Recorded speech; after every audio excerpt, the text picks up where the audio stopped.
let's just sew whatever. Hello everybody, today we are going to be making the Emma backpack from Sincerely Jen Patterns.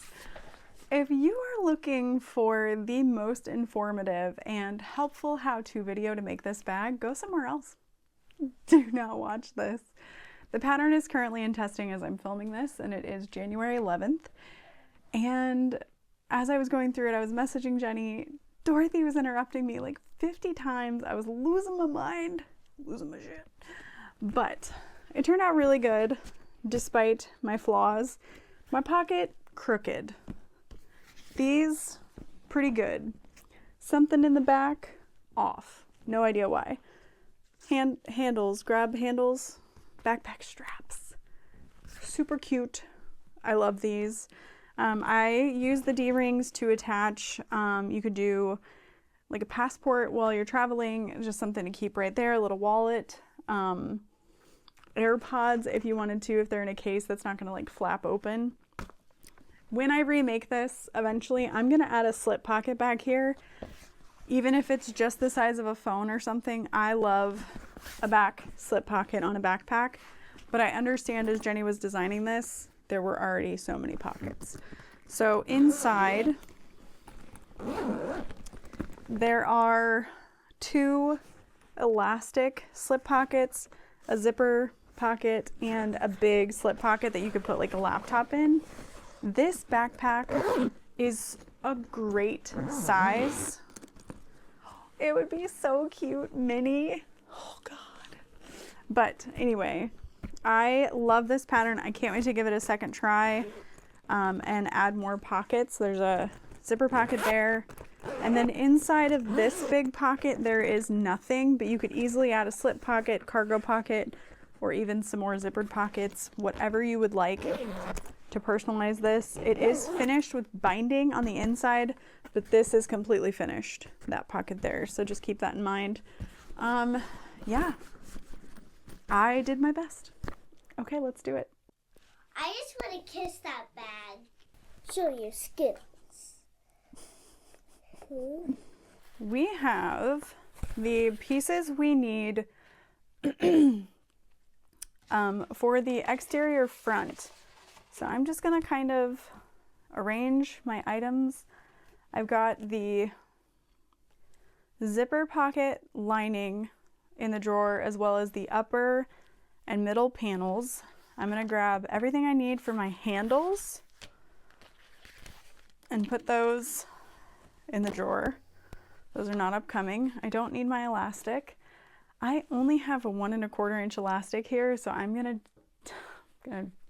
do my darndest to make that work. I've got zipper tape. I'm just gonna cut it as I need it. And I've got my other exterior we're gonna need soon. We wanna start with our zipper pocket lining and our front main. Now I did not add any foam or fleece to this piece because I wanted to add my zipper pocket. So I added my fleece to the lining, which I think is gonna be fine. So what I wanna do now is get a length of zipper tape, cut. I'm gonna leave my scissors and the zipper tape out accessible because I'm gonna need a lot. And I'm gonna add my zipper pull. I am using a zipper jig that I manufactured years ago, but it is similar to the Usborne, I think it is. And I'm just gonna flip these 2 steps, 1 and 2, as far as which one I'm doing first, but not a big deal. So we're gonna find the right side of the material, which is a little bit smoother and softer. I am using Renew Canvas for my lining, which is a recycled water bottle material that feels really soft and is more or less waterproof, water repellent-ish. And then for my exterior, I'm using a mid-weight luxe vinyl that I carry on my website. as well as a recycled nylon material. So I'm really excited for everything we've got cut out. I've been psyching myself up for most of the day to just get down here and sew this bag. And I don't know if it's 9 p.m. right now or 10 p.m. 9 p.m. Yeah. But I'm guessing this bag will take about 3 hours to sew. But we'll see. All right, so I've got my zipper tape attached to my lining. Right sides are touching and the wrong sides are on the outside, so that your zipper is face out. Imagine if you were to unzip your zipper, you would want to see the right side of your fabric. So that's how you do that. I'm gonna find the center of the front, exterior front pocket main, and 2 inches down from the top edge, we're gonna add this. And you can just kind of give it a little fold to know where the center is. And I'm pressing on my ruler so it doesn't shift. And then I'm pressing my zipper pocket overlay up to the top. Oh, I did 2 1/4. It's fine. It really won't make a big difference. So now we can top stitch that on. I have my stitch length set to 5 and I'm leaving my thread tails long, starting at the top corner. And I'm turning on my focus. I'm going around those curved edges nice and slow.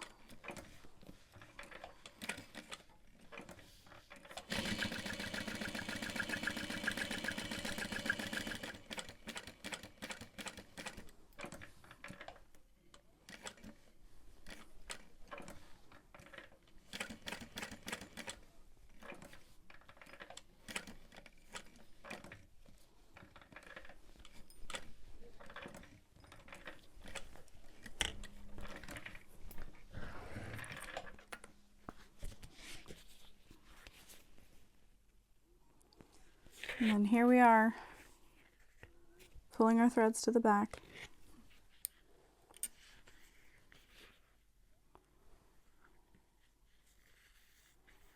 And then make sure you're tying the correct ones together.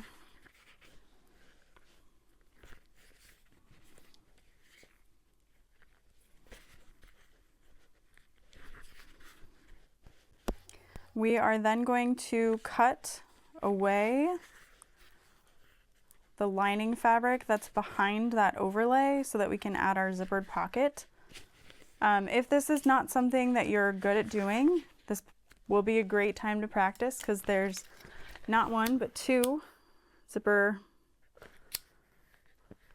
pocket with overlay situations. All right, so we're going to flip this over, cut,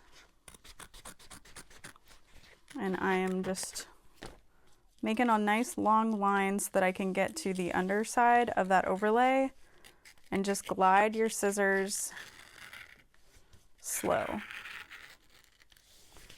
I like to do a gliding situation so that I don't cut through my overlay.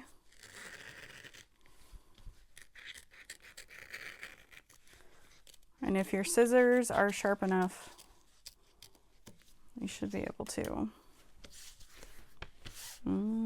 It's so cute. All right, so then she has you open it up and you know, add your zipper pocket that way, but I am going to do 2 different lines of stitching and connect them. I have been practicing that skill for quite some time, so I feel like I'm pretty good at it, and I've gotten quicker, so I feel comfortable and confident doing it. But it's okay if you don't, and you can continue doing whatever method feels right to you. Oh my gosh, the zipper tape matches so perfectly. So I'm just lining up the bottom to make sure my spacing is accurate. And I'm going to top stitch on the bottom line, leaving long thread tails.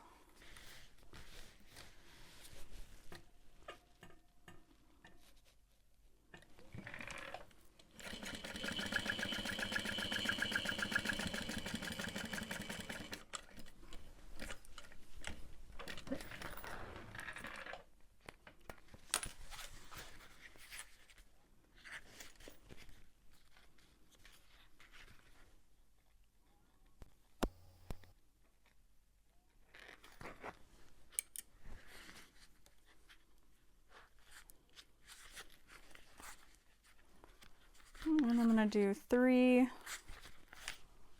ties.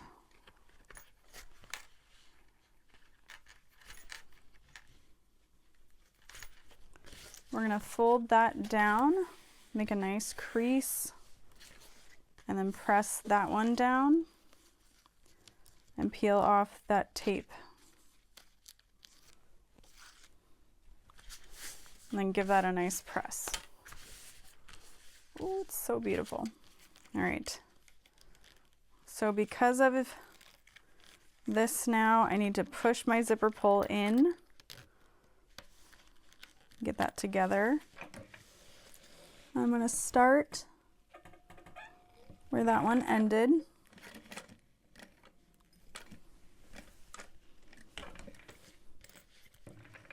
And pivot.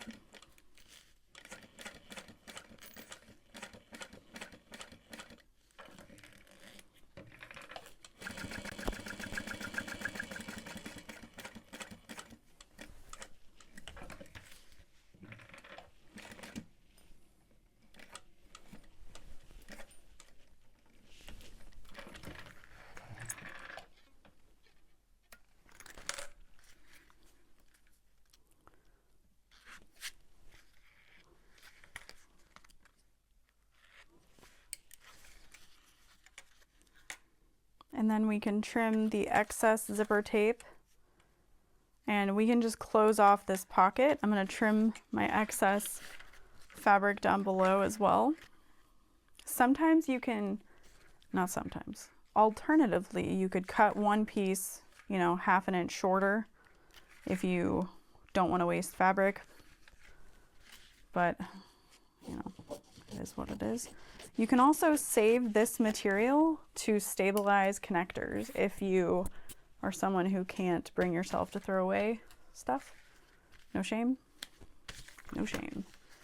So I'm going to start on this side. I'm going to peel back my exterior.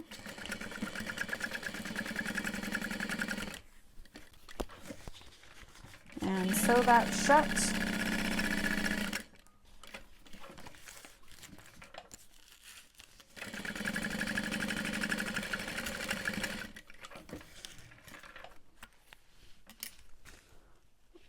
And then I'll trim away the excess zipper tape. We don't want that sitting in the seam allowance.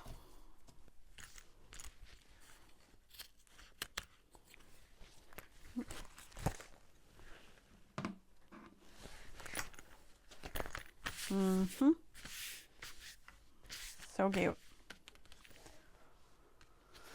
All right.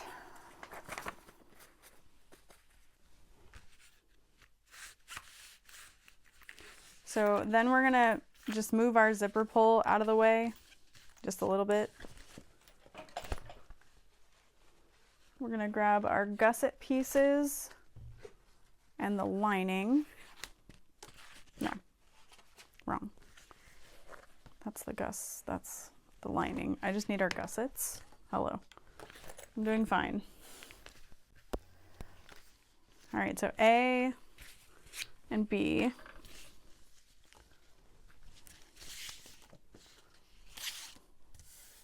So with right side up, my preference is to just go ahead and tape these.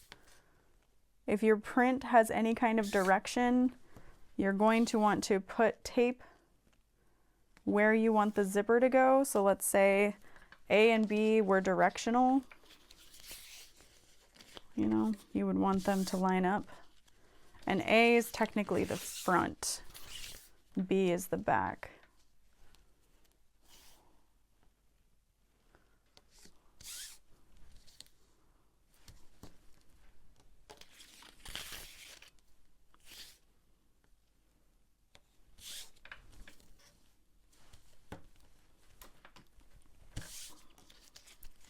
go together. These go together. We're gonna get a piece of zipper tape. I like to cut mine just a little bit longer than I need it to be, just so I can keep my zipper pulls out of the way. I'm gonna apply 2 zipper pulls. And you want to be really careful when you're doing 2 zipper pulls that you don't end up with a weird bump on your zipper tape.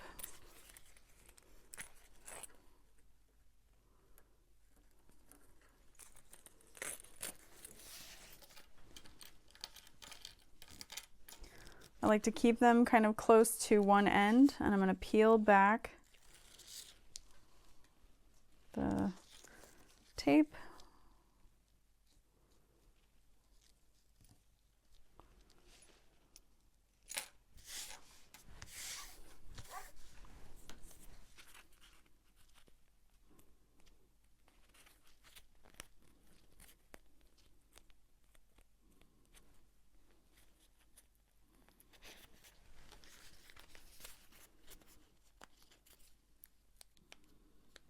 And I find it easier to press the fabric really well into that zipper tape or the double-sided tape and then peel back the fabric. All right, we're gonna do our best to get to 3/8.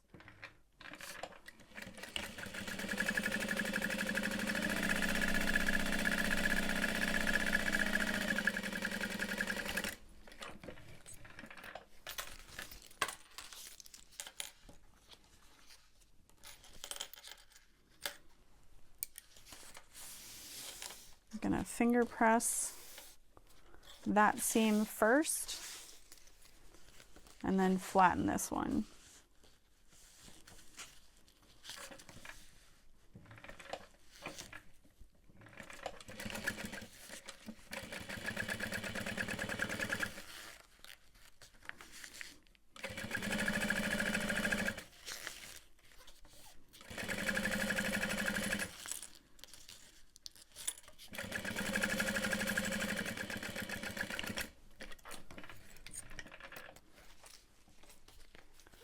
I was a little skeptical about white thread, but I think it looks pretty good.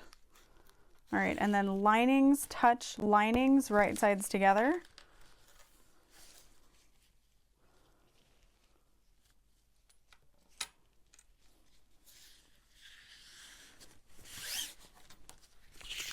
And our exterior goes right sides together.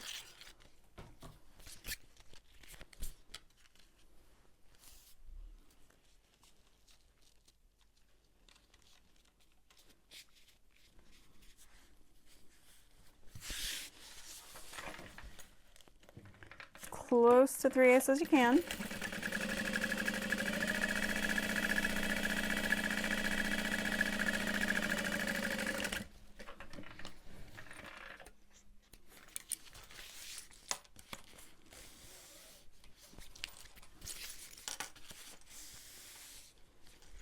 And finger pressing those layers separately will just make it that much easier to fold over because they've already kind of trained themselves.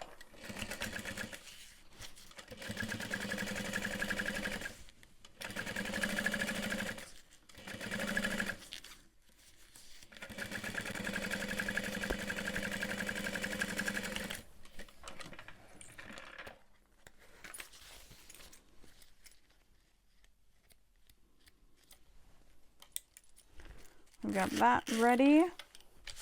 And now this orientation matters. So we want the curve to be on piece A.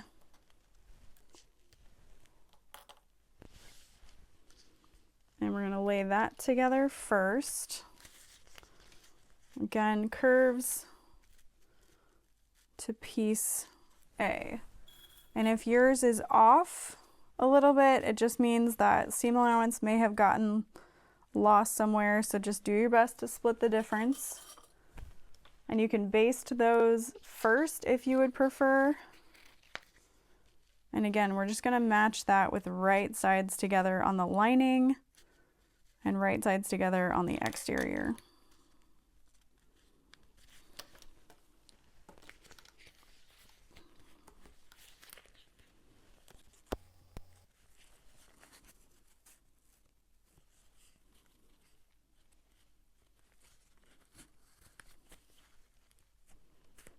And this is 3/8 of an inch.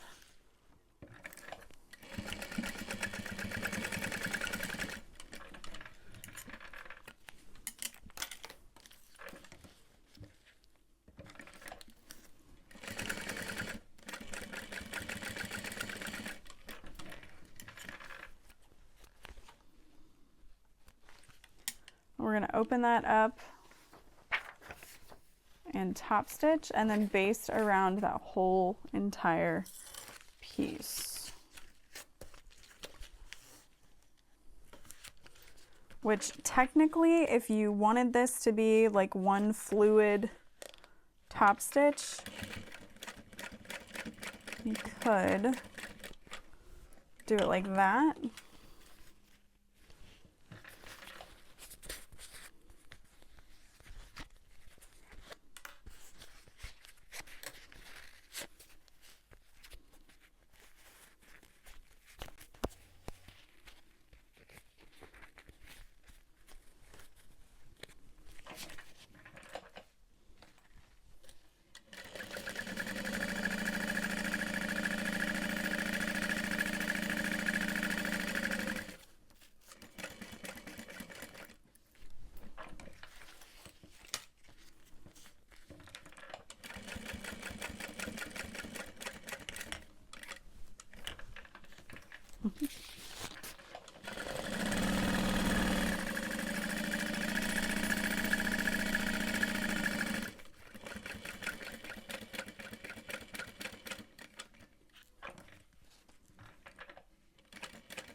And I just want to stay about 1/4 to 1/8 of an inch from that outside edge. And then because I knew this as I was cutting it, I kind of rough cut my lining pieces. I'm just going to trim those up now.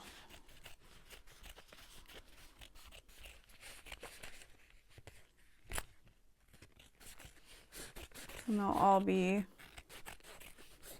the correct size. And this is a pretty important step if you ever rough cut, because you do not want to have that variance in seam allowance.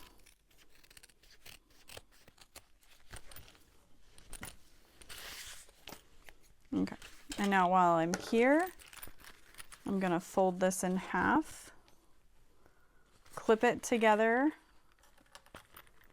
along where that gusset is joined. It's a little different, that's okay. And we're gonna snip the center, laying that as flat as we can.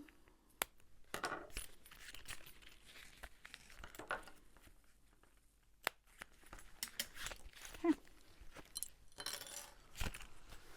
And now this is gonna get pinned like this. The curve, the end of the curve meets the end of this panel. So we could go ahead and try to start clipping there.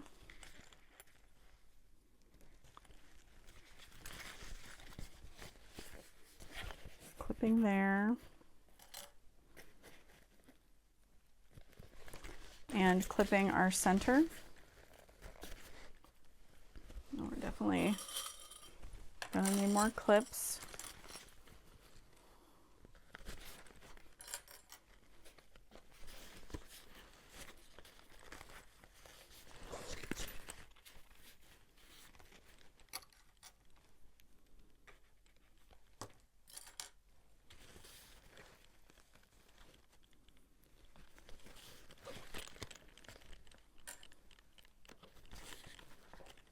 And then it doesn't seem like we're gonna need to trim anything or like snip to ease these together. They just fit, you know?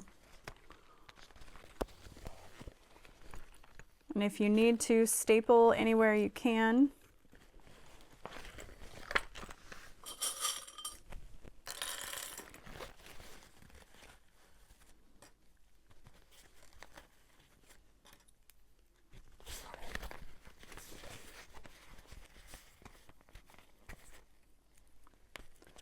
And I'm gonna sew this at 1/4 inch.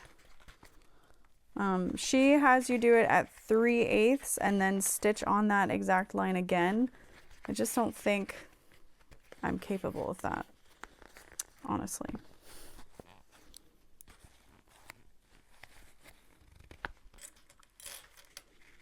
But I think this will work out just fine.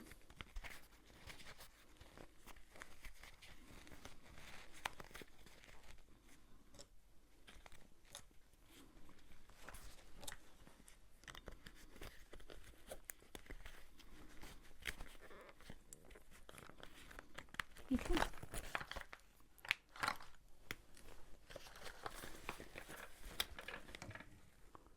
Well, 3/8 it is. I already laid it down. It'll be fine. And I'm just going to slowly walk through the curve. Pressing that flat into each other.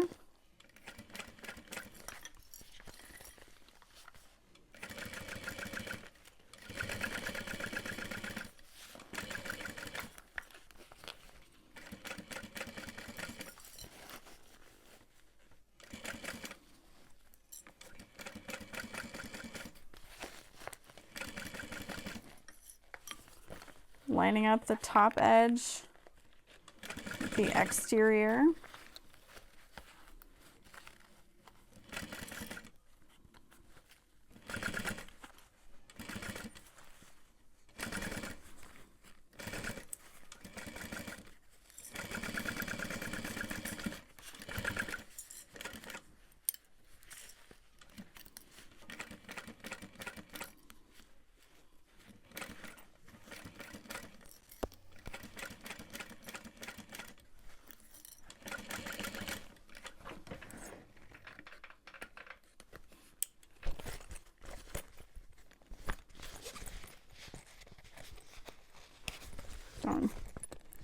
I got one little pucker.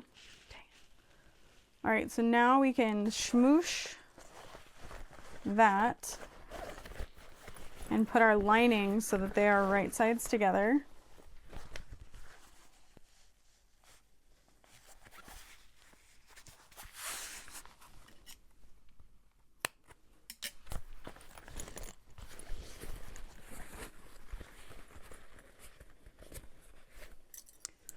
And we'll clip that so we can see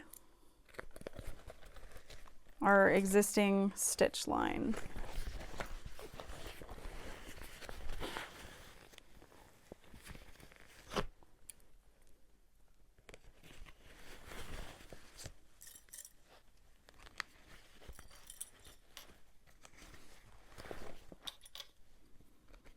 And I'm just pinching those seams together, pushing the zipper panel out of the way.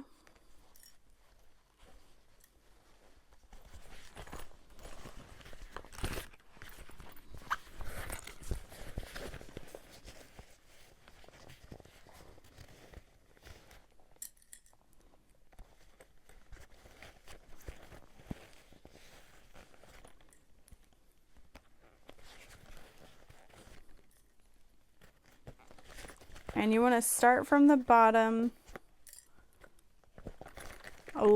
work your way up to the center that you've already marked and dedicated.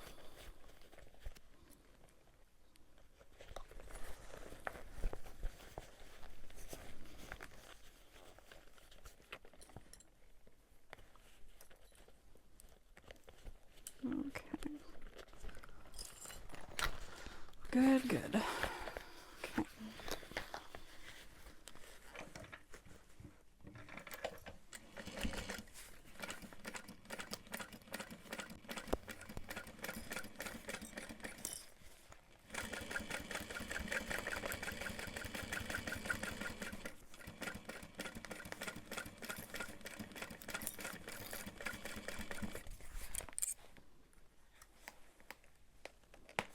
I caught one of my existing threads, so I had to snip it.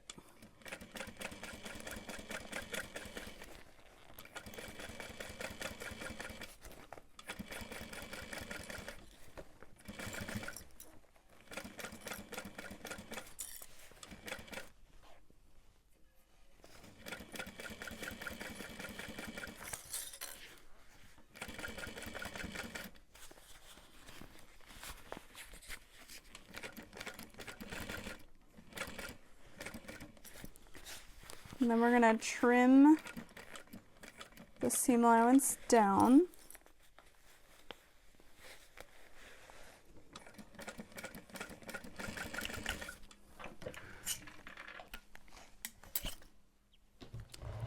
So that we can top stitch that.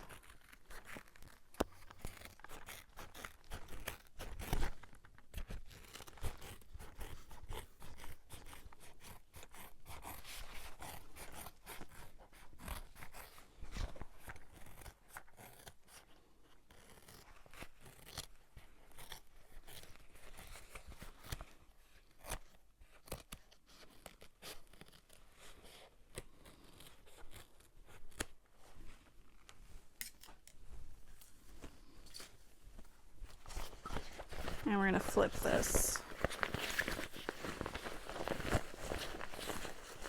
And then you're going to top stitch around all that.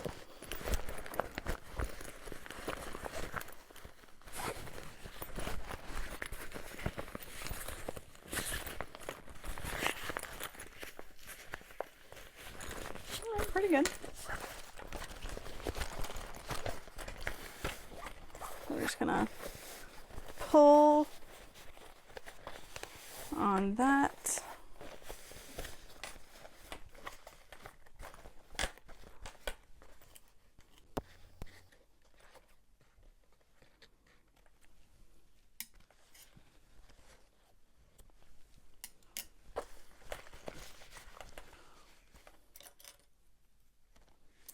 I'm going to clip the bottom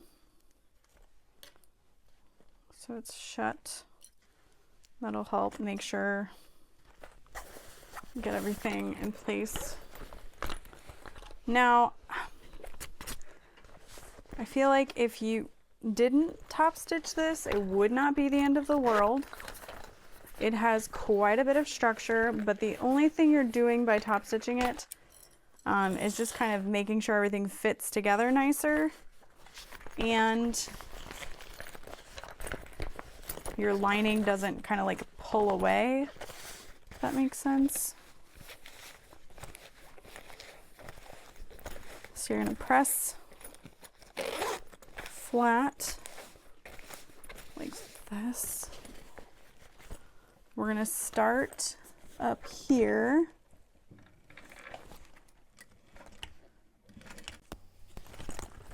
And you're going to kind of pull this seam a little bit. And you want to keep your eye on our seam in comparison with the foot, and keep that as equal as possible. Because of the way you trimmed your seam allowance, technically you're sewing right next to it, but not through it. And in that curve, you want to pull at that seam. Just take it a little bit at a time. Let your hands pull the seam, and then let your eyes watch where they're going.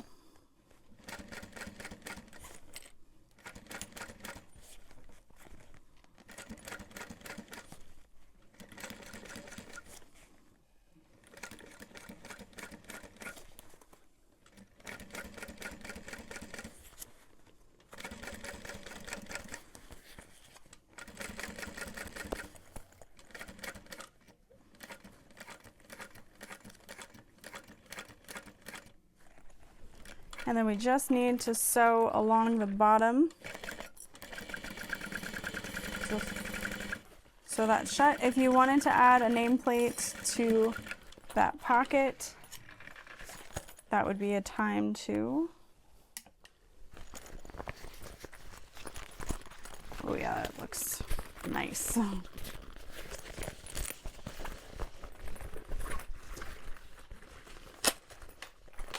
Got one little pucker, but what can you do? Alrighty. So now we're gonna add our pocket lining, and this would be a great place if you wanted to add some cargo slip pockets. You could.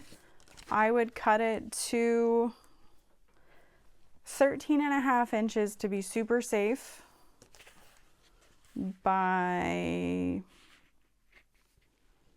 6.5 inches and create a cargo slip pocket, sew that on there, and then maybe even add a little bit of fleece out of the seam allowance just to give a little bit more structure for your pockets. You could even add a zippered pocket into that placement. I love utilizing any space in a backpack for a pocket, but I understand as a pattern designer and as a maker, it is exhausting and overwhelming to have that many things to have to do. So that's something that you can decide.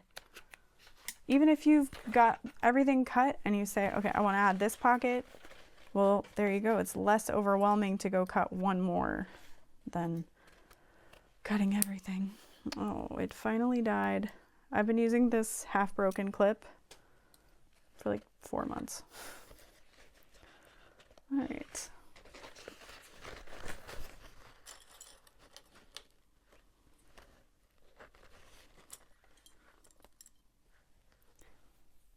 All right, and we're gonna base this at 1/4 inch.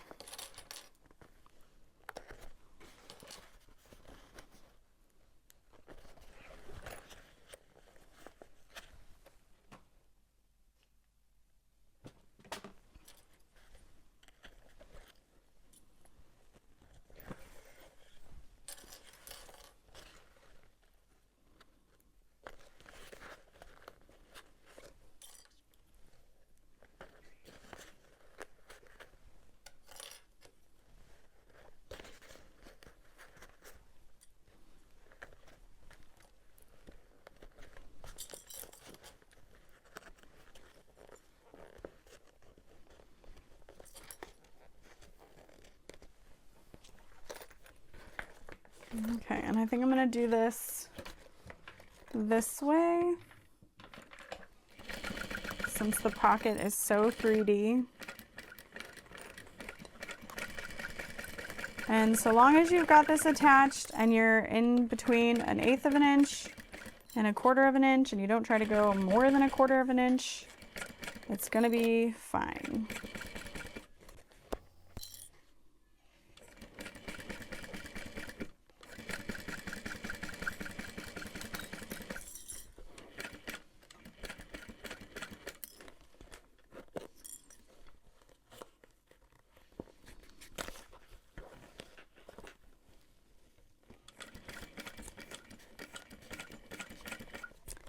If you are making this into a diaper bag, you can use Thermolam or Insulbrite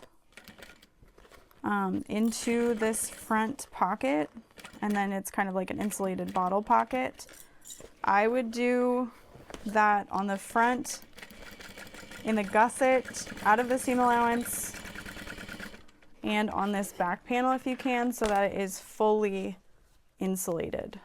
I'm just gonna trim that a teeny bit. I don't know if I'm supposed to, but I did. So that looks really cute. And like once you've got that filled, it's good. And again, like it's a great pocket as is. I'm just like, oh, that's a lot of surface area. Come on. That could be something.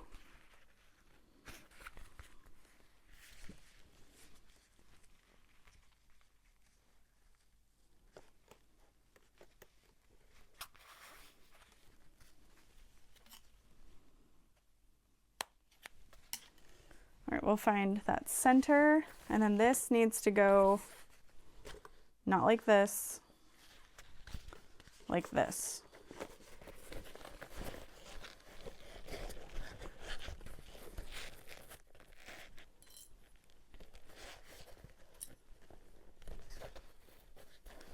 I'm gonna work our way around the top.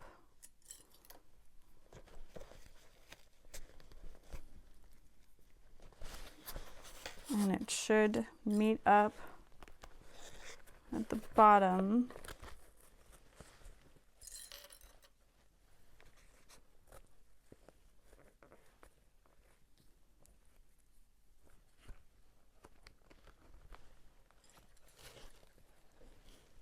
Of that pocket.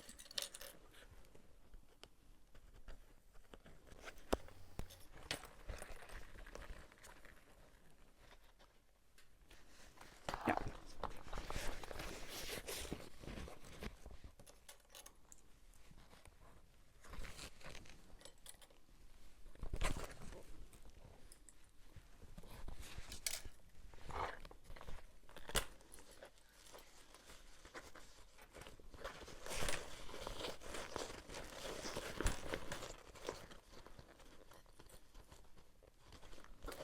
And then I think I'm going to end up sewing this in the round instead of trying to flatten it out. Everything fits with it being round instead of pressing it all flat. I hope that makes sense. And then it doesn't seem like this is something we top stitch, and I don't know that I would even want to try to top stitch it, but we'll see when we get there. And this is 3/8 of an inch.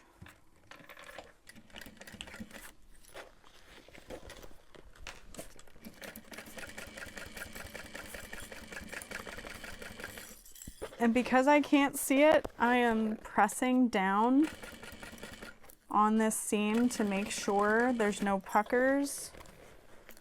And it's a pretty wide curve, so we should be fine. But I'm just kind of lifting up and readjusting.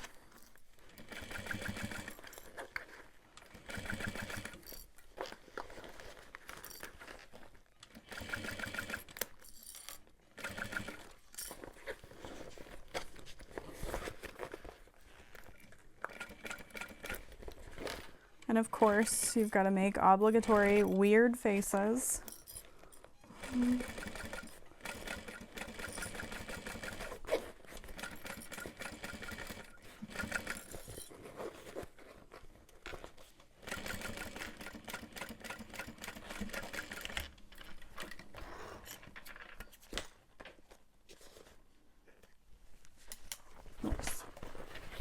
Okay, yeah. So there's really no way that things would sit nicely if you top stitched it, I think, because it would cause your pocket to kind of droop instead of just letting that seam allowance sit the way it is, because it doesn't say to trim that or anything, so I think we will leave it be. And I'm really excited for this zipper. I don't know why, I just like, for me, I'm like, yes, this is a nice area for a zipper pocket. I like it. So I'm cutting my zipper tape to the exact size required because we're going to grab our zipper tabs, which I do not have, and put a zipper pull on this. You could make this a double pull, but you're going to lose a little bit of surface area in the zipper if you were to do that.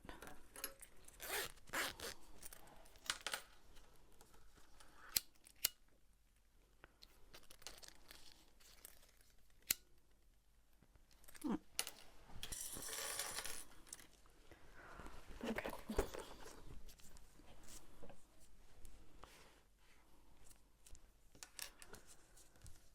All right, 3/8 of an inch,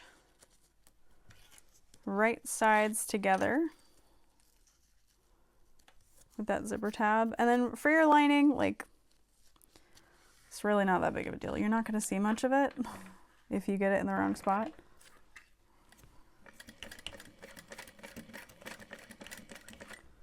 Three-eighths of an inch.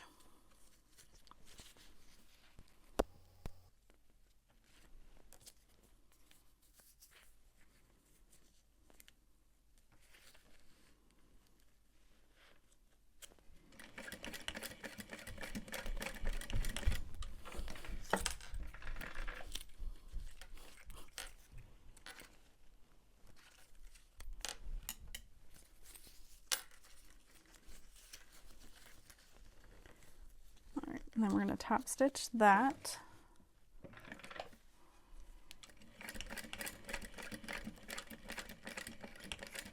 I feel like with your zipper tabs too. Hi, baby. You scared me. You okay? You could decide if you want this to be your exterior or your lining fabric. I do a jumping jack. Oh, okay. Just be careful.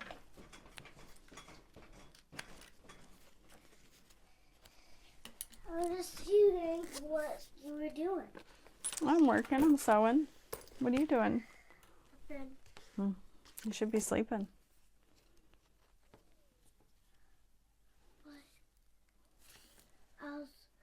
the tablet I'm watching, is it cake?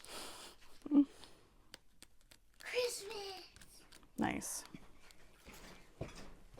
All right, we want our zipper to go in the same direction as our zipper on the You're supposed other. to be in bed.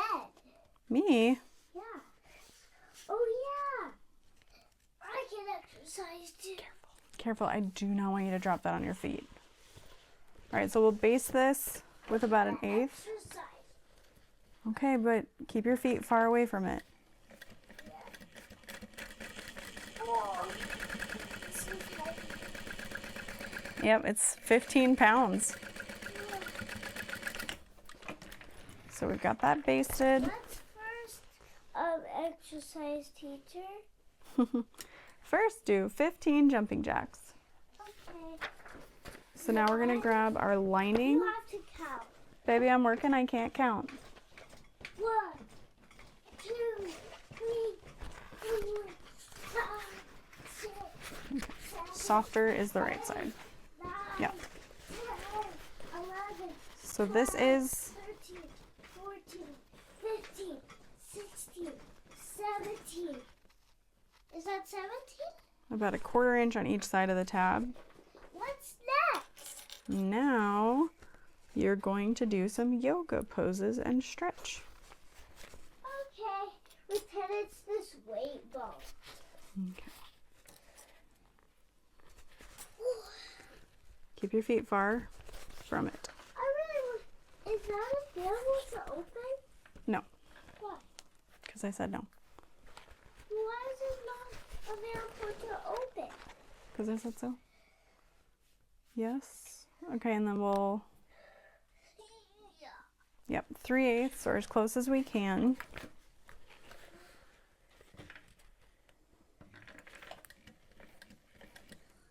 Ooh.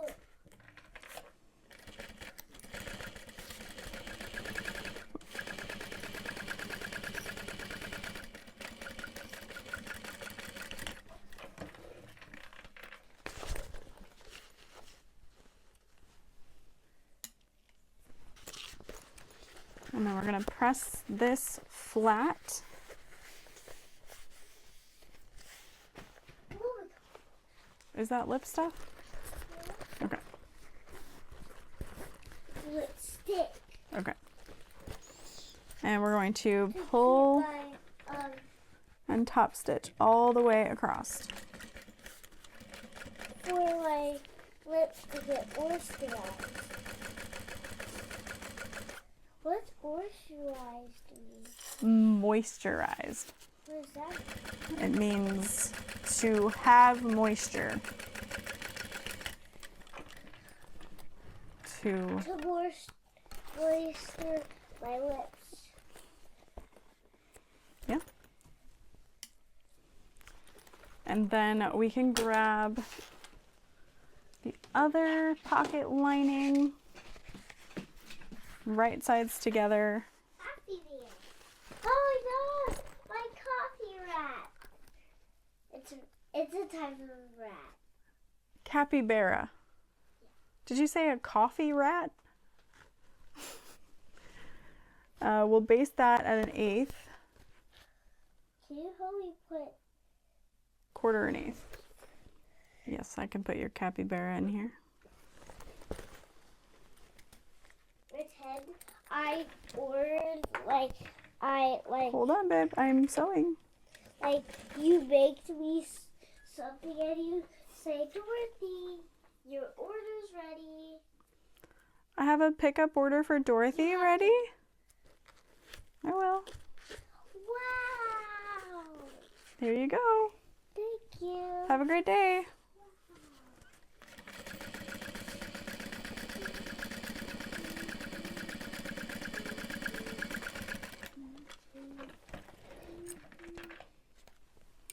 Okay. Trim the longer one down.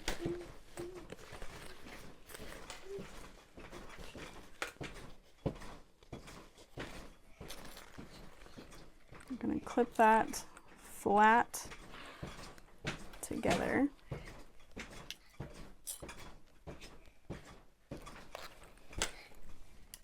This is my jammies for tonight. I like it.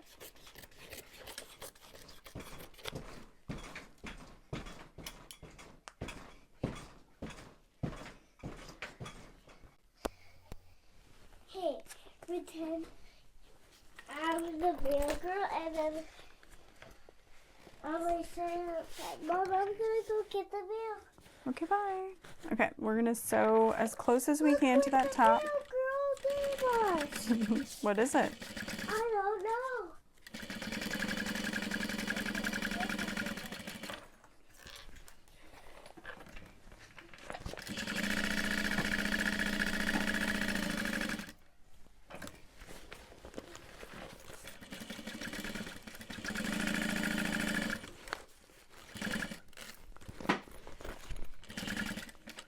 I can't remember if I said this is smaller so that it's not within the seam allowance. Okay, got that. Can you help me close it? It's not in the right shape and I can't get it. Okay, and then you can sew through the zipper tab. You want me to close it? Yay!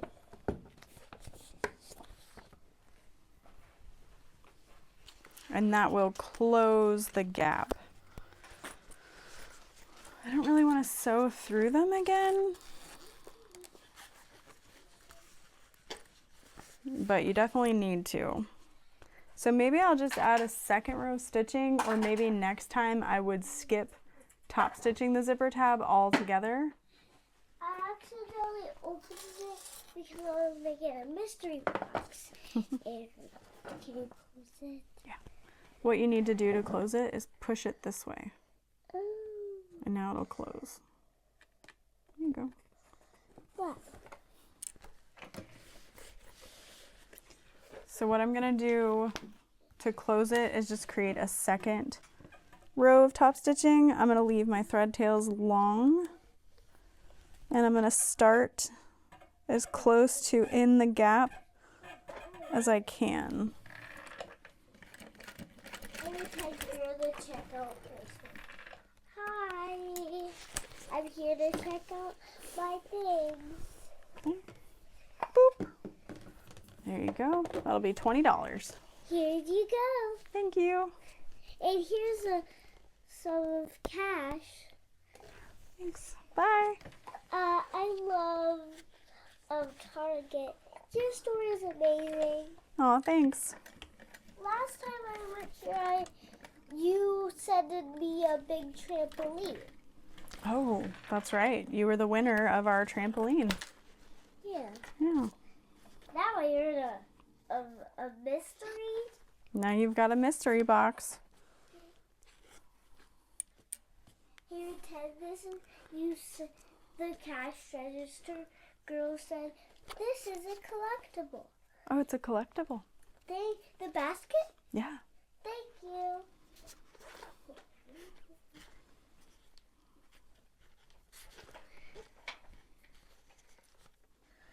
Hey, Dorothy, what did you do with your yogurt? It's on your nightstand. Okay. It's fully empty. Good job. Do you feel better? Yeah, kind of. Kind of.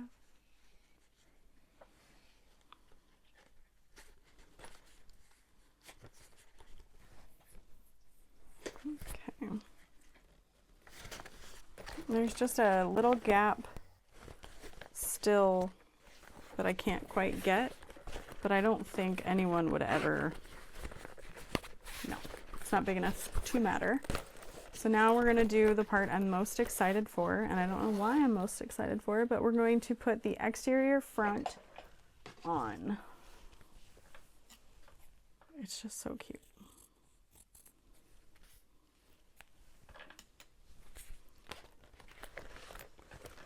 So that's going to go right sides together, 3/8 of an inch.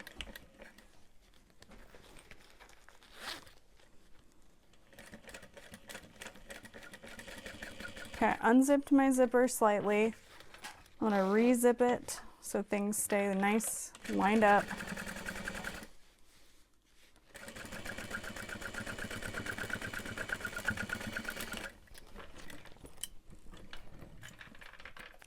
And I still haven't decided where I want to place a nameplate, but we're going to push that up and top stitch through that seam.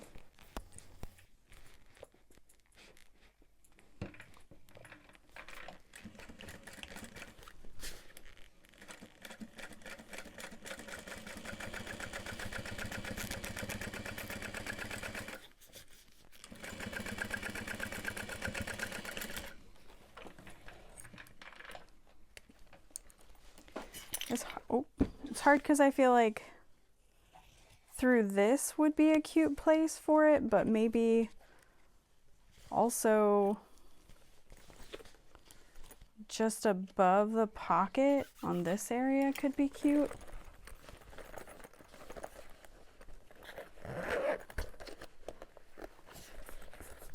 I don't know. I will think. But I am going to trim the excess foam fleece.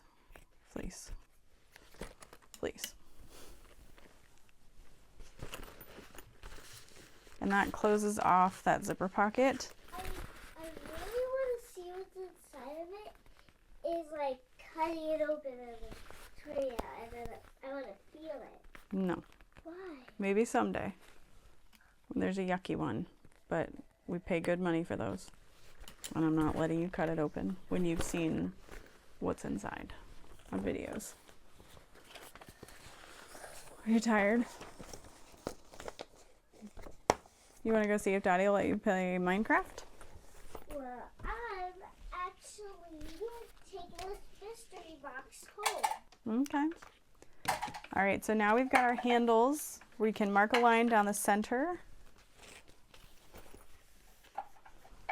and fold the long raw edges into the center. I'm just gonna eyeball it.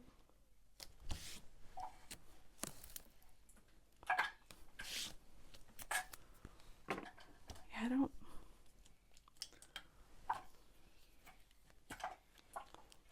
Oh no.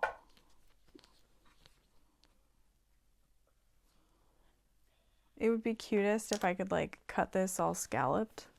I don't think I have any like scalloped scissors for fabric.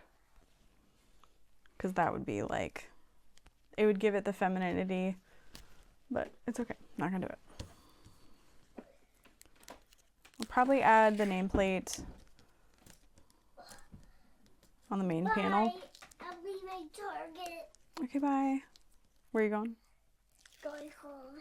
Where are you going? Home. You already are home, so where are you going? Okay. Put your dish in the sink. When you're done. When you're done selling, you can do it.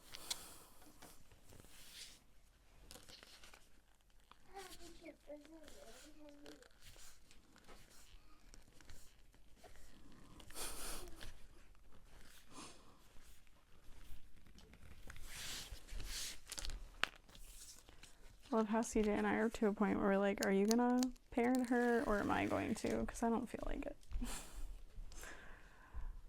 Okay, cut the webbing over the handle, top stitch along each side using an 1/8.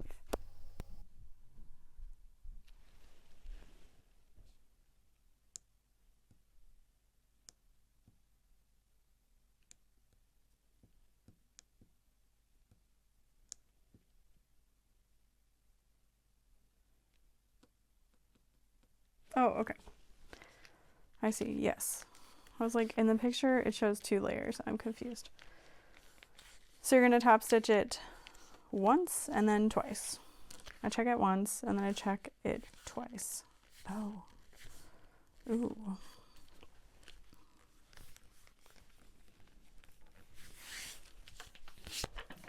Ooh, it's so cute. All right, 1/8 of an inch first. And the short end is not exposed, so I will just grab one and then the other and back stitch at the end.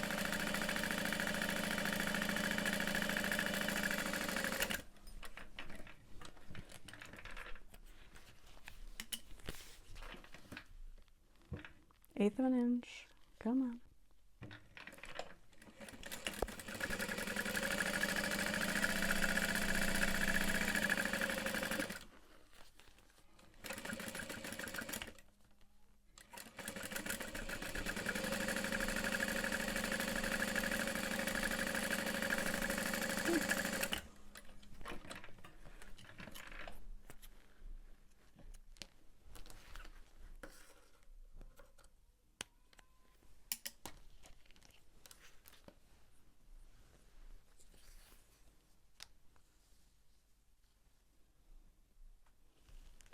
I'm just going to use an 1/8 inch piece of double-sided tape for this.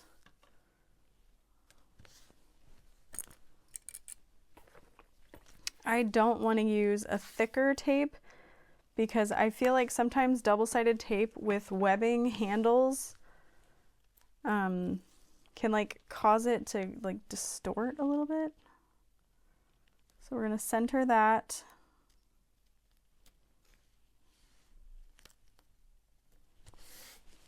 Press it. I can honestly say I've never made a handle like this and I'm excited.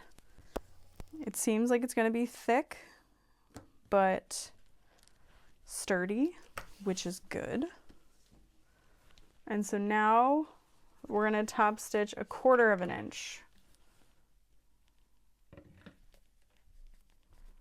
which isn't enough to catch the other. Like it's just barely, so it's actually like 3/8 of an inch.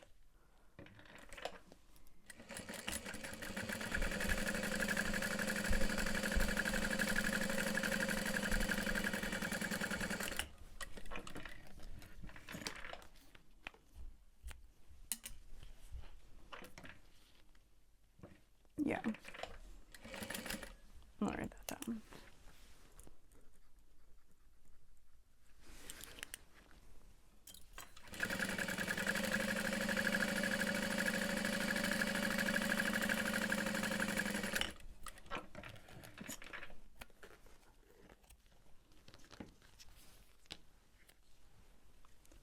All right, measure 3 inches from each short end. Make a mark on the top side.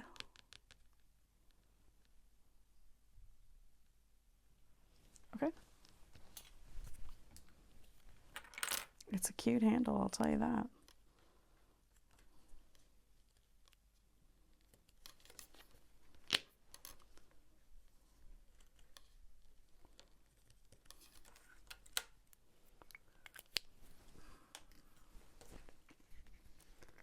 to fold that in half, lining up those 3-inch marks.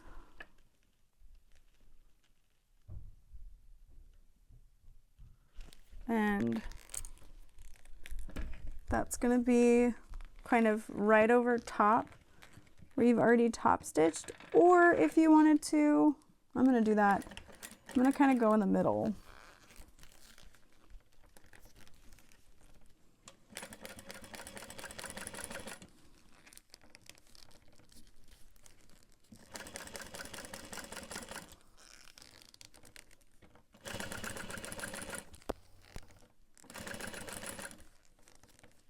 Okay, and then I'm reaching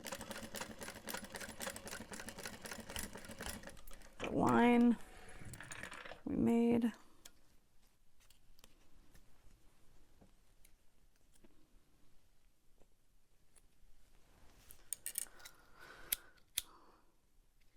That's a sturdy feeling strap.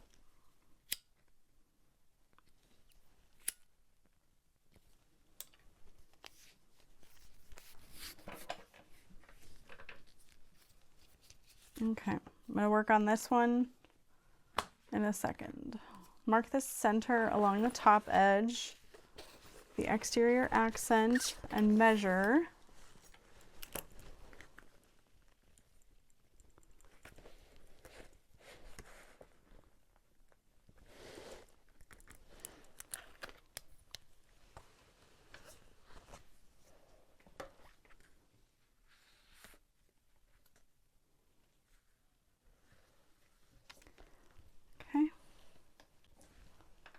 And then I'm going to make a little line at 1/2 inch because that's where I'm going to baste that overhang.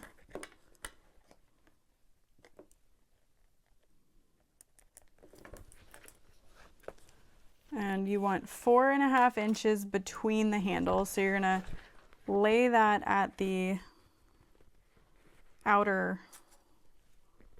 edge of that marked line.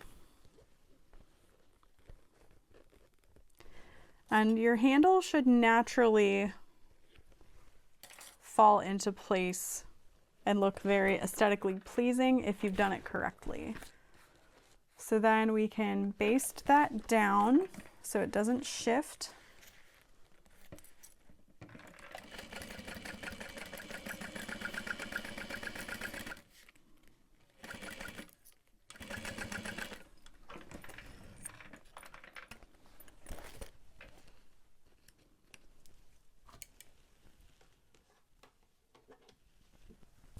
We'll grab the top here.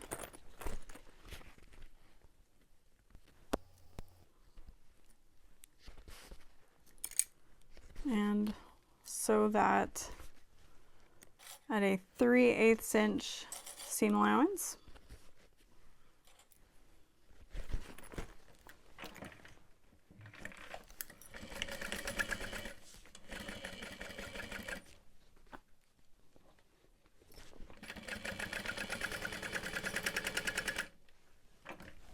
How am I already out of bobbin? I heard it and I was like, that doesn't seem right. But alas, I guess so. I use like a half-empty bobbin or something? Maybe? I'm using a Tex 90 thread. Maybe that's it. I doubt it.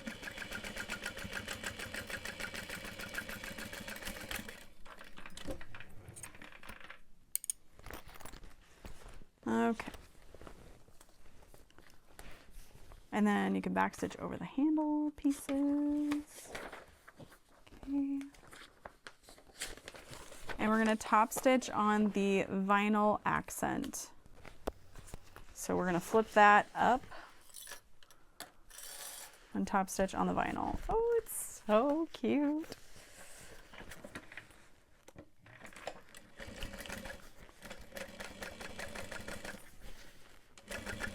And now it's going to be totally up to you if you want to add rivets maybe. Dang it. No. I just barely caught this area. I can fake it a little bit, but it just has to be what it is.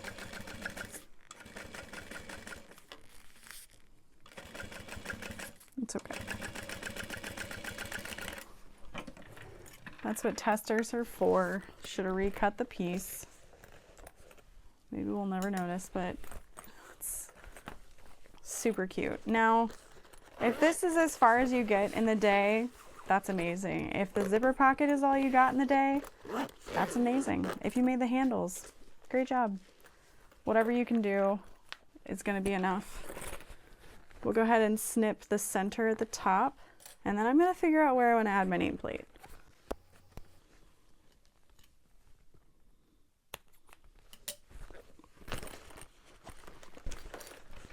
Because I feel like there's 3 great areas at this point.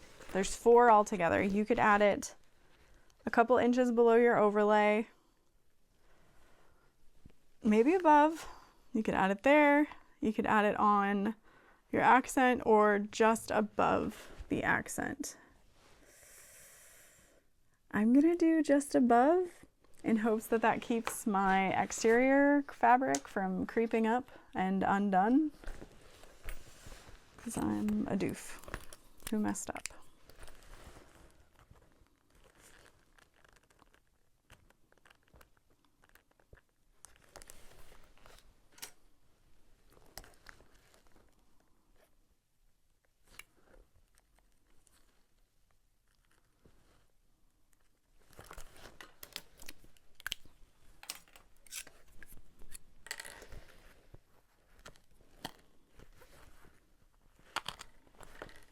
And lately I've been adding a little piece of foam behind my nameplate. So I'm going to do that again.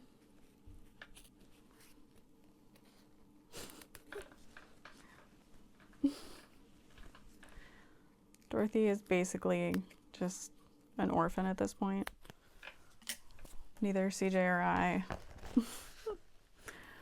Oh, it's okay. It's Saturday. She's having a good time.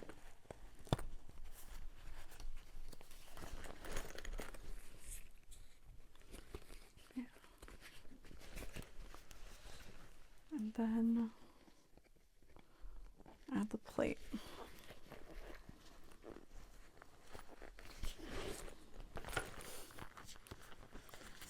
Actually, I think maybe that made it worse. It's okay. Maybe I'll give it to one of my sisters and they won't mind. This is a really tall backpack. What's the front of it? Okay, I'm gonna top stitch this other handle. What? I made you something. What is it, Mom? It's a mystery. What did you buy this from? Target. Wow. It's really big. Yeah. Oh, top stitch. 3/8. Is that a bag for me? Maybe. Oh my. Look! Yep.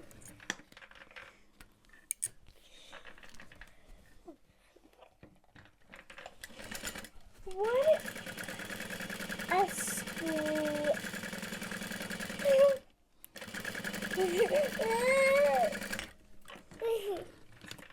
I'm ready.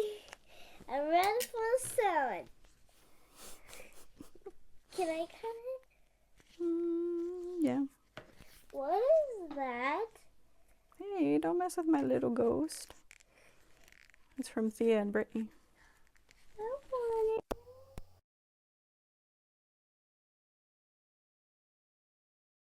Spooky. So spooky. All right, we'll start at that 3-inch line. Hey, hey.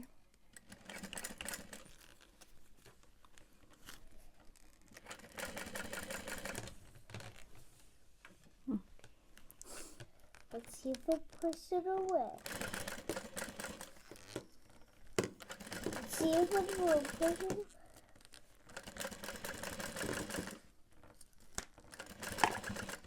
Can you like move that? Move what? This. The strap? Like stop sewing it? This is interesting.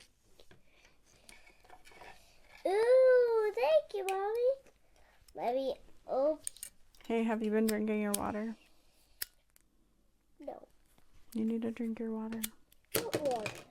The water by bed. Oh, sorry. So I can sing. Time to cut your hair. All of your hair. Cut your own hair.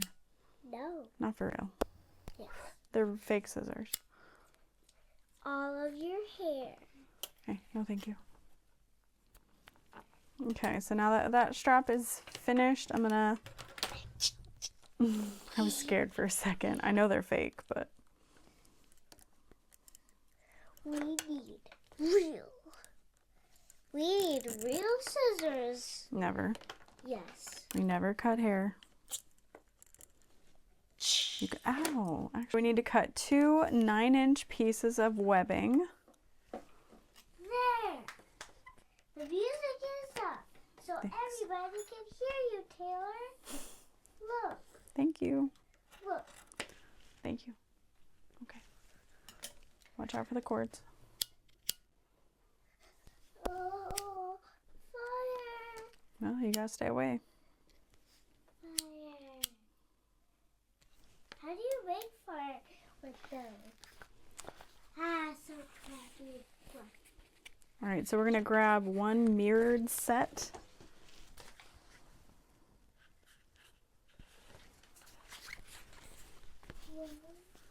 You want them to follow the curve of the illustration. They're gonna go in and then around.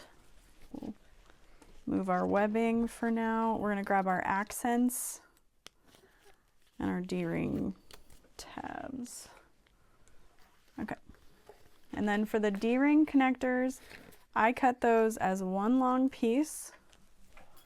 I'm gonna tape and top stitch and then cut in half.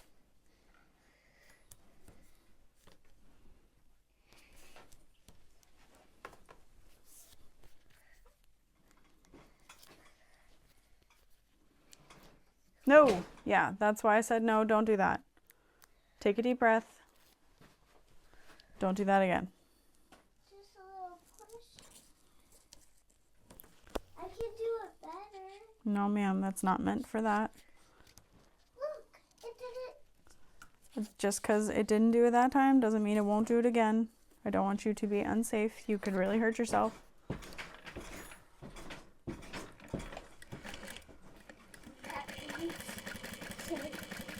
Okay, top stitching those at 1/8. Oops. Dang it. Oh no, the music went down. Did it ghost do it? Must have. If you can't get anything done, I see you. It keeps going down. Why can't we press any of these buttons? You can press the buttons. That's not a big deal. All right, so we'll fold it in half. And then we'll slide our D-rings. I don't know. Must be a ghost. I'm just gonna operate no ghost. Is this the on button? Yeah, but it won't work because I don't have it plugged in.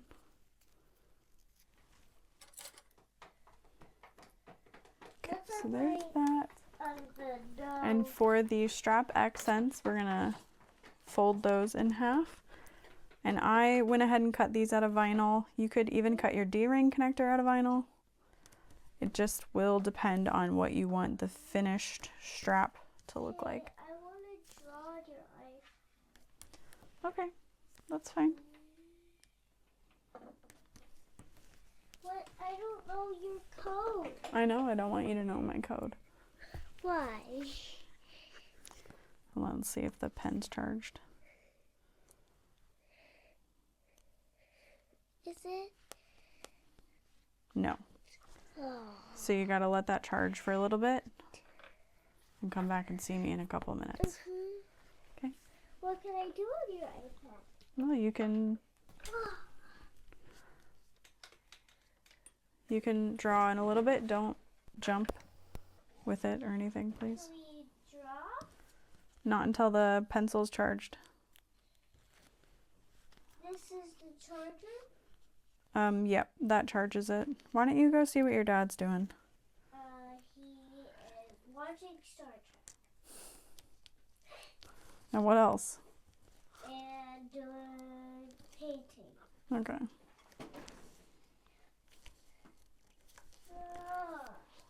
Look! Hold up. What is it? No, I'm not telling you. 0? No.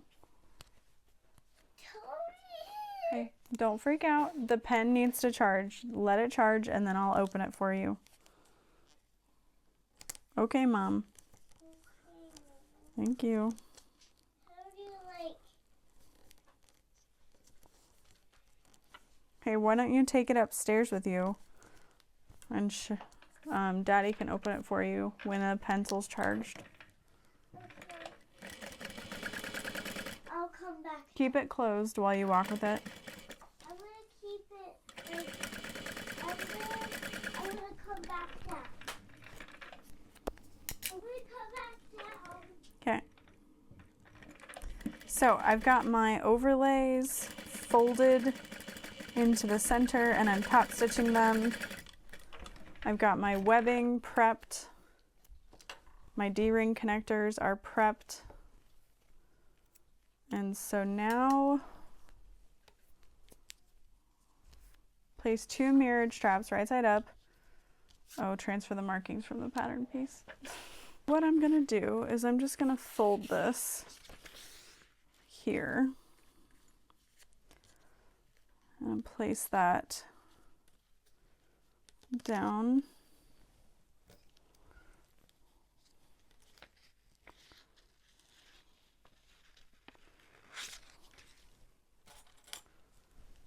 That way. Actually, I'll fold that at the bottom line.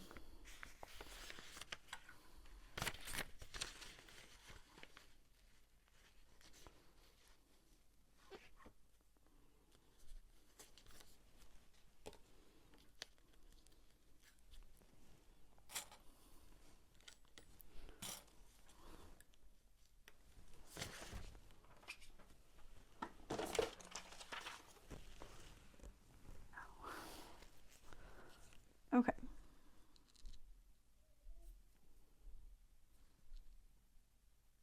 Mom, is it okay if I watch your YouTube? No, Why? because we're not watching YouTube right now. I'm gonna baste Crystals? these Oh, together. wow. I'm just gonna watch the nail gun. Watch the nail gun. Not right now. I wanna watch it. CJ, give me the iPad. No. Dorothy, do you see what I'm doing? I am working. You can't have the noise like that. You can watch your... YouTube? No. I thought you were going to draw. Oh, yeah. Sorry.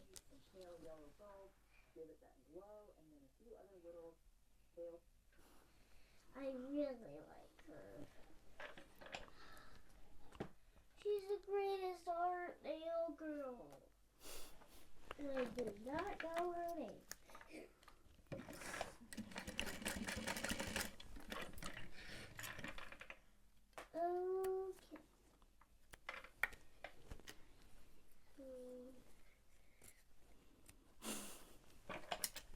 It's going to be impossible to edit. I want erase. Can you erase it for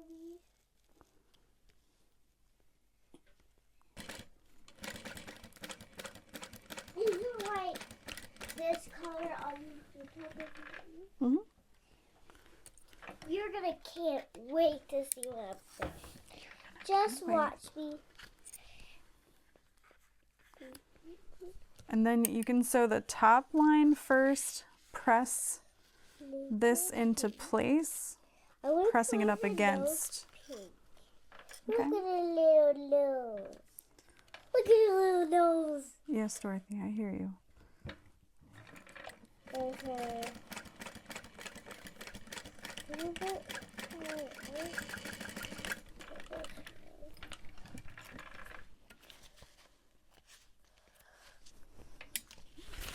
So then it says to fold up and out of the way. So you could maybe add a pin, maybe not. Oh no. Okay, so I'll wait to add that.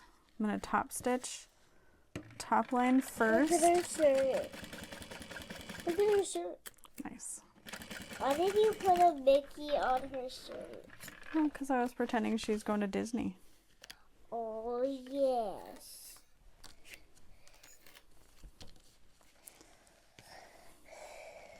Now I'm going to do some black.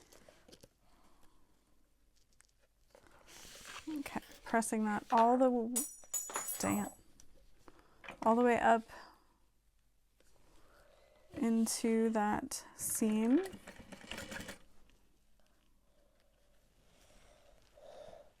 Her belt is just going to be black. And making sure that angle matches.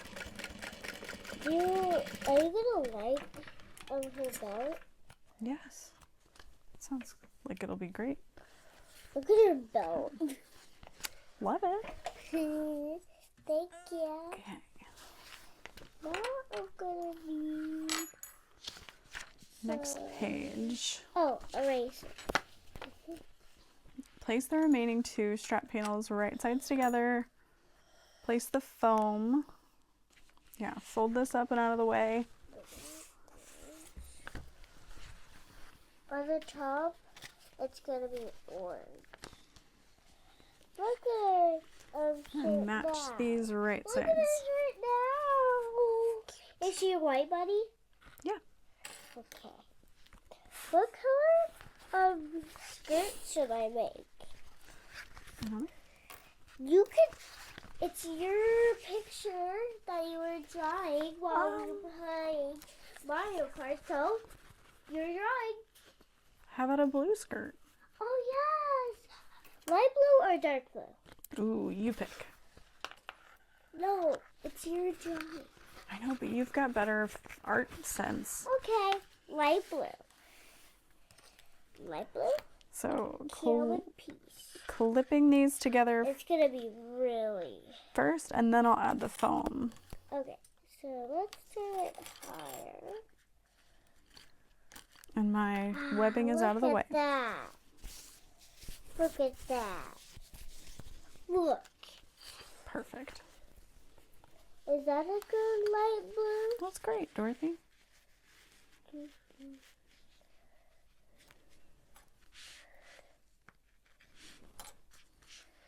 I don't think this is white blue. No? This is white. Oops. It's a very pale blue. I think it's beautiful. Looks like Cinderella's dress.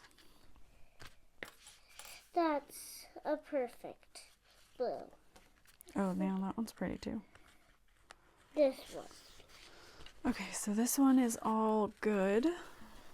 And then we'll grab the next one. This is like lavender blue. Ooh, like a periwinkle. Or blurple. Blurple. What's blurple? It's a bluish purple. Blurple. Blurple. What kind of shoe should I make? Ooh, do you want to put high shoes on it? You can draw the high shoes. First, I need a eraser because there's a little. I'm going to go back to that. The same. And we're going to fill in the gaps. We're going to fill in the gaps. Okay, can you draw the high shoes that are this color? Okay, and now we're going to add foam to this one as well.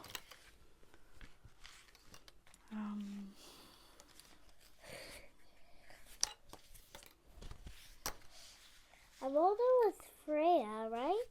Mm-hmm. Let's do the blue color. You can pick it this time. What's the blue for? Well, no, you pick it this time. So. But what is the blue for? What are you using the blue to do?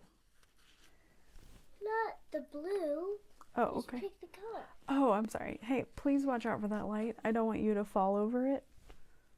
How about green? Yeah, don't touch it. It's a Demogorgon light. Is this a Demogorgon light too? Mm-hmm. Is this one too? Yep. All right, so we're gonna sew this at 3/8. Green? You want it to be green? Mm-hmm. Okay. And then just try to feel for the webbing underneath.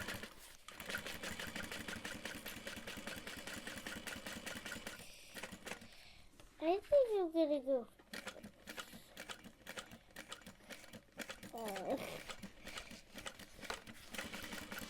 I'm going for this one.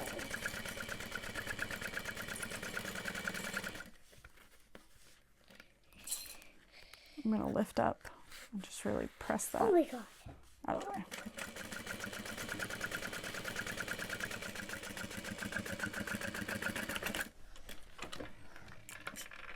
Look how the green is blending in. That looks really good.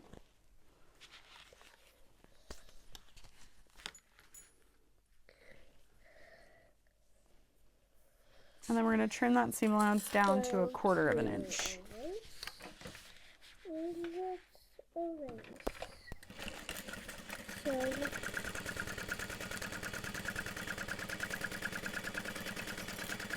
oh my god.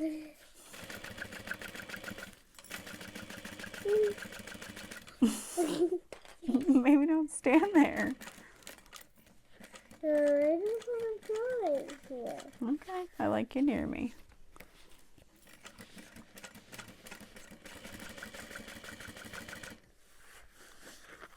Okay, once again, I'm feeling for that webbing that we've pushed up and out of the way, making sure I don't catch it.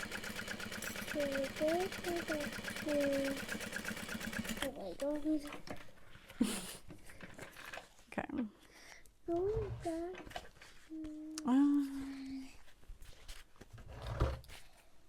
Look, she's all done. Now, what kind of background do you want it to be? You want pink? Okay. But you can...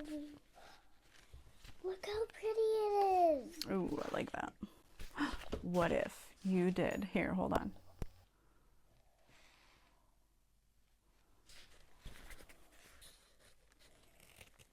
An ombre or gradient.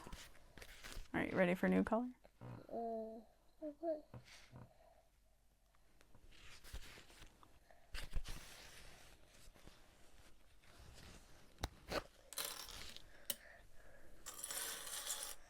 Okay, so now we get to turn this. But what's kind of cool is I think we could use that webbing piece to help us turn this, maybe? But you want to separate these layers best you can. And you're going to want to push the bottom through first, because you want to work from your bottom up. This looks really funny.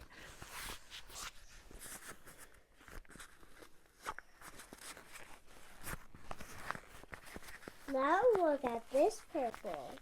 Ooh, yeah.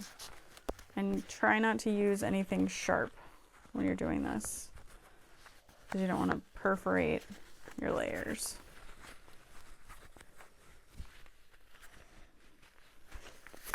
Ooh. This is the charger, right? Mm-hmm. And the Yep, back. there's a flat part right there Mm-hmm. that magnetizes Mm-hmm.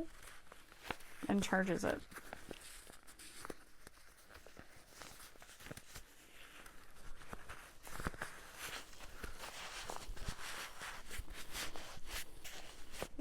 dig that out. Mm-hmm.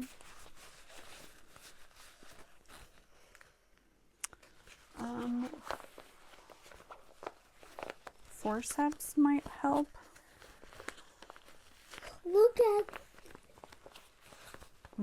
That's very pretty. First, she was like this. She was a very dark purple. You want her to be dark purple? Yeah, sure. What if she was a ghost? That would be amazing. What if there were ghost graders?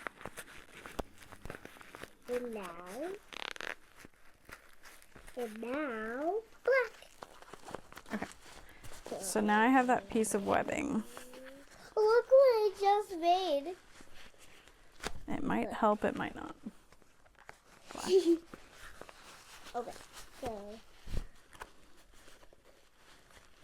Kind of doesn't because it's not at the base.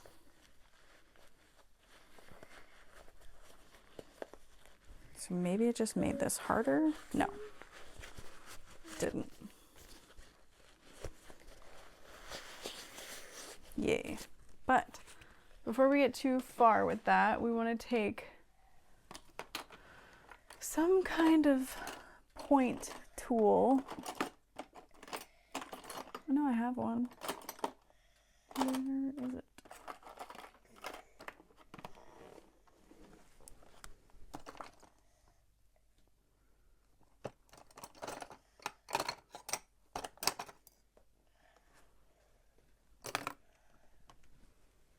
Huh.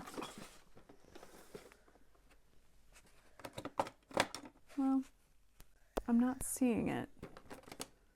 Doesn't mean it's not here, but I'll take these because it's a blunt end, and you want to make sure that you've pushed this curved edge out as much as possible. Why? Ooh, that looks cool, Dorothy.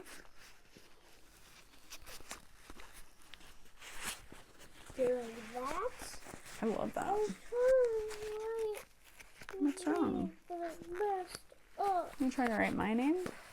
Yes. Well, here. Switch your brush. Oh, you just need to go back to the other brush. You can try now. I need to start over. I think it looks amazing. It looks like she's in a dusty place. Here, Yeah. you can undo. Pretty easy. All right, so now we've got a nice curved edge there.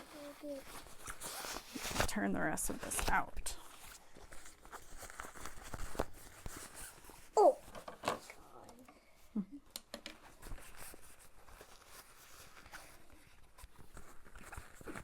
Oh no. When you tap 2 fingers on the screen, it's undo.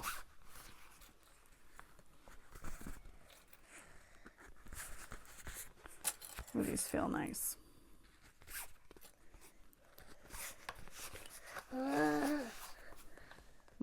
One, 2, 1, 2, and here.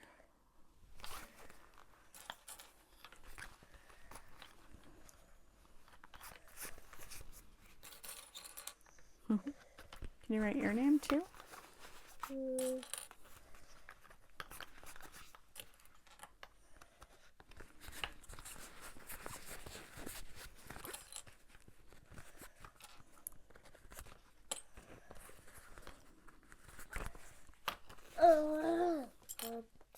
Two fingers.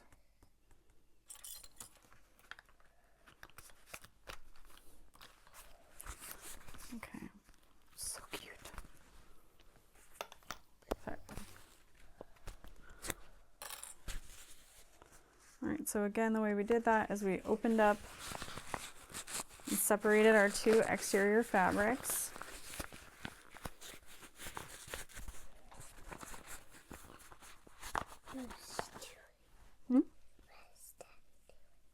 Oh, that was my chair.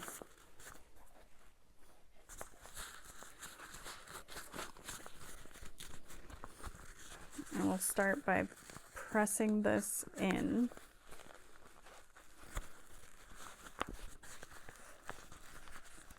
Look. I'm trying to kind of push that down.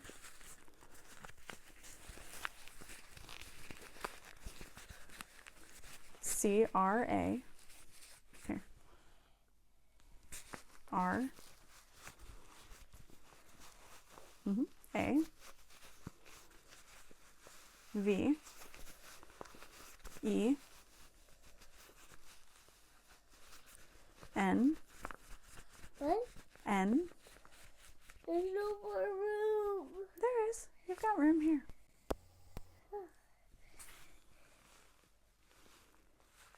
S.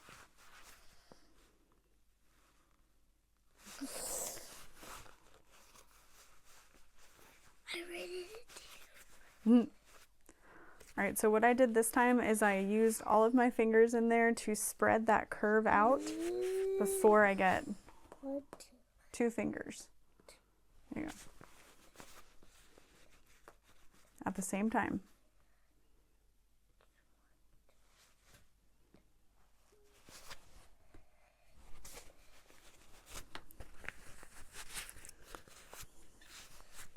And I'll keep shimmying that down. Although I think maybe what you want to make sure you're not doing is accidentally getting the layers mixed up so they don't end up like in the middle of your foam accidentally.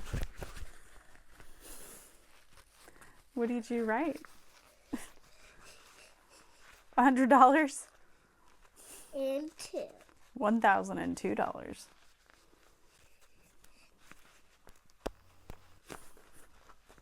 Is that how much the drawing costs? I'm not paying that. Give me all of your money. That's all your money. That's all I got. Spent it all on yogurt. Okay, let's see.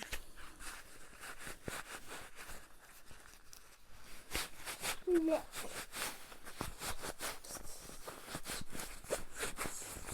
All yours. I did exactly what I said don't do. Dang it. So right now I'm turning the foam Here you go. and the lining, which is not what I want to do. Okay. I want to trace it. I want to trace it. Okay, here. Oh, that's not what I meant. Okay.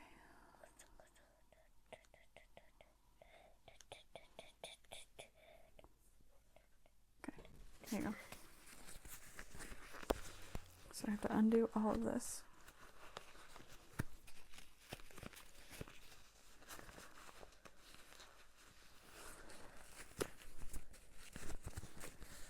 And this is why maybe you'd want to fuse first, but it would also make it a little trickier. I'm just trying to make sure that I've got one single layer. There we go. And you might actually know, if you're using a nylon, you'll know that you've got it maybe wrong because there's resistance. And with the nylon, there really isn't any resistance. It just kind of glides. You can hear that.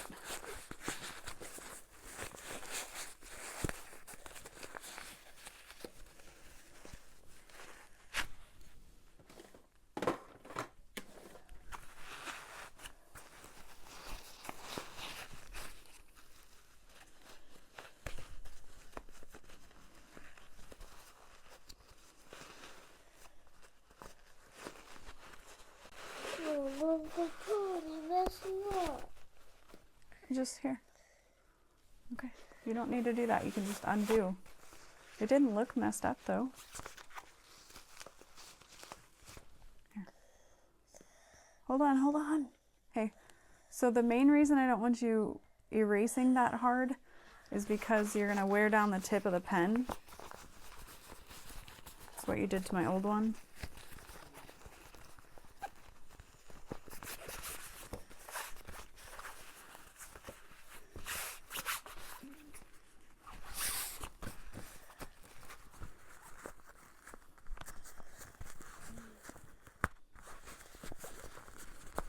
Okay, so now we are going to top stitch this a 1/4 inch and 1/8 of an inch.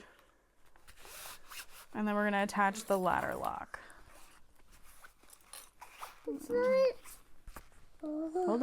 Hold on, take a deep breath. You can say, Mom, will you help me? Mom, can you help me? Yes. There you go. What happened was that you were trying to draw on a layer that was hidden, and we needed to add a new layer.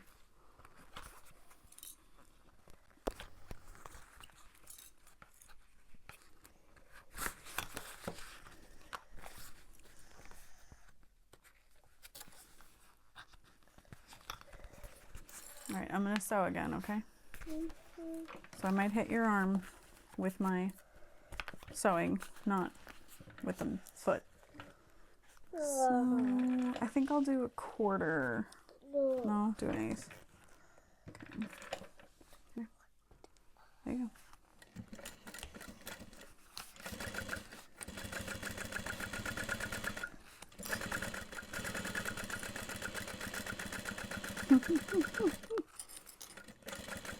Sorry, Dorothy.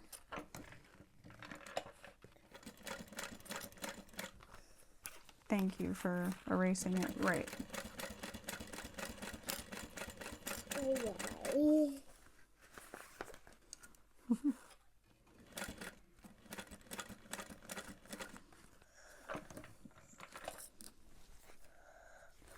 Keep your webbing out of the way. We're just going slow.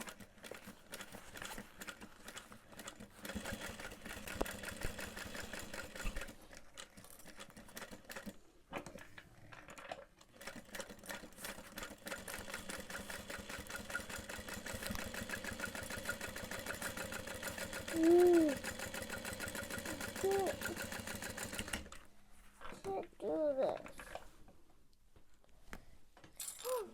But that's wrong.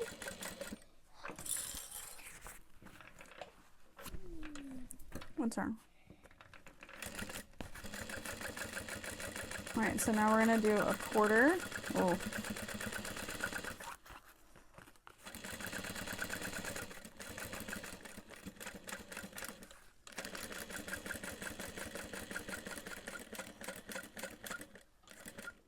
Oh my God, what I keep. So what it wants to do when you hold the line like that is make it straight. That's what it's programmed to do. But you can override it by double tapping when you're done. Okay, so I'm kind of teetering in between a 1/4 and 3/8 just due to distractions. But that's okay, because I'm just testing. We're just having fun sewing. So for the ladder lock, you want the teeth to be on the back. And we're going to fold 2.5 inches of the webbing under, and we're just going to go looped around the center bar.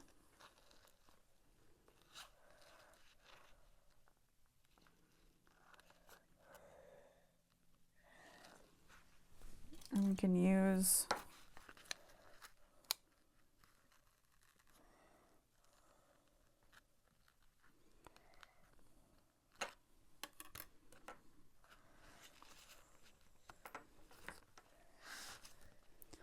and we just have it hanging off the edge a little bit. Oh my God. What happened? The nose is not red. I want you to do the whole time. Oh, your pencil died.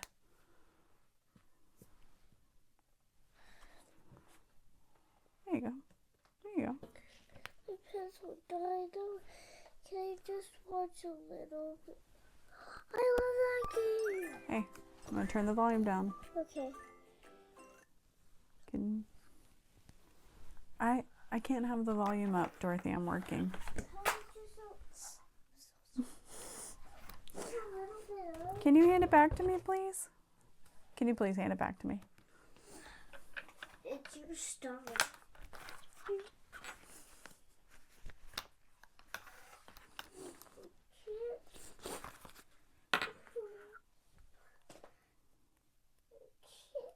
Dorothy, plug in your headphones. Okay. Go sit on the couch with it. You got it okay, or you need help? Please be very careful. You can say, okay.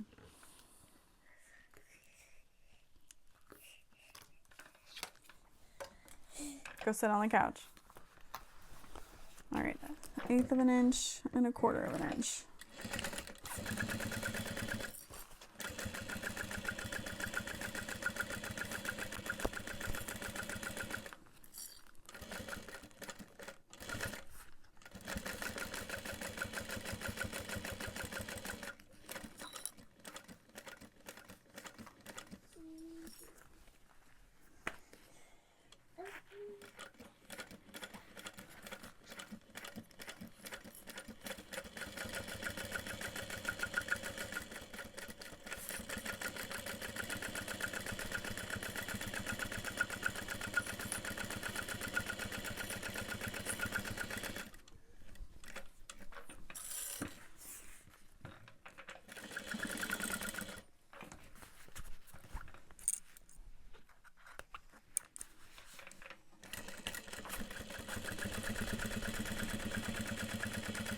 So for the back of this bag, I would have, had I read the instructions before cutting it, I would have cut out a couple more pieces so that there was a back slip pocket. I love a back slip pocket.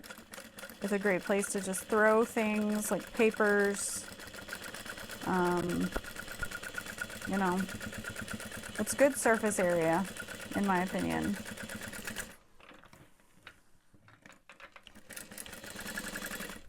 But there is nothing on the back of this one. If you were making it into a diaper bag, it would be a great place to put a changing pad as well. So the teeth should be at the back, at the bottom. And we're going to fold the webbing up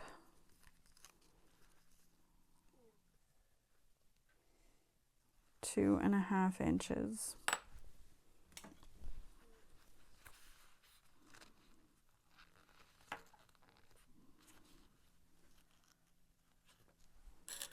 And it'll just barely hang off the edge of the strap.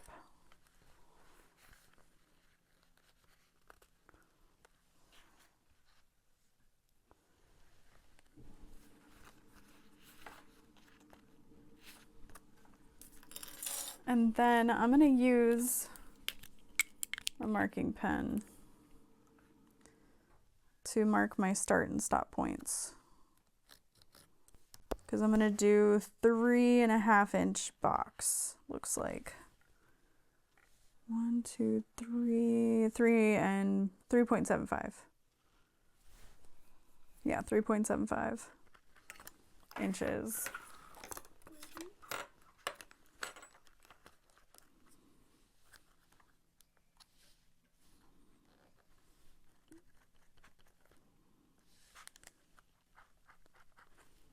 And I'm just giving myself a very vague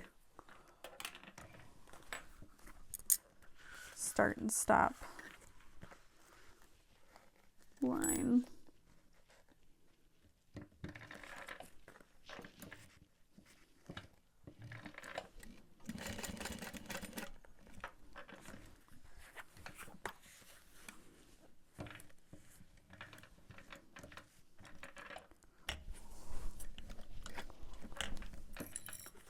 Just backing out of that area because I'm really close to the hardware, straightening out my webbing.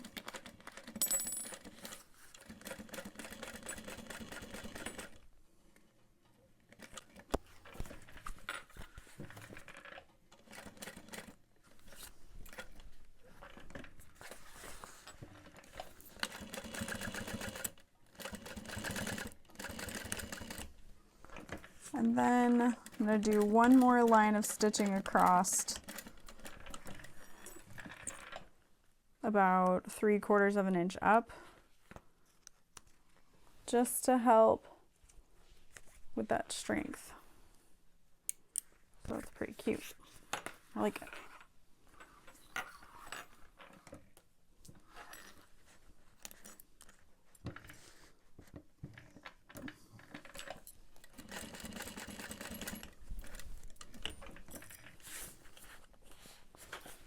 Okay, I have to back out.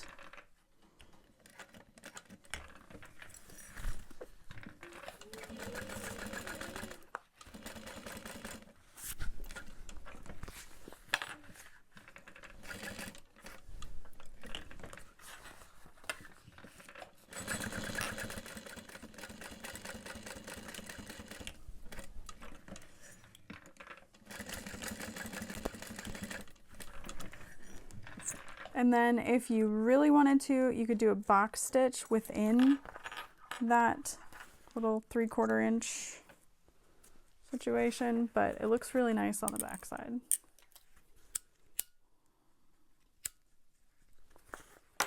And then I'm just taking a lighter to those ends, and that looks good. And so we're going to grab our exterior vinyl accent, and we're going to sew that into place first.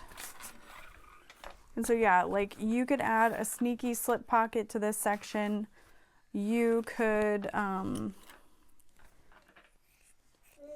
add a back slip pocket. That's the full size of the back panel.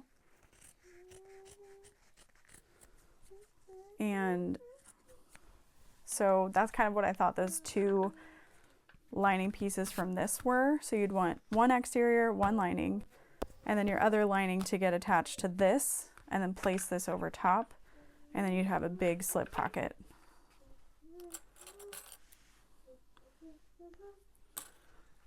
But it's also okay to have nothing. So we're going to sew that on at 3/8 of an inch.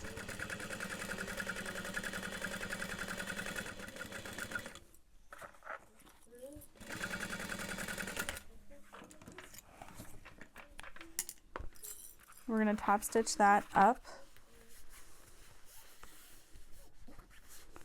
through the vinyl accent.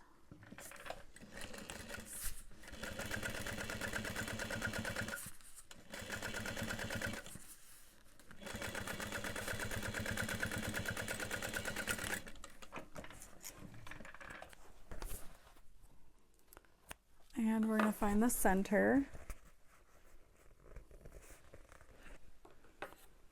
And then we're going to measure. And make sure you match the diagram for the way these curve. You don't want them to curve in, you want them to curve out and away. So we're going to do first 3 inches, so 1.5 each side of the center, and that is where we're going to clip our backpack straps just as they need to be.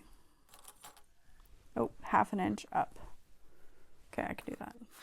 I'll leave that there for now, and I'm going to do this one at a time.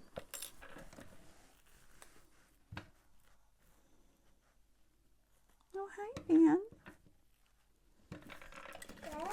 Mm-hmm.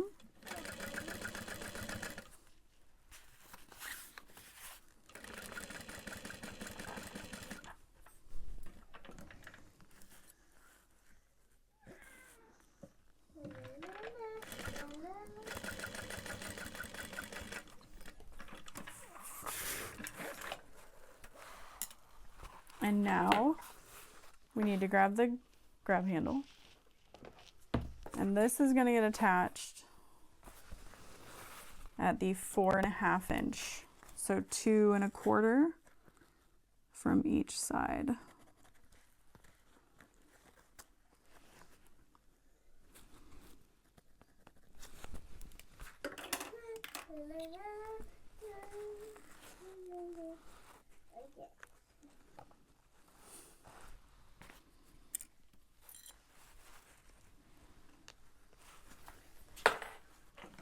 was loud. All right, and we'll baste that into place.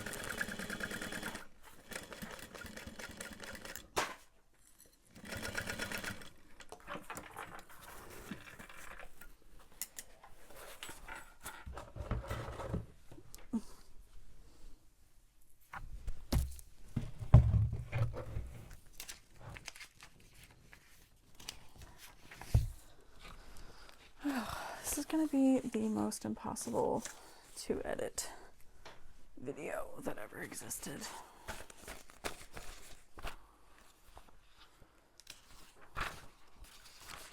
And then we're going to baste on the existing top. Exterior top.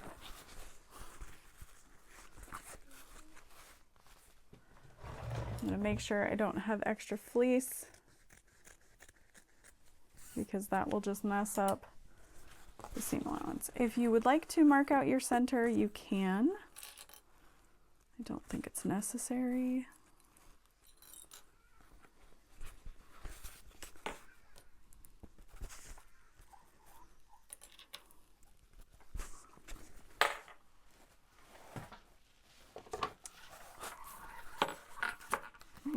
We're not going to learn. All right, and then this is 3/8 of an inch.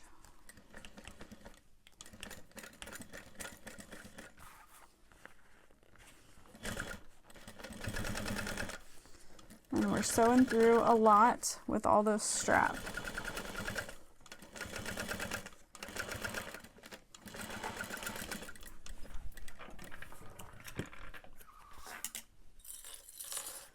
And now what we're going to do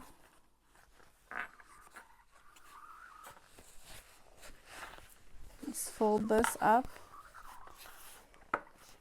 just like we did the other. And we can sew a box stitch under the handles after we top stitch.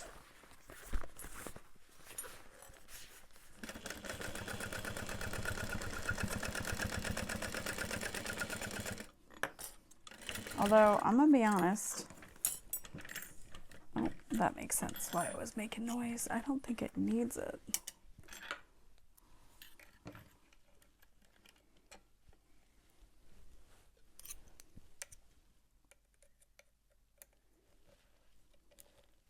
Okay.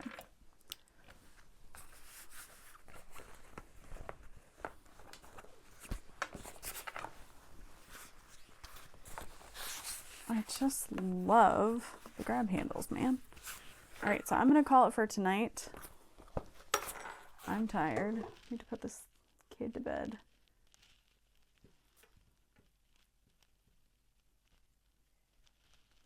But I'm gonna get my strap connectors and my webbing out.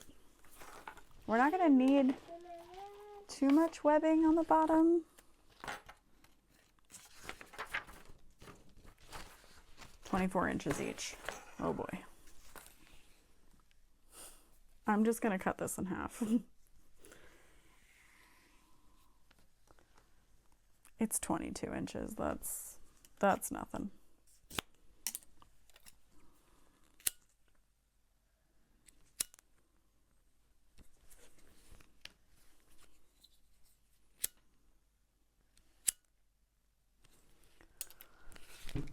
All right, so that'll be ready for tomorrow. Just finish the damn thing. No, I'm tired. That's the thing. Don't sew past the point of being too tired. We are backpack. So I have my strap connectors. They are clipped together, and I need to make them so that they are right sides together. And the long edge stays open. And we're going to sew one edge first at 3/8.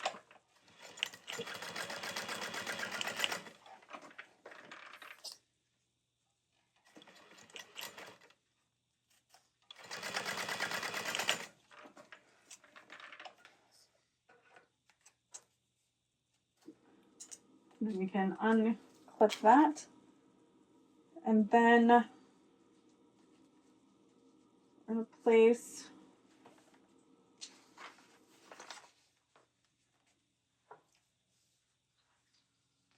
this right up against the seam that we just sewed together.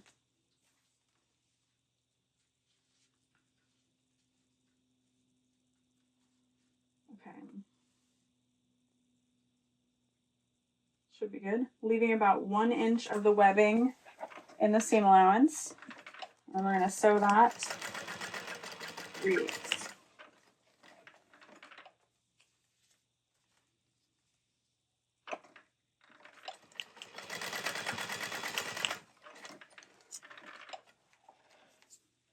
And then we're going to trim down the side that does not have webbing.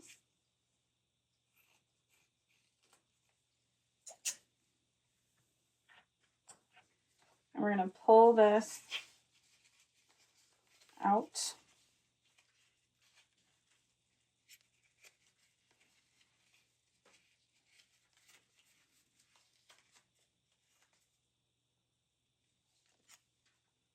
Just want to trim that corner a little bit.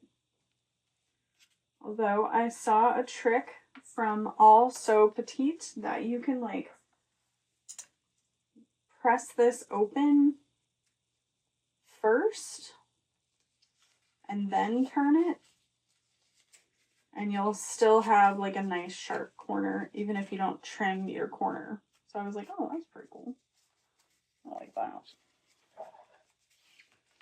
Okay, so we're going to press that as flat as possible. I'm going to sew across that open edge, and then we're going to stitch this at 1/8 and then 1/4 inch.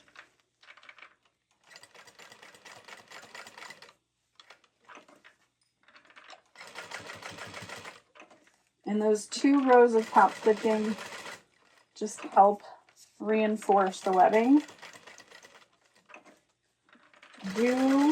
Do avoid any kind of polypropylene webbing in general, if I'm being honest. It tends to shred really, really fast. So if you can, use like a seatbelt webbing. But if it works for you and you don't have any issues, then never mind. But I used to sell like tote bags and stuff, and I had to switch one time, and I bought a polypropylene from like Joann's, RIP, and I had so many people's totes rip, and I felt, of course, terrible.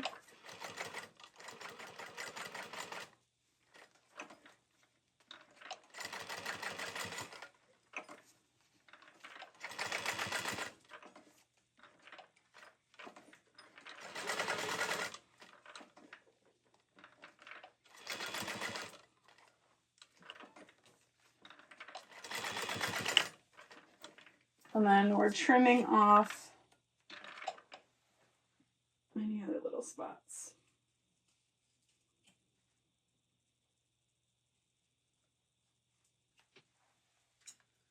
All right, and then these will be inverse of each other. We're going to grab the back panel.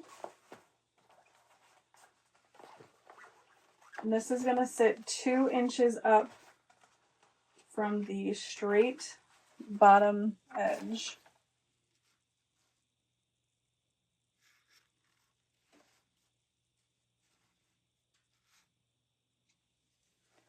That one won't work.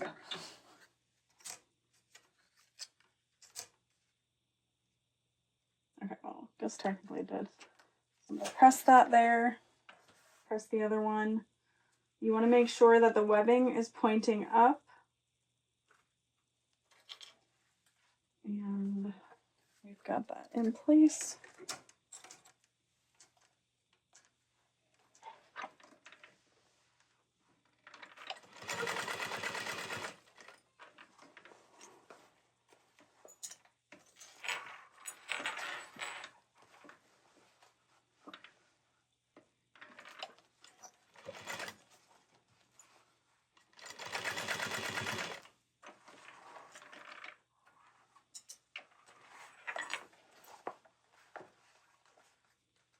All right, and then the way this is going to work is you're going to go up the back, right next to the webbing that's already there, and you're going to fold this under.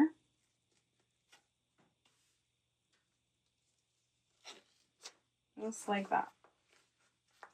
And the way the teeth work, it'll lock it into place. No. No, okay. I thought I did it wrong. Okay. Over the center bar, down below. Good to go. She doesn't say anything about finishing off the ends of your webbing, but I like to just fold it over on itself. I'll do it once and then twice, and I'll just do a quick row of stitching. I wouldn't use like a metal strap end or anything here. It could just be uncomfortable.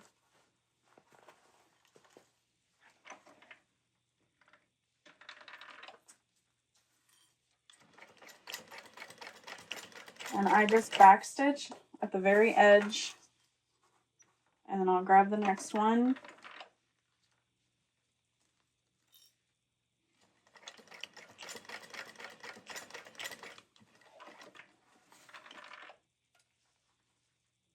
Cut that apart.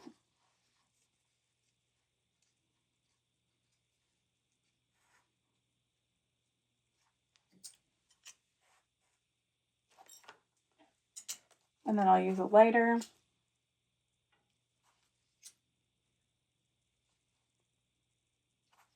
Finish that off.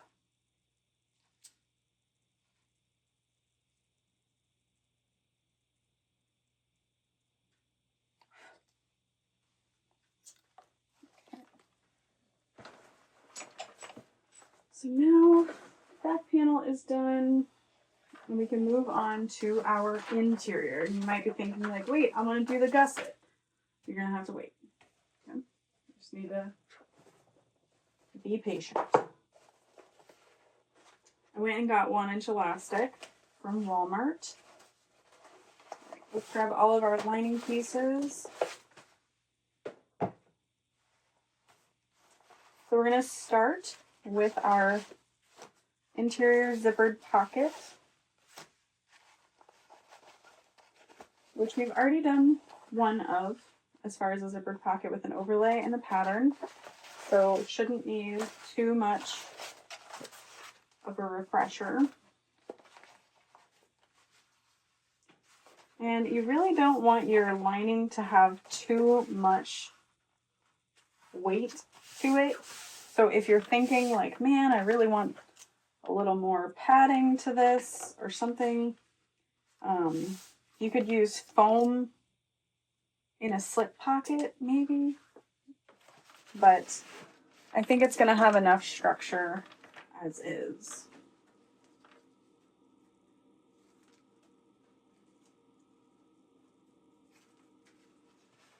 So this is going to go centered 2.5 from the top.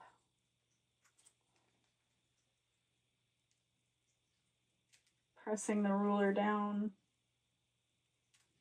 pressing that overlay in place, making sure not to stretch it out in any way.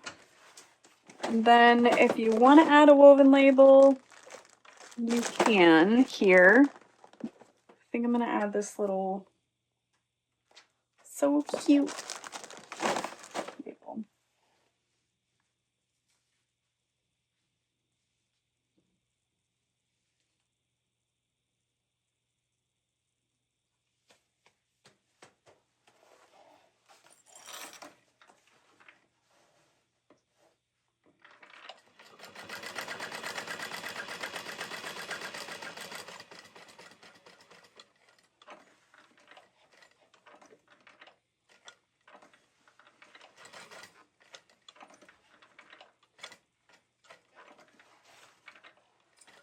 And then I hold the turn wheel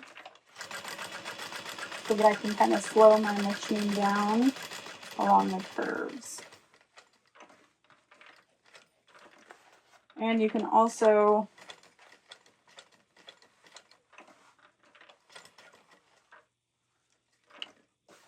hand crank as well.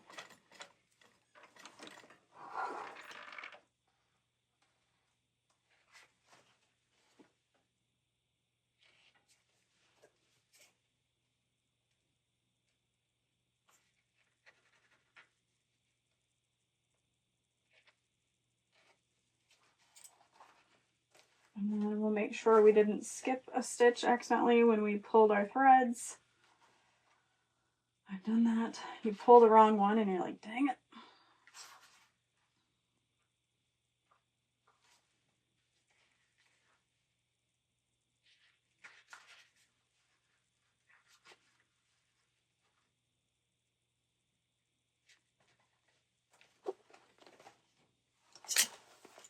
And then only cutting away the fabric underneath the overlay. Don't cut your overlay. Don't accidentally cut your lining. If you cut your woven label because maybe it has a longer seam allowance, just make sure you take your lighter to it to seal off any fraying, or it could over time fray out, maybe. You never know. You just don't want that.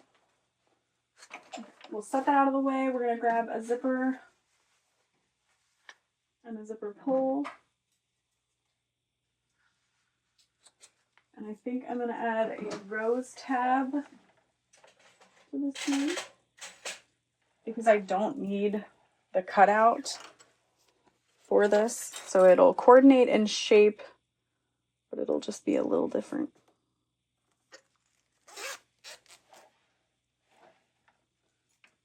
Excuse you.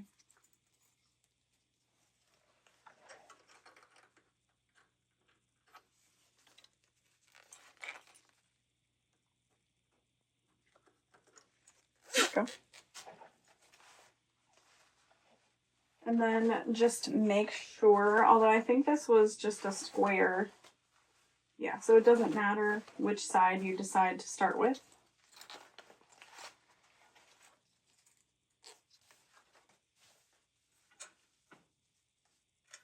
I leave my zipper pull trail off to one side. I have my lining right side up. Yes. And I've lined up one straight edge on the short side of my zipper. And then I sew that at a 1/4 inch.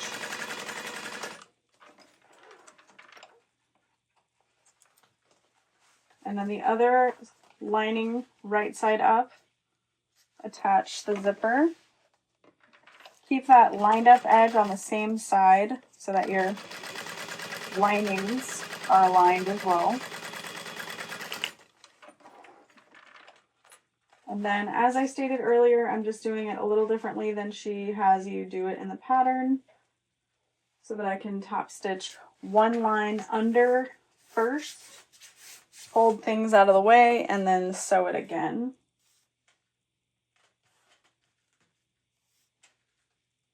I'm adding tape over my lines of stitching, and I'm just going to peel the bottom line of tape away.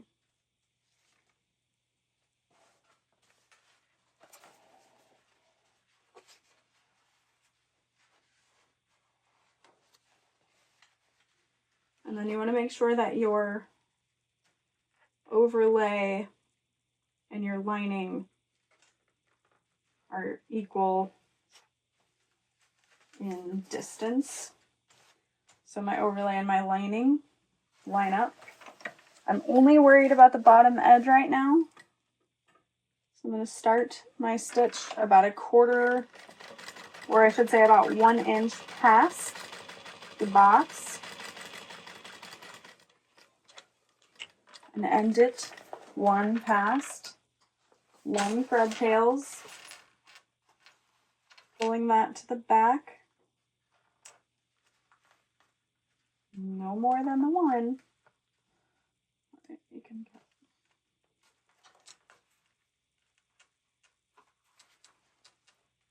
tie that.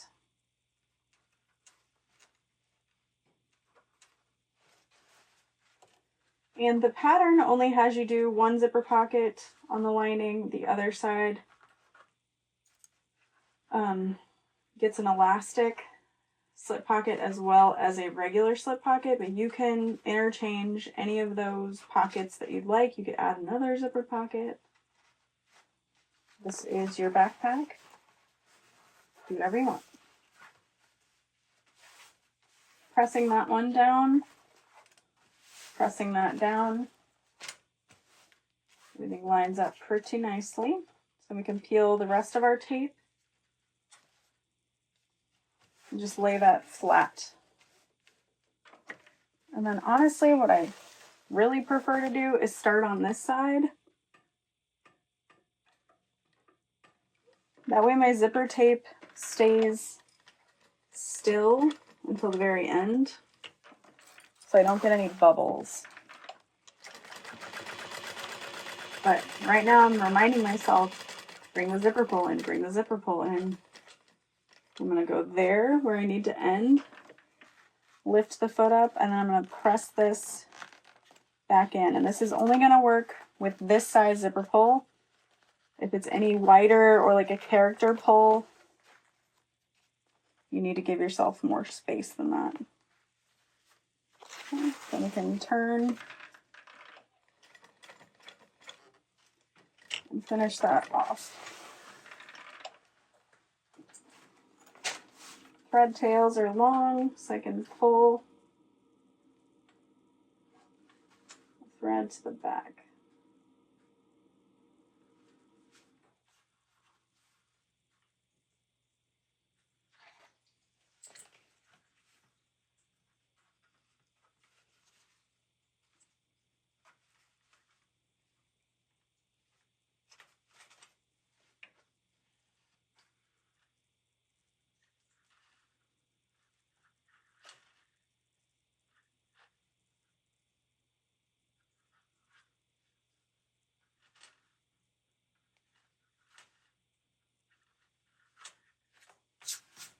Alrighty. I'm going to cut the zipper tape excess, and then we're going to close off this pocket completely. Trim that bottom.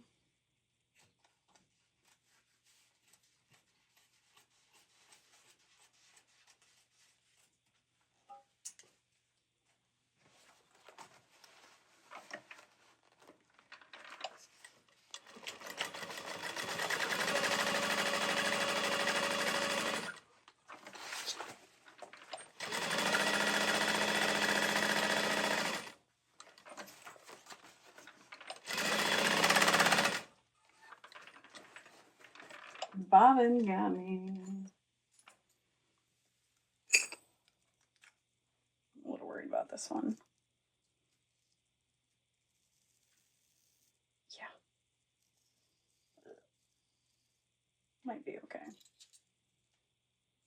Famous last words. If your bobbin doesn't wind evenly or consistently, you're probably going to have some issues. So let's see.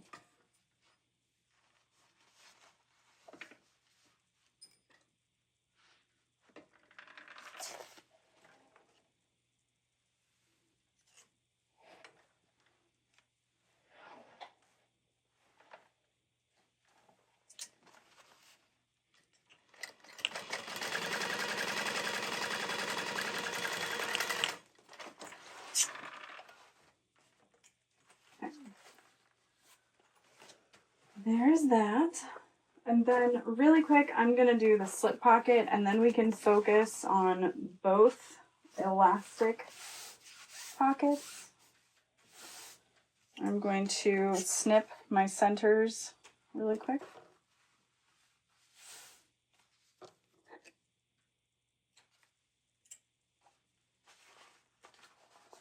And for the slip pocket, all you're going to do is right sides together.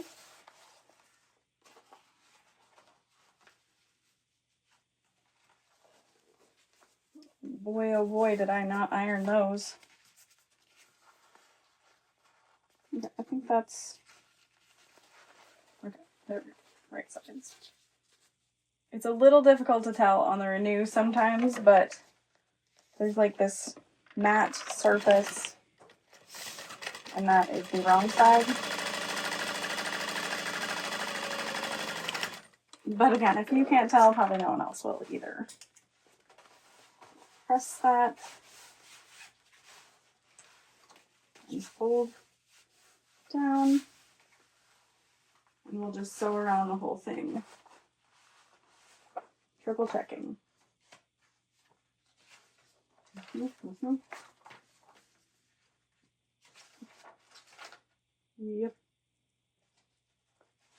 Yep. Okay. I just figure this way we can focus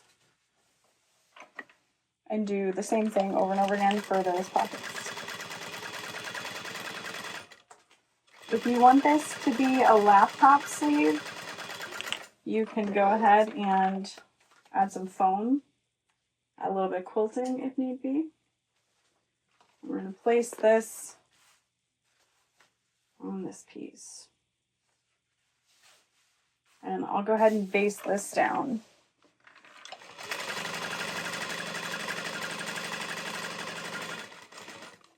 And really, you don't have to do every single side right now because we're going to be adding the other slip pockets.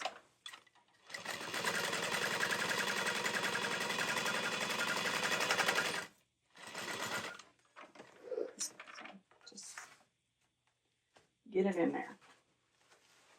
Alrighty. So now we have our two lining pieces and our two interior elastic pieces. So we're going to put wrong side up those interior pieces, and I'm going to measure 1/2 inch.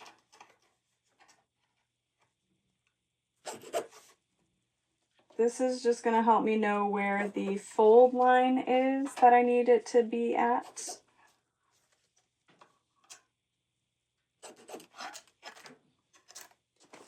And I'll grab my 1/4 inch tape so that it sticks really well.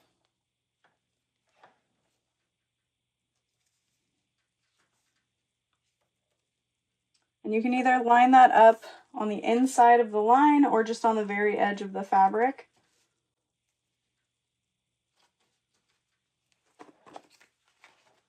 But we're folding this to 1/4 inch.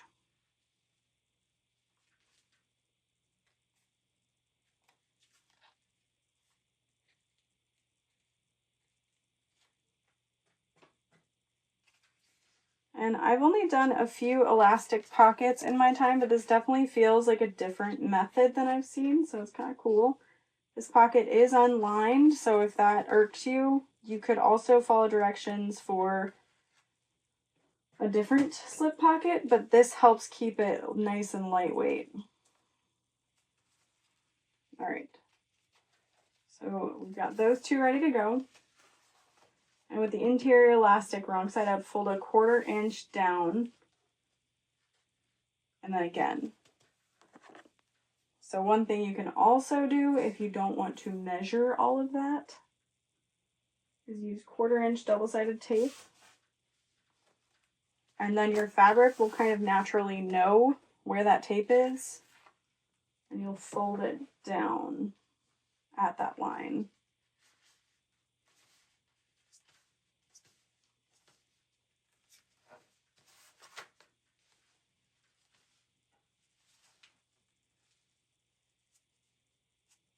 Okay. So fold down again by a 1/4 inch so that it is completely enclosed. But we don't want to add tape to that again. So I'm going to just add some clips.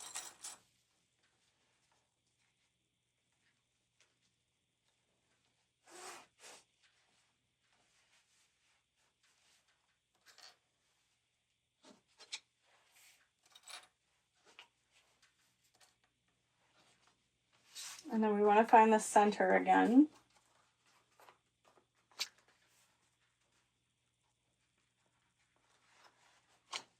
And we'll find the center of this. We're going to slide that under. So I've got the wrong side of my pocket and the wrong side of my elastic. And I'm just pressing that up inside the seam all the way. And there is no raw edge along the top except for these little folds here. Now we can top stitch along the folded edge using an 1/8 inch seam allowance.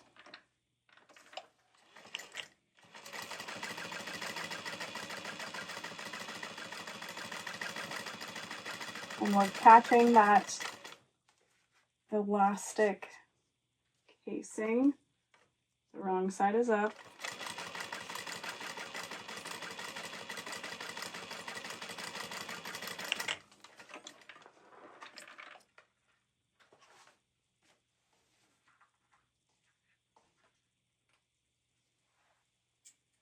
All right, and then we'll press that up.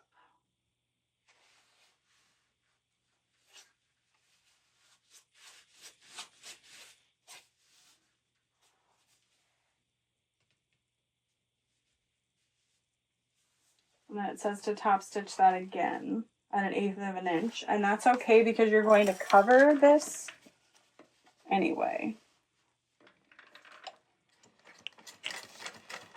I feel like if you wanted it to be one stitch line, you could potentially tape it down.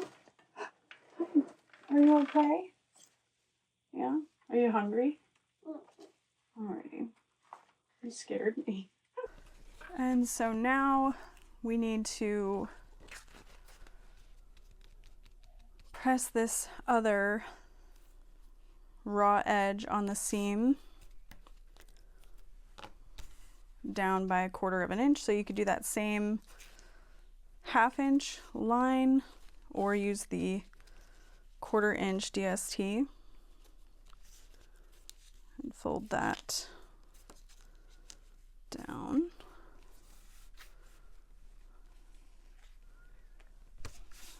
And then we're going to fold that down on the right side of the elastic pocket. Yeah, I'm using the elastic. That's why we needed to go to Walmart to get it today. Where's the elastic?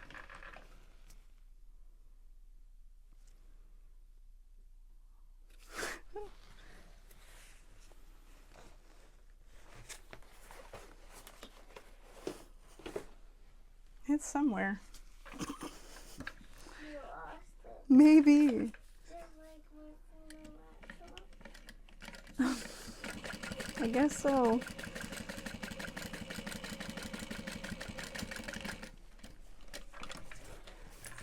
We can't find it on the laptop. Yeah. Not yet, anyway. We haven't.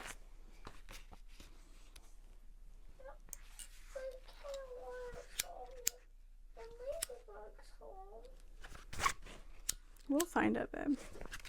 We know they're in the car. Okay. Top stitch. Sticky tape off. Just rest for now. Okay, so now what we need to do on the right side of the interior elastic pocket, measure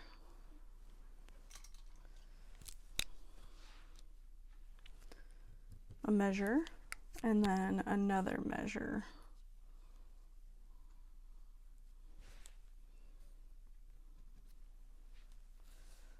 And repeat that mirrored on the other side.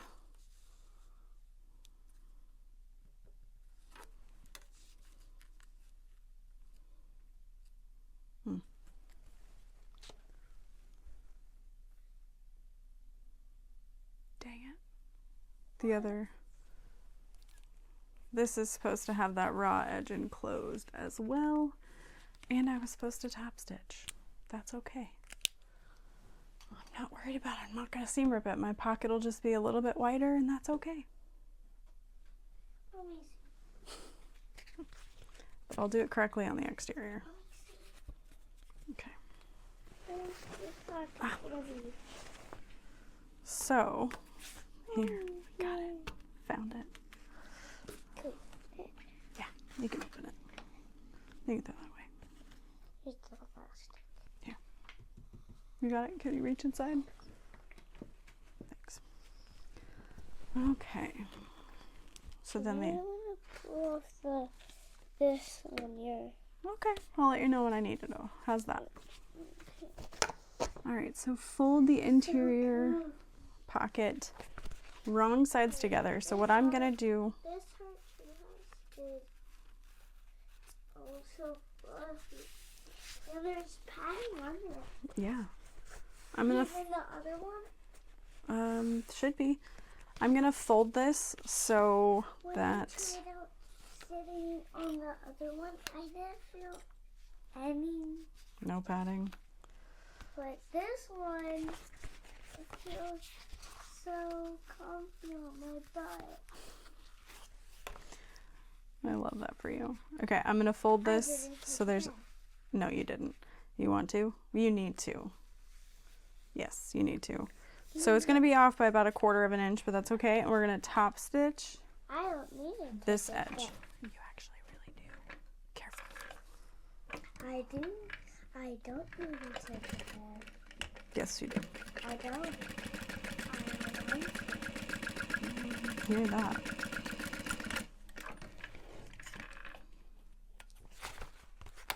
Why do you need sharp scissors instead of your clippers? Those are nice and easy to use when I need to cut a lot.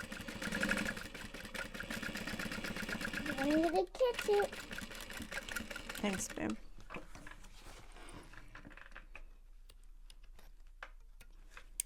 Oh, that's cute. And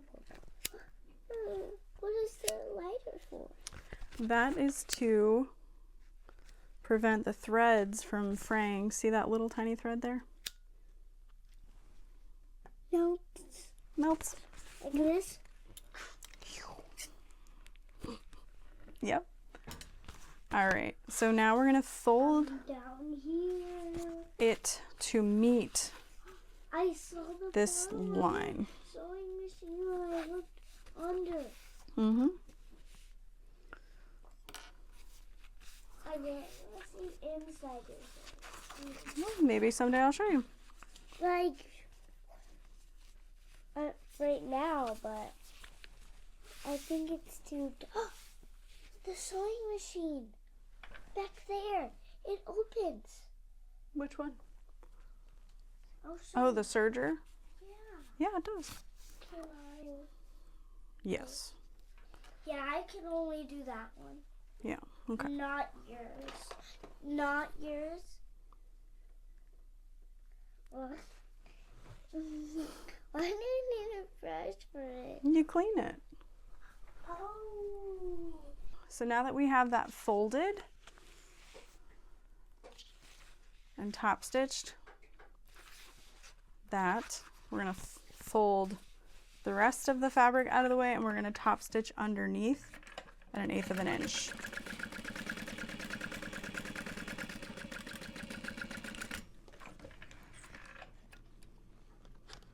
I'll probably go ahead and do that one correctly. Look at the machine. It's nice and clean. Thank you.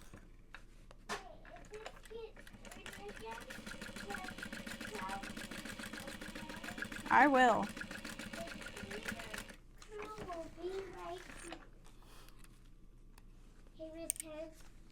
Hey, I just cleaned inside of sewing machine. Can you clean my brush for me? Well, that's how you clean the brush? Yeah, just wipe it off. Throw it away. All clean now. Thanks, babe. Is this where it came from? It is. Alrighty. What is this? So it's a little tiny stapler. Aww. Okay. Place the interior elastic Where's the stapler? right side up. Like, how does it staple things? Because they're really sharp and they're not as quick. Just like the axolotl.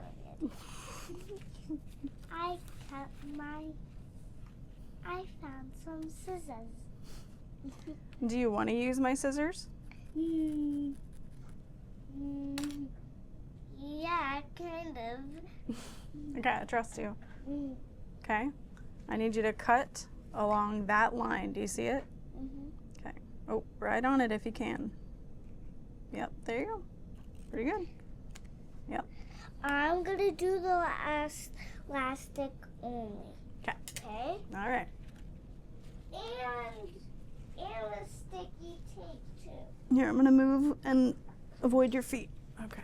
Avoid my feet. Yeah. Okay. Can I do some exercising? Yeah. Whoa. Okay, so now we're gonna slide the elastic through. I do great jumping jacks. Watch. And I may end up in the future putting the elastic in first. Just feels like, oh, there we go. How is my jumping jack? Fantastic.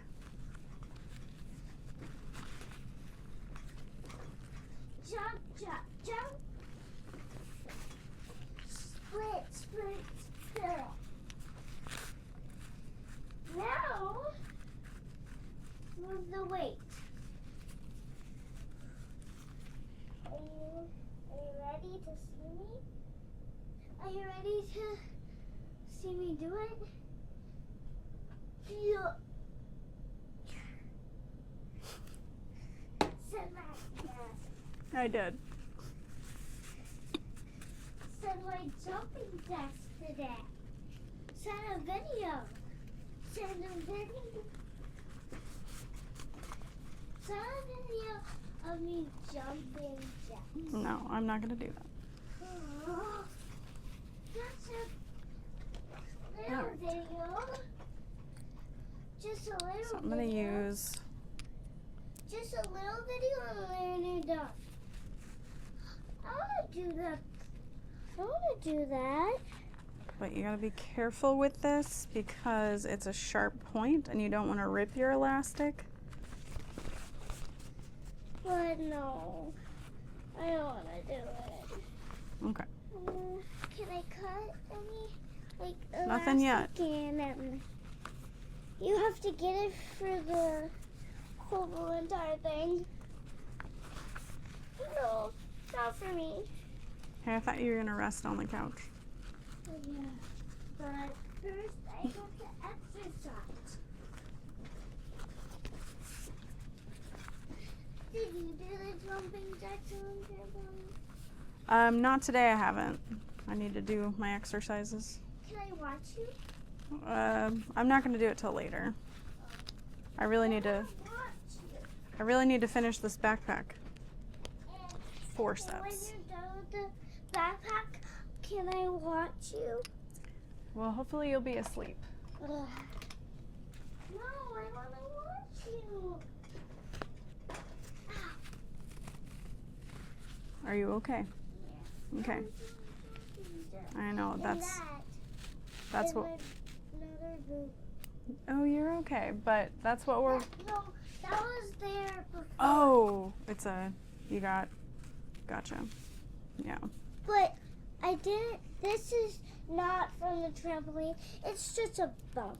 Oh, okay, I understand. But yeah, see how you hit your chin? That's what I warned you about. I said, be careful, keep your face away from the handrail. I was just doing. And then you hit your chin. Yeah. Luckily, you didn't hit it very hard, but hey, if you were to do it again and you had your tongue out or something, you bite your tongue off. Yeah. Then we gotta go to the hospital. So just stay as far away as you can. This is the far way I can Slide the elastic. Is this working? Yep. All right, and now we'll sew that into place, and we're just gonna repeat all those steps, except this time more accurately. Hey, do you want to On this see how side. high I can go? Yeah. Very high. Oh, that's so cute. What's so cute? This pocket, it's adorable. This? Yeah. Oh, it says so cute. I didn't even think about that. Oh. Is it cute? Oh my. What do you think? It's a nice pocket, huh? Yeah, you could put a baby in it. I hope not. Did I ever put you in a bag when you were a baby? Did I? I don't think so. You just carried me. Yeah. You carried me all day. Mm-hmm. Oh, is this a bobbin holder? No, but I use it like it is, don't I? It's this. Yeah, it's a thread stand. Yeah, and this is a friend stand too. Mm-hmm. But hey, what if you buy more bobbins and you can like put them? Yeah. If that, it's already full. So you could use this. Yeah. So I've got it flipped over so that I can see the curve. Got a bottle right here. Mm-hmm. Isn't that silly?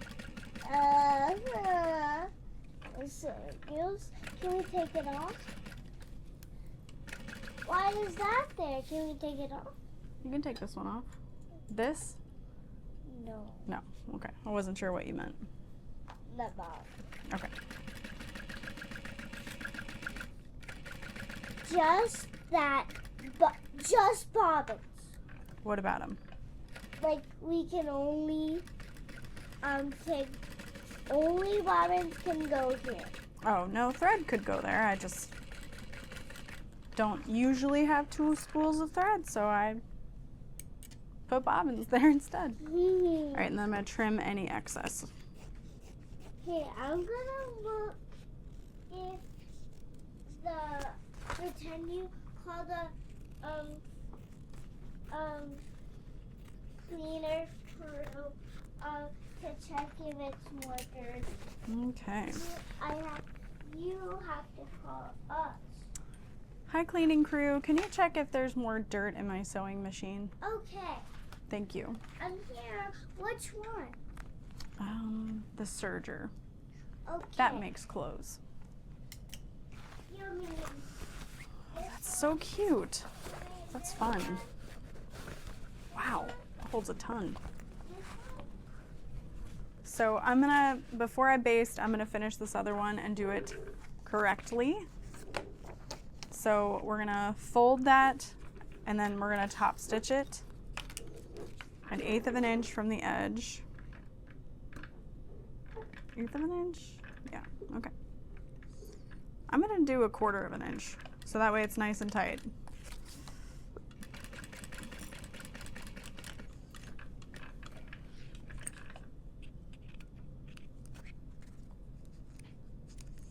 I just don't want that seam lifting.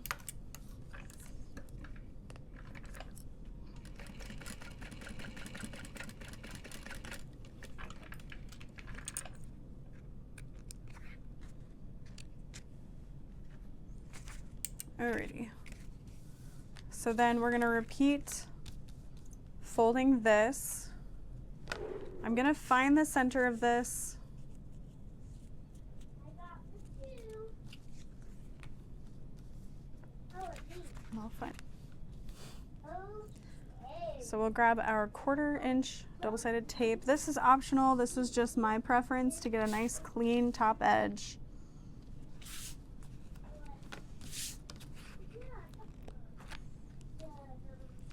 And if you want a clean pull of your tape, no little lifting pieces, you want to make sure that you've thoroughly pressed it down. They ask what you do this. What's your name? My name is Lauren. Lauren, we have some problem. Oh, what's the problem? We have to replace some. But we can clean it and then we have some sewing stuff. Oh, okay. All right. Cool. I just have to clean first. And guess what? What? This brush reminds me of Wickens. Yeah, it does. Oh, you got Elphaba and Glinda. Yeah. Sure. You just need a little nap. Feel better now? She still seems under the weather. Yeah. Hey, let's go. I know. Let's go upstairs. Alright, we can play some Mario Party. Okay.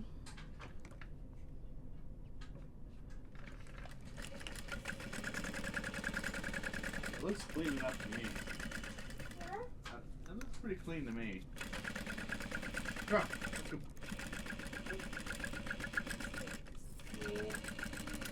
She brought her blankets and stuff down. Yeah, I see. Go with this. Thanks. Go put it back with the crafting stuff. Okay, no. That's enough. Go. Good job. Go play some Mario Party, huh? I was scared. You saw spoilers? And then he hissed that. Yeah, he did.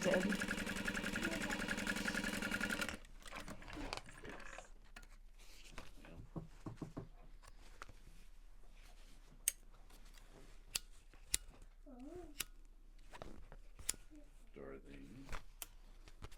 You want me to start counting down?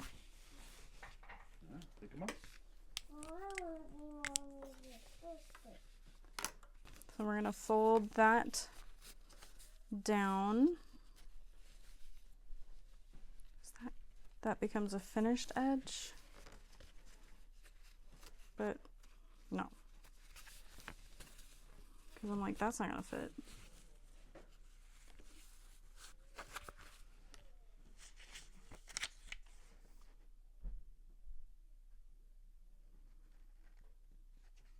Girl, I don't know what I did. That's fine.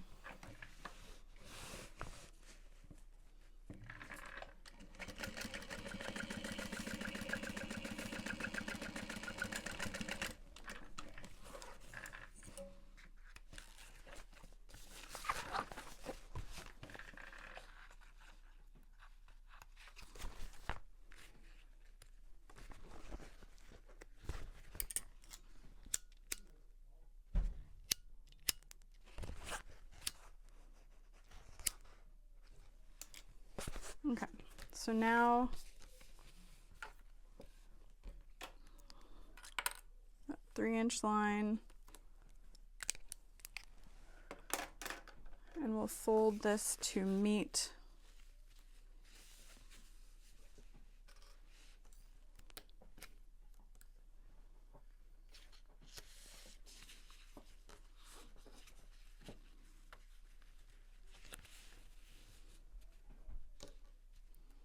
the 3-inch line,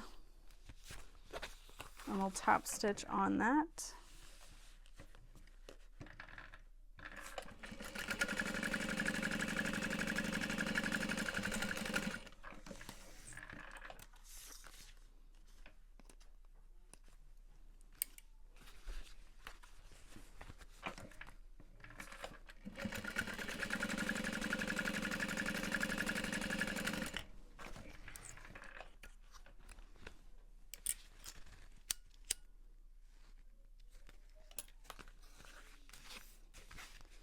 And then we'll fold that back. I'm gonna grab my hemostats. I'm gonna cut my elastic to size.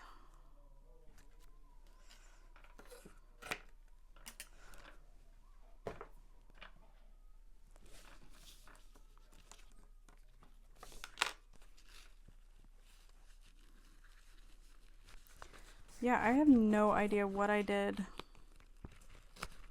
to this casing because it's a totally different size. I don't understand. Okay. So we can use this. Maybe I can kind of crumple it a little.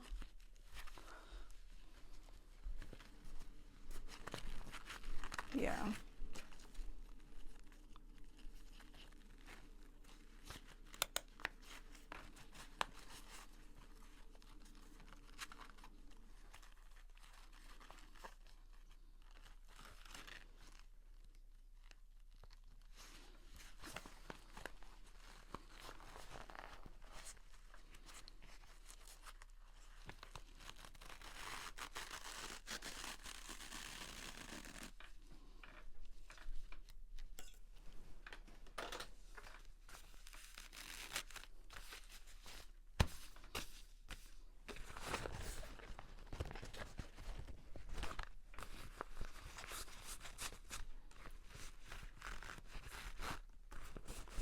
Okay.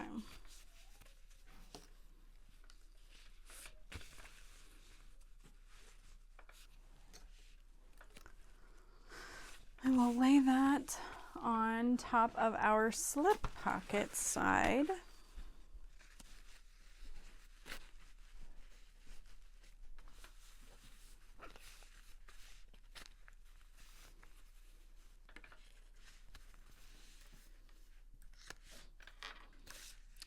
Okay.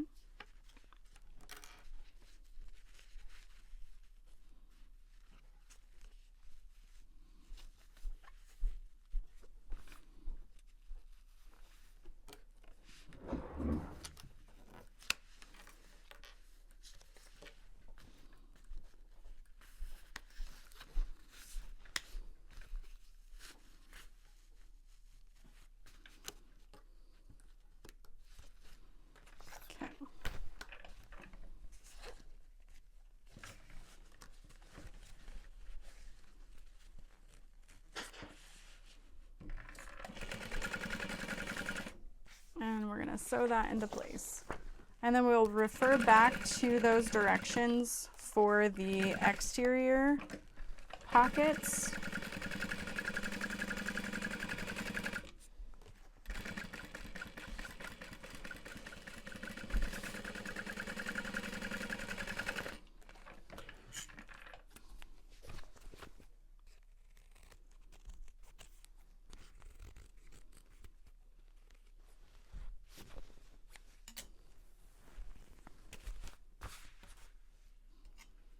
Okay, we should be good.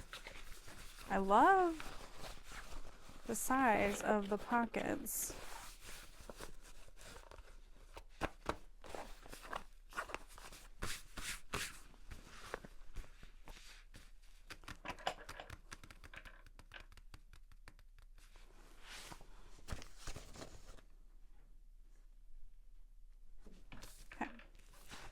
So now we can baste those on the exterior and the lining.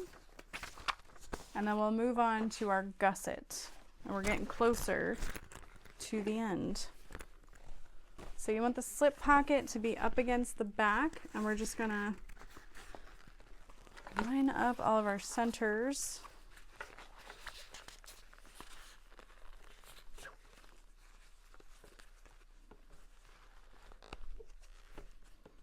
I'm just going to add a second row of stitching. Instead of the box stitches, I'm going to do a second row of stitching behind this to help stabilize the straps.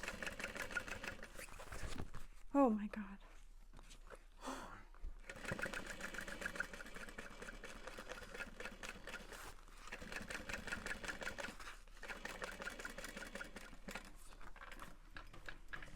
And that should keep them from like lifting strangely. Yeah, that's better. Which, I mean, that's what the box stitch was meant to do anyway. And I just didn't do the box stitch. Okay. So we'll snip the center and the top.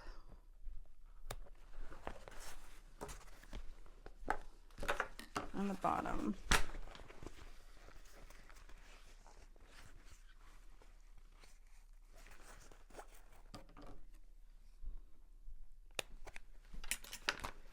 And we'll line those up. That'll help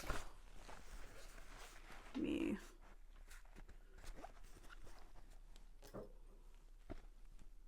Okay, so we'll baste all that down.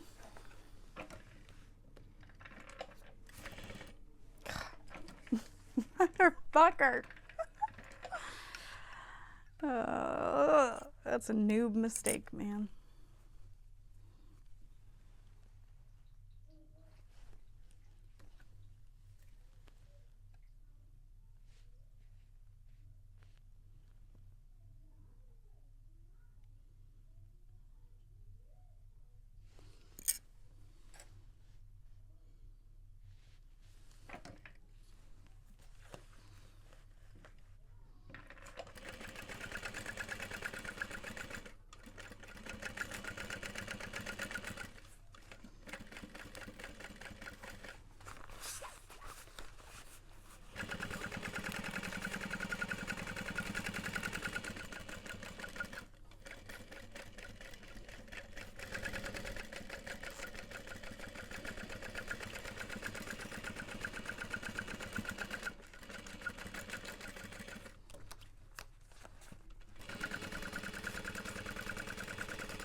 Okay, so, oh, Jesus.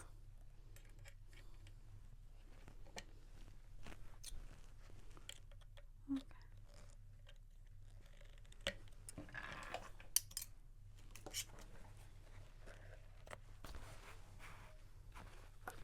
Now I can trim my elastic.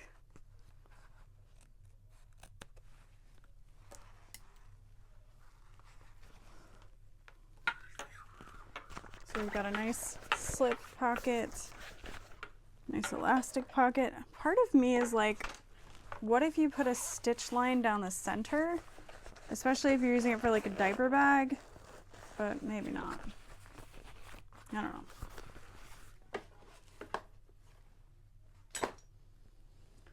All right, now the front.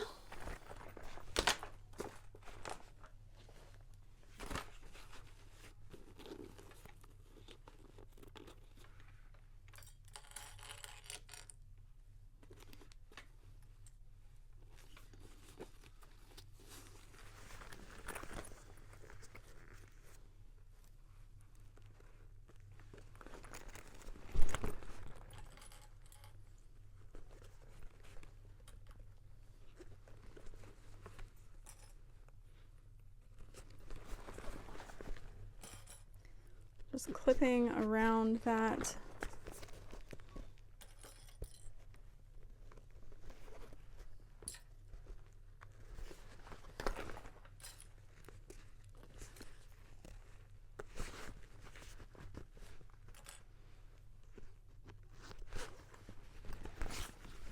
Ooh. Make sure that gets folded down. Actually, maybe I should have put these on the other side. I don't love two zippered pockets right next to each other myself. I just worry, like, if you've got too much in one or something, you're gonna kind of feel the other through the bag.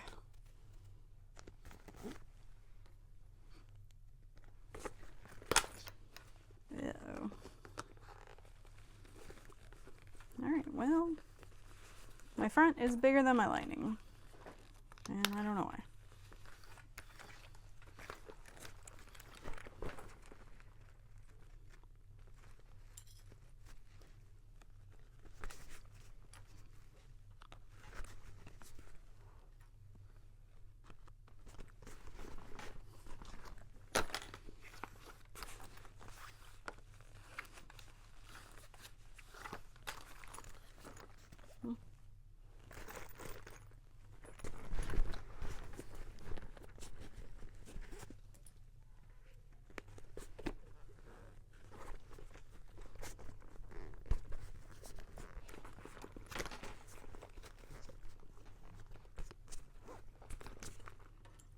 Okay, it was just...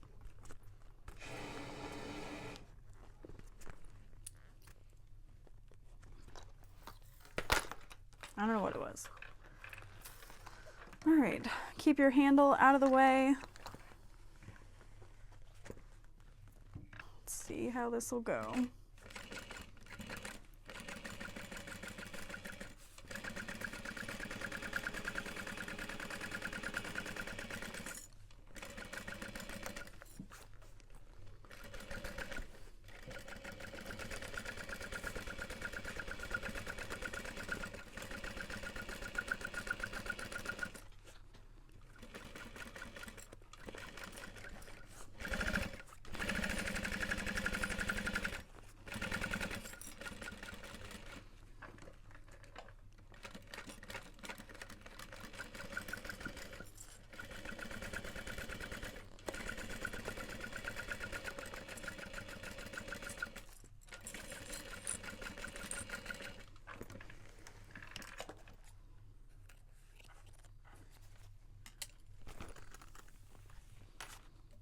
And we'll give it a haircut.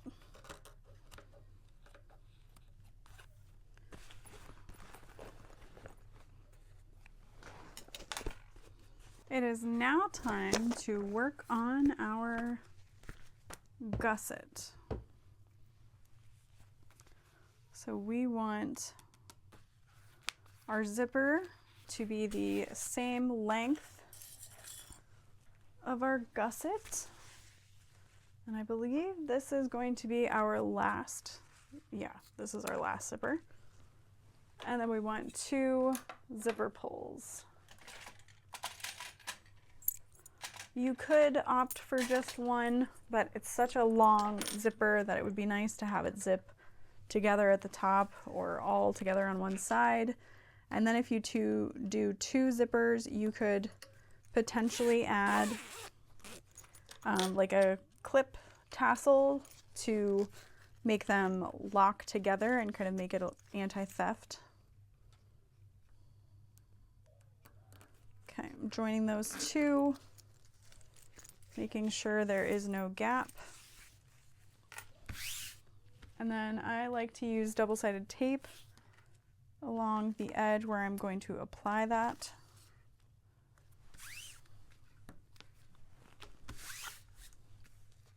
Press it down firmly.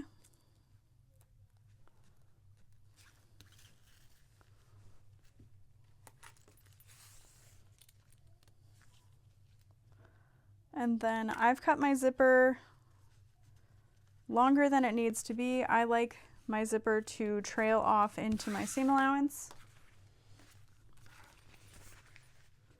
And then we can add our lining right sides together.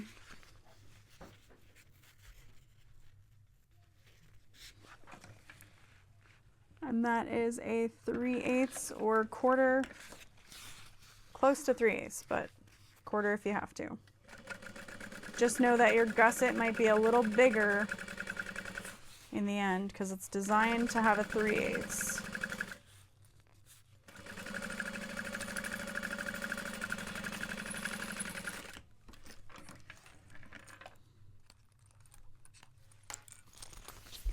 I'm going to press just the lining and give it a really nice crease, pressing it away as much as I can. Then flip this side over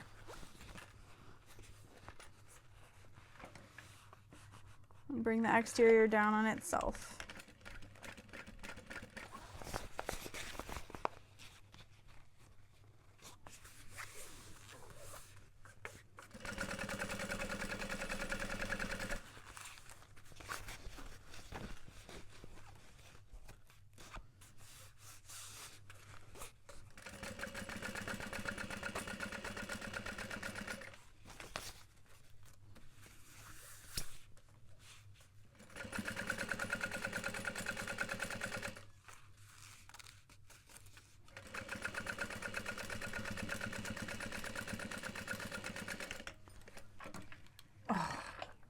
Butthead.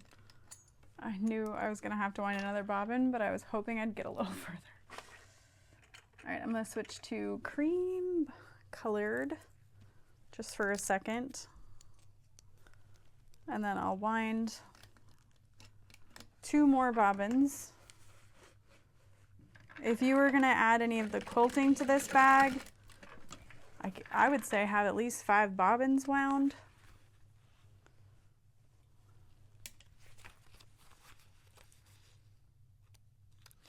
You know what? I can get away with cream in the bobbin for a minute, so I'm going to do that. I want to at least finish my gusset. All right, so I've got excess fleece on one side. I'm going to add it to the side without the excess fleece. And then once we put everything together, I will trim that fleece away. I don't want it in my seam allowance because it's just going to mess me up.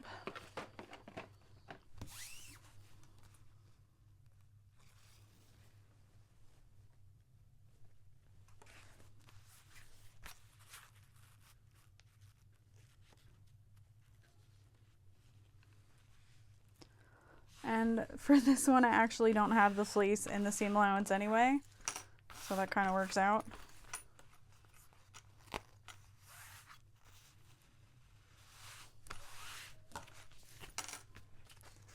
And right side together.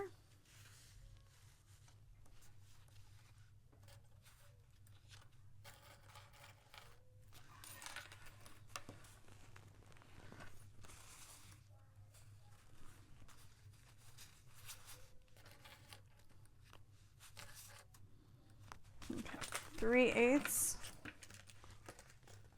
Moving those zipper pulls out of the way.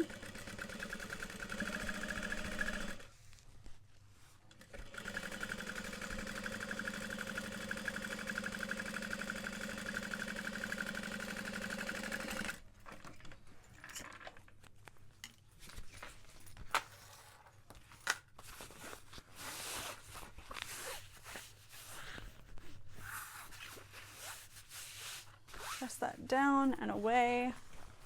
We flip this over, and you want that seam to sit on itself. You don't want to over or under press that. You just want it to sit nicely, and it'll have like a bit of a lump there. And creates a nice top stitch.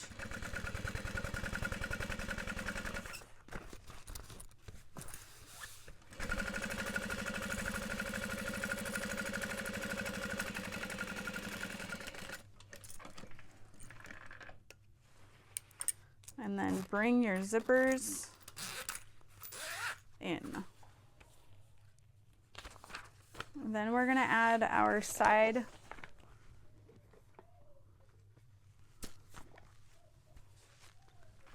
lining and exterior pieces, and just make sure that you've got them the side that fits.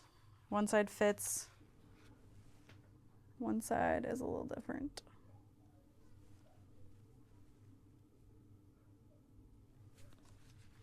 Right, like it's just barely, yeah, it's 7 by 6 3/4.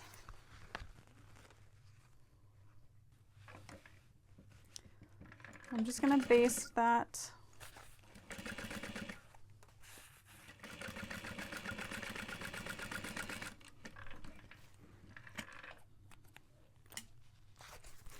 And that should be lining right sides together, exterior right sides together.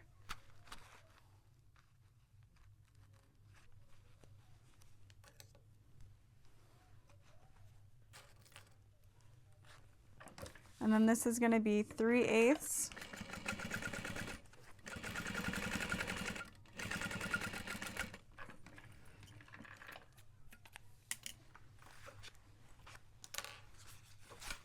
And we'll press those down and top stitch.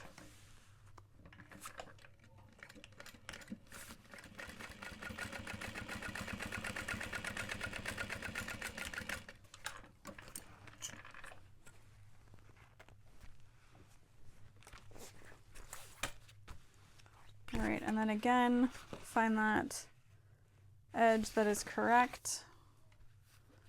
Right sides together. And then if you feel confident, you can clip everything at once and sew at the 3/8.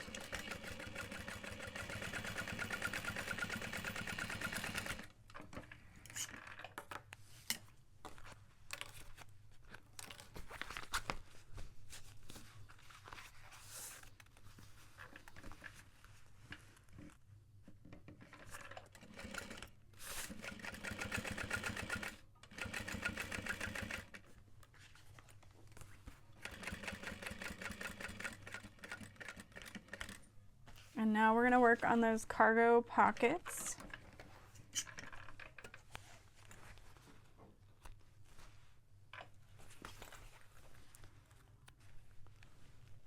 Trimming any threads. And then in case you're worried, because I am, that later on I'll mess that up, I'm going to clip that together. Okay.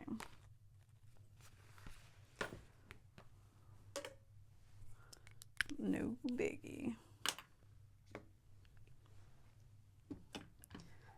All right.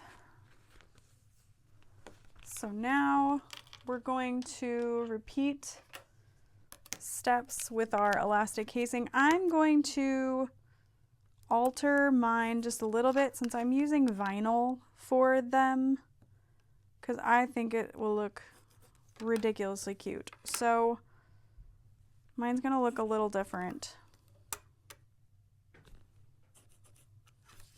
So I'm still measuring 1/2 inch so that I can find that perfect 1/4 inch fold.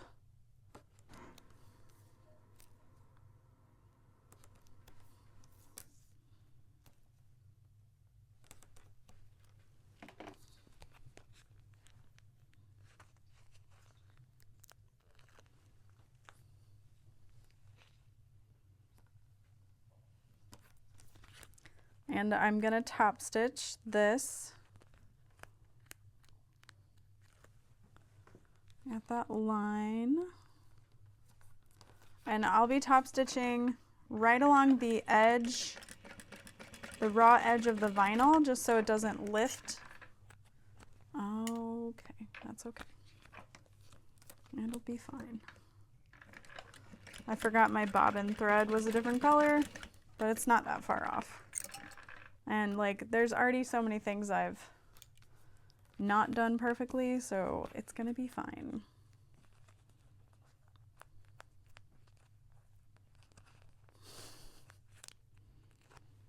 If you've made it into this, in this far in the video, I'd love to know, are you watching for entertainment? Or are you watching for company? Or are you making the pattern with me? Because if so, I hope you're doing a better job of reading it than I am. Okay.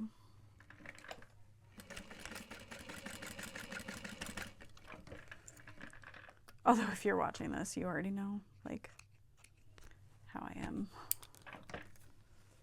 You already know, baby. Okay.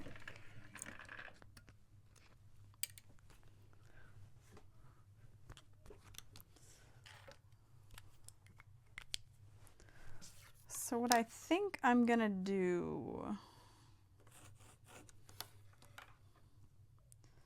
is I'm measuring 1/4 inch from the top and the bottom, and I'm gonna fold that so that I've got no raw edges anymore.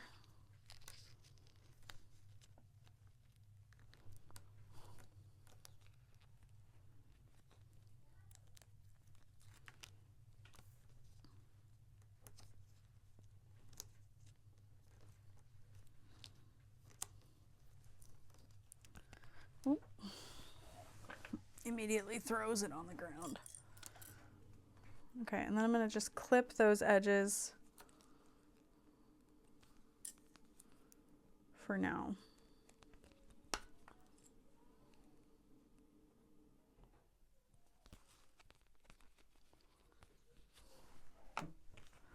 We'll see how this goes for one of them. And then for this, I know I need that folded edge.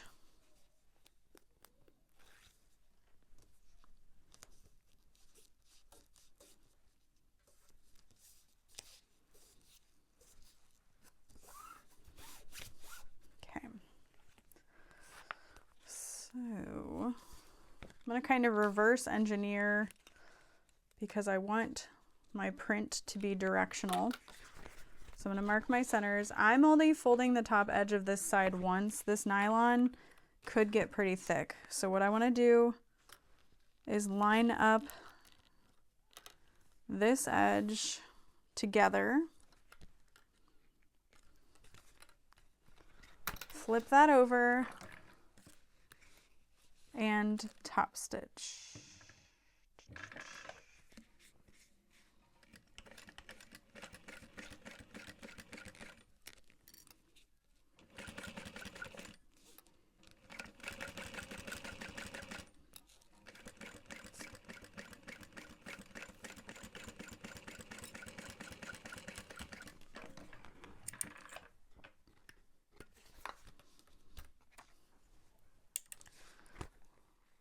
Okay.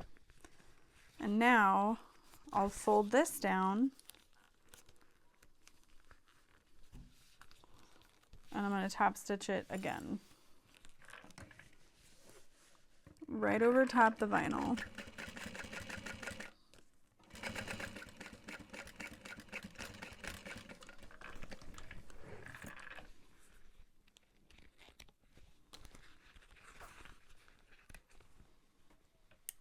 All right.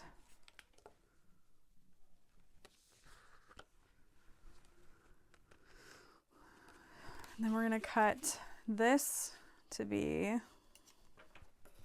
the measurement in the pattern. And now, because I know it's going to be even more difficult to get this in because it's vinyl, I'm going to add it now. Yeah, it won't fit. Because I shouldn't have top stitched the top edge. It should have just sat there. Otherwise it would have worked for sure.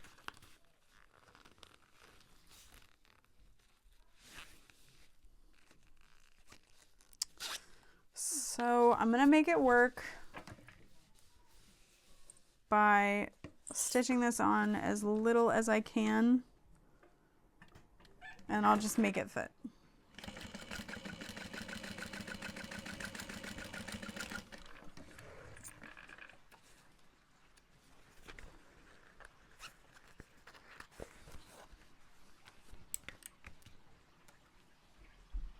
But that's okay. So then for this side, I'm going to fold this just a little bit on this side so that I have enough room to top stitch.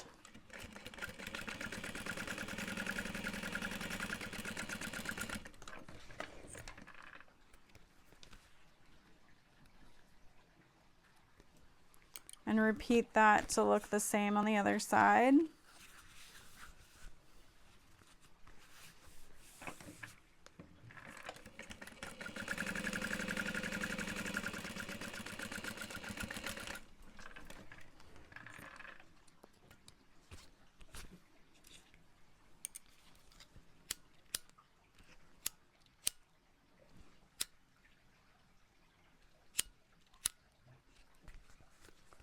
Trim all of my excess threads away.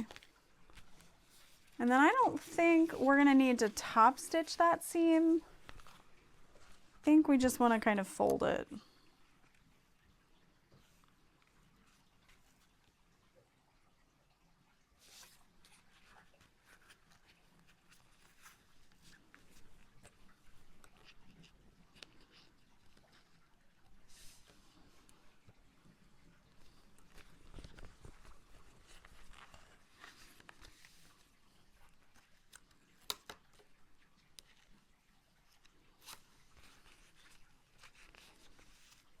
I apologize if you suddenly have the sensation that you need to pee because of the water above my head. All right, so I'm gonna grab those hemostats again. I'm gonna try and get the elastic through here. It's gonna be tight, but it should work. And then I'll just do the other one differently. This pattern already, like, it's a good bag, trust me there, but I am sewing a tester and decided to film it. So you're gonna have some differences on your end.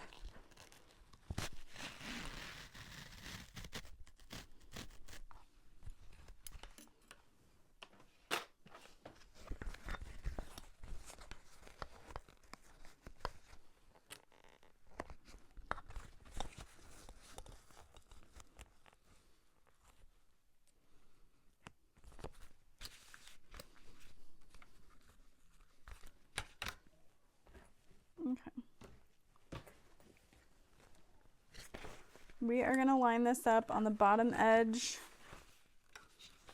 baste that into place. Doesn't matter if our lining is down or not, you just don't want it to be out of the way. And we're going to overlap that a little bit. Yeah. I didn't want to say it, but I sewed my gusset the wrong direction. So my pocket will be a little narrower. It's okay. So I'm going to make that fit on the panel.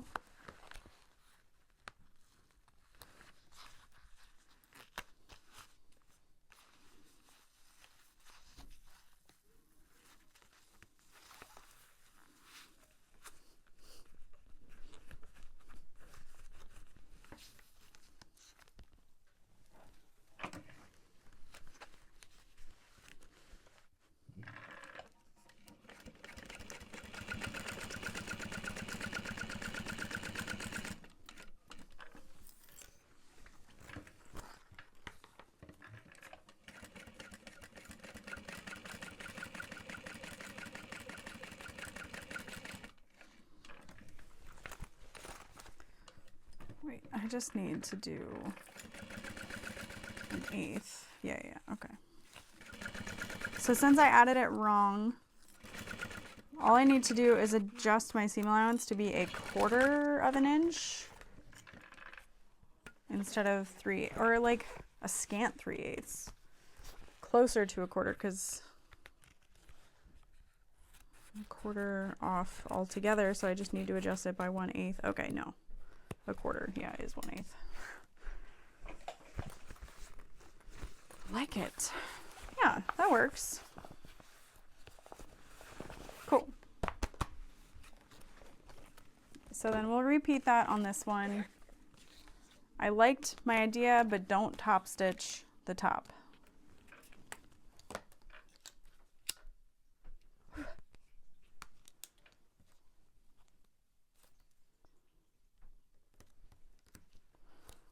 So 1/4 inch, 1/4 inch, 1/4 inch. If your print is directional, make sure you're keeping that in mind.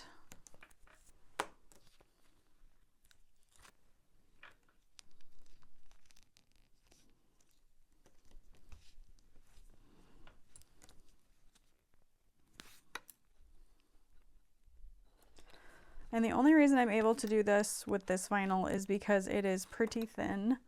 I would not say you'd want to do this with something thicker.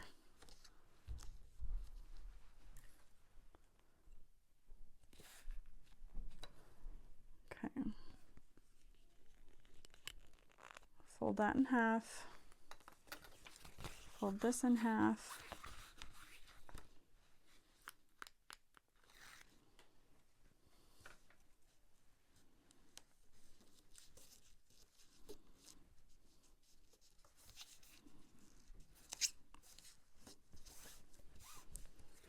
Refold in half.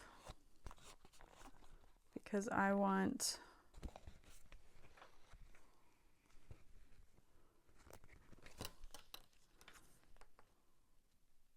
that. Yes. And you know, you could even tape that down right there.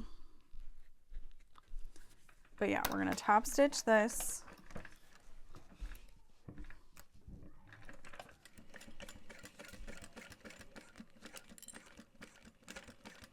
Making sure to keep it together.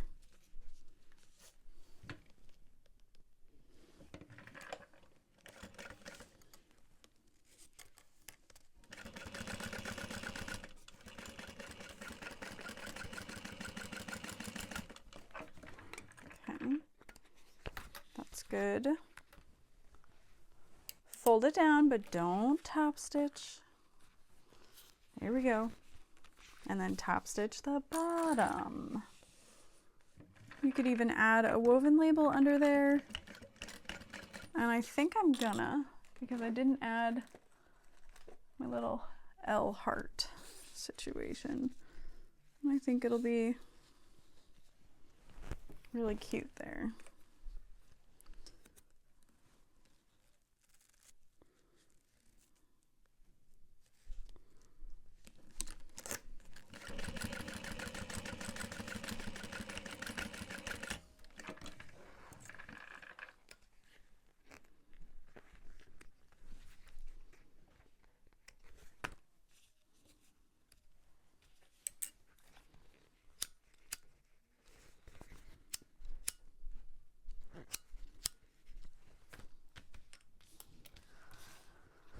Okay, and then again, I'm going to just fold this so that I can top stitch comfortably on the edge.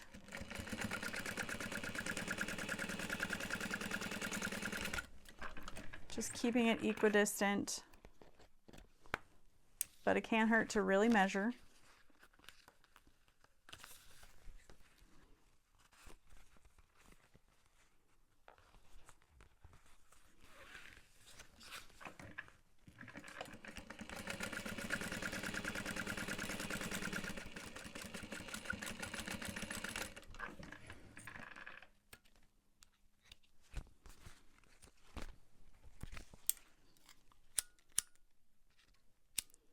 And then don't forget to add your elastic. And it should slide through easy this time. Yeah, it will. But I'm still going to use the hemostats because that made it worlds easier.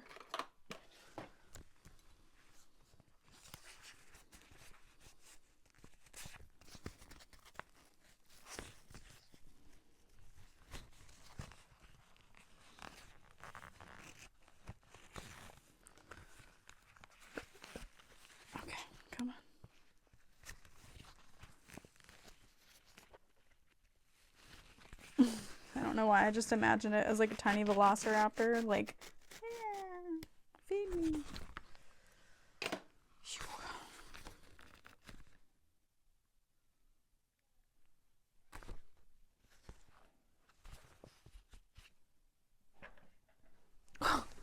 I didn't even catch the woven label. Oh my god. So sad. Oh, it would have been so cute. Oh boy. Oh well. Alright, I'm going to find my center here. I'm going to find this side. I don't want to give up on the backpack, but I feel like I have to. I'm like, oh no.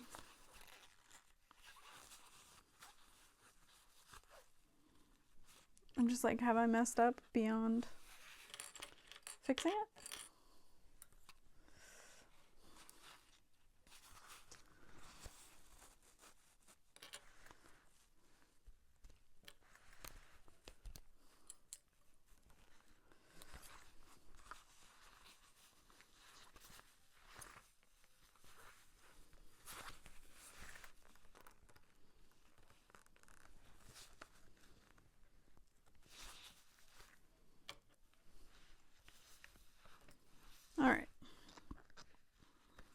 all of that clipped together, and I know that my bobbin is about to run out and scare me.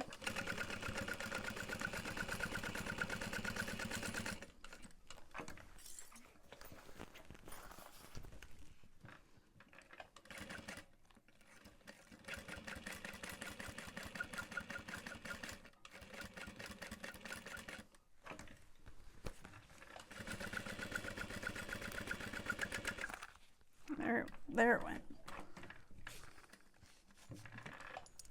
I have one more cream colored.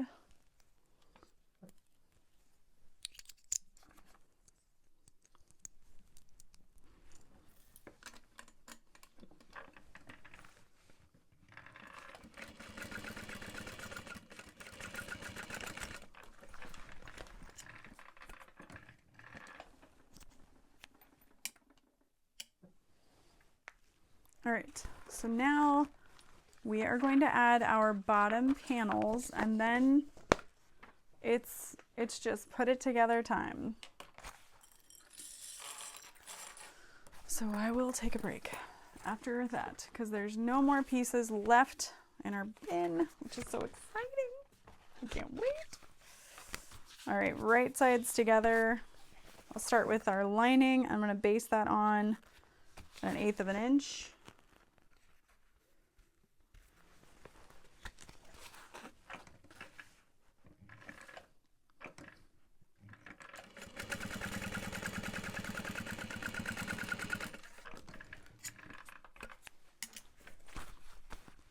And repeat that with the exterior.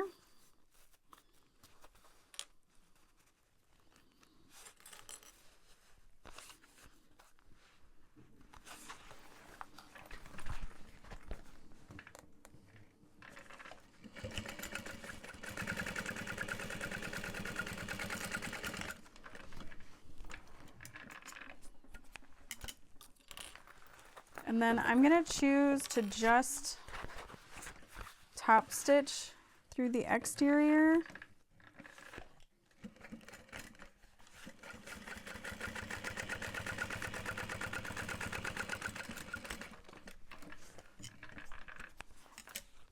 And then I'll repeat this and just make sure nothing gets flipped weird.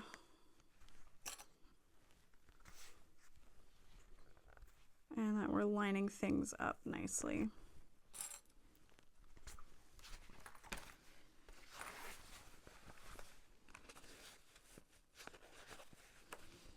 I'm making a little sandwich.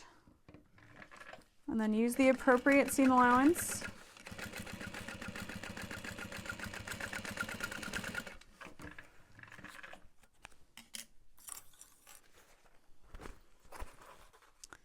And then I'm going to choose, like I said, to just top stitch through the exterior.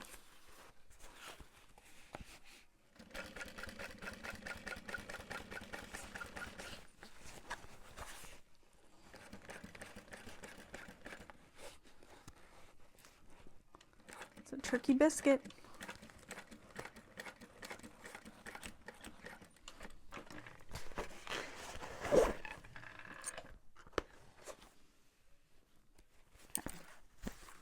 And then we'll flip that to hide those edges.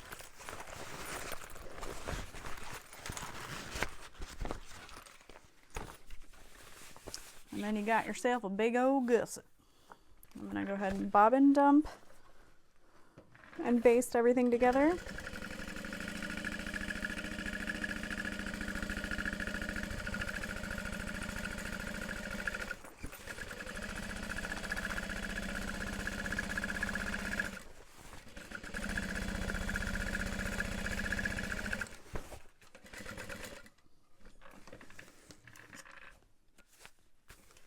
And then we will trim the sides as well.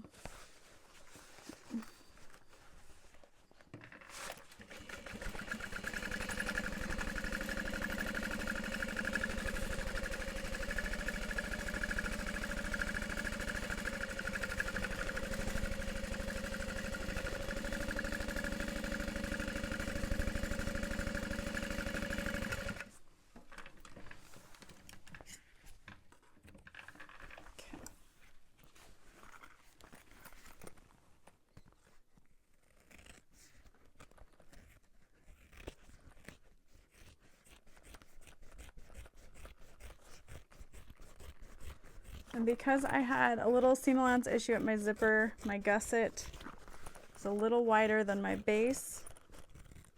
I'm just kind of giving that an even trim so we don't have any issues coming up. I should say, so we hopefully don't have any issues coming up.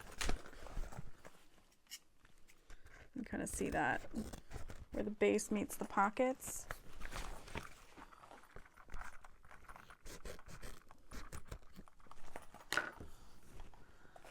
I should have thought about that because the base is cut to the size it needs to be, you know.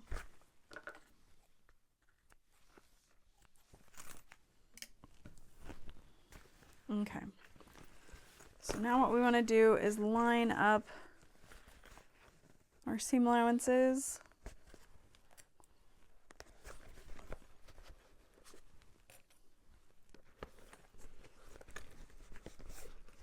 To find our centers. And I'm clipping this as I go to hold things in place.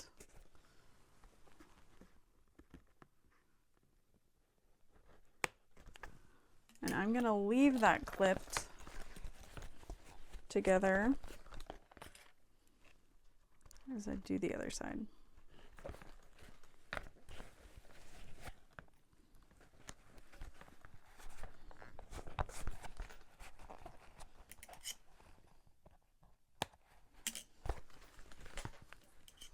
And if you see like a big loose thread, go ahead and trim it.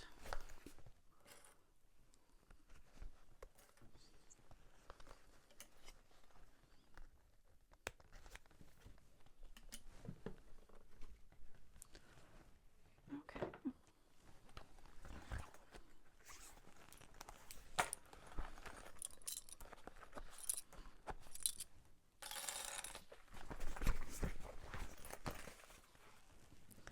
Let's start with the front panel.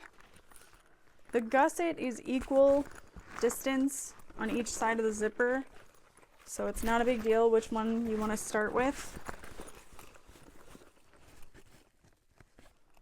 And we'll get it started.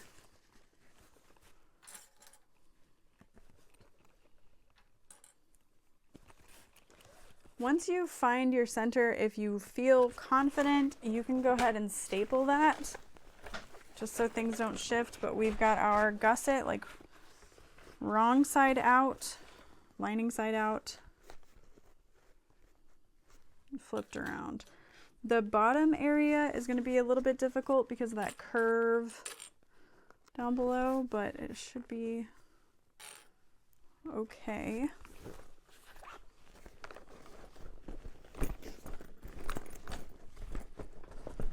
And then there are gusset markings for where this needs to line up. I didn't make them. At this point, I probably should go get the pattern piece and do it. But I'm not going to. Don't tell anyone. Because I feel like it's already kind of crooked. Things are going to work out however they need to.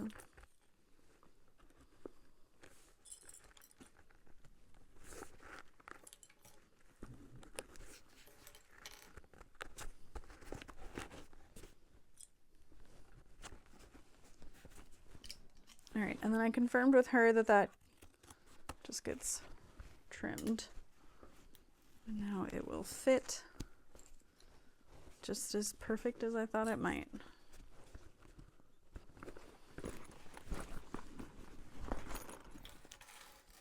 At this point, we don't need any other clips except the big guns.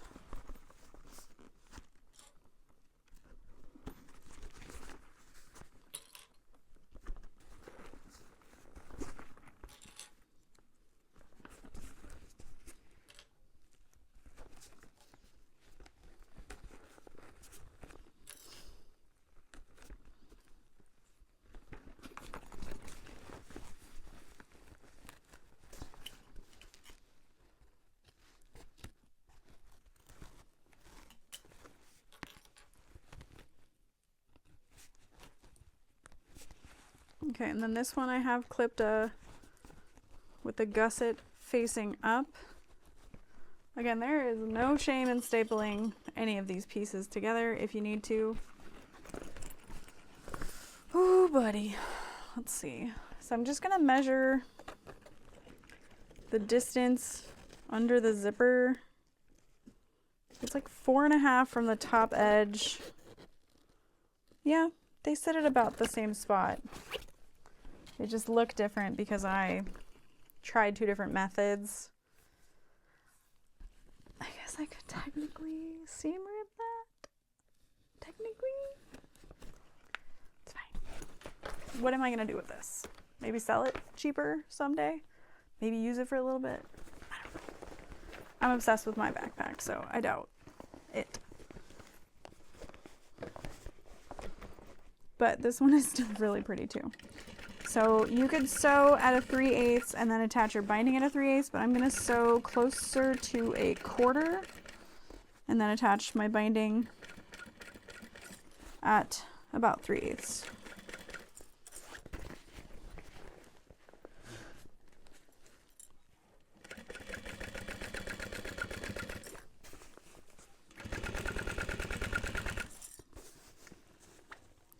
You may want to use a thread that matches your exterior for this.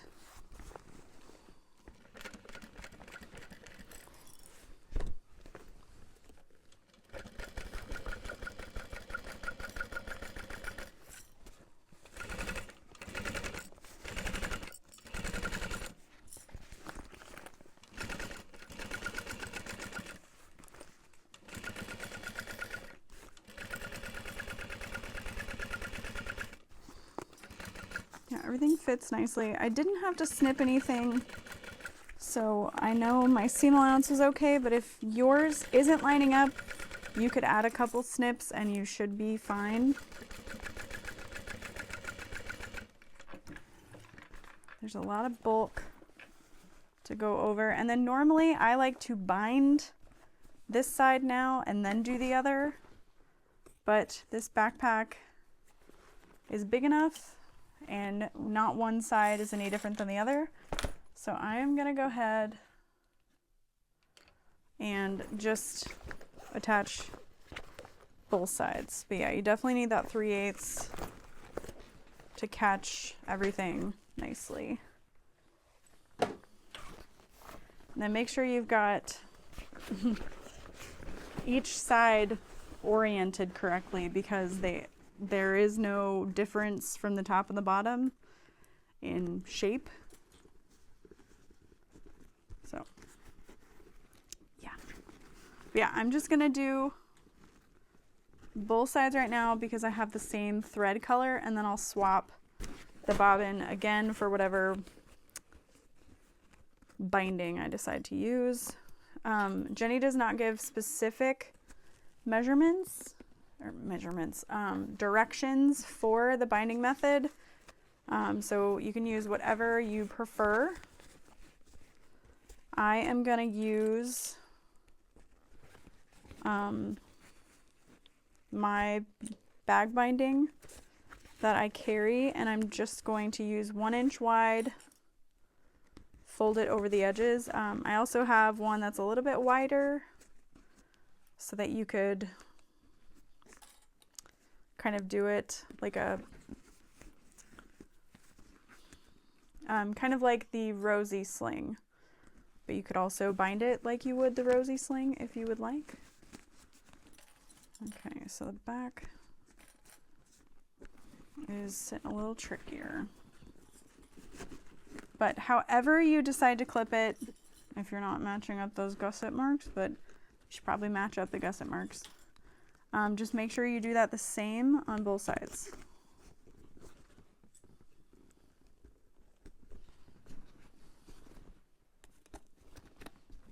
So if you're starting at the bottom, start at the bottom, work your way up.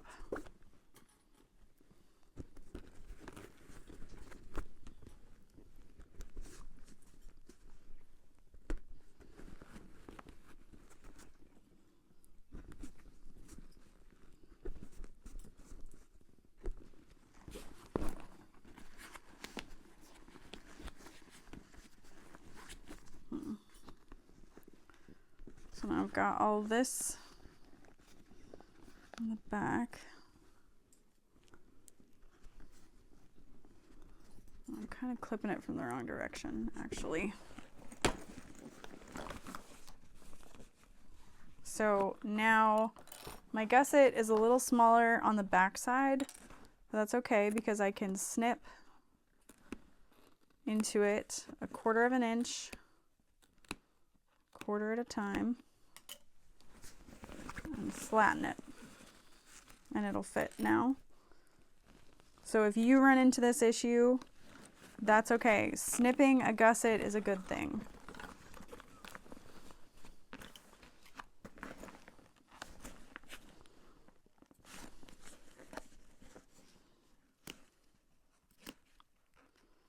Just don't snip further than that 1/4.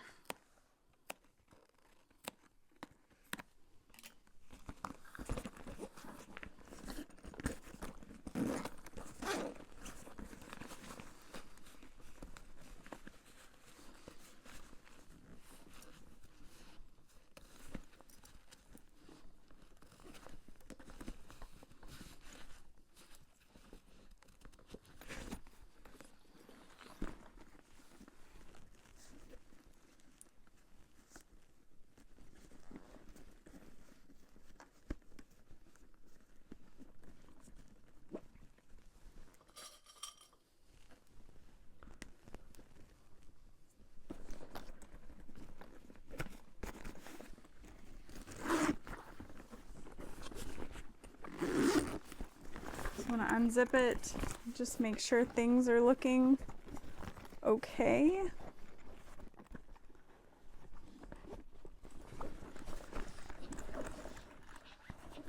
On the back side, you really don't have many indications of correct, other than that gusset marking that I didn't do. Take a deep breath and conquer.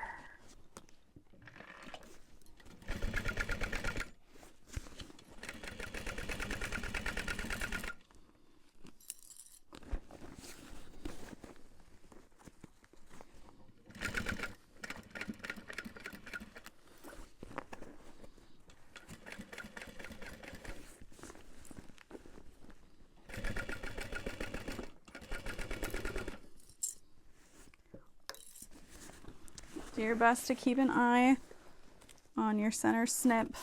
Make sure it's not coming undone. And this is tricky. My corner doesn't quite fit down here, so I'm just adding some relief snips on the gusset. You're trying to fit a line to be a curve, so snipping is necessary.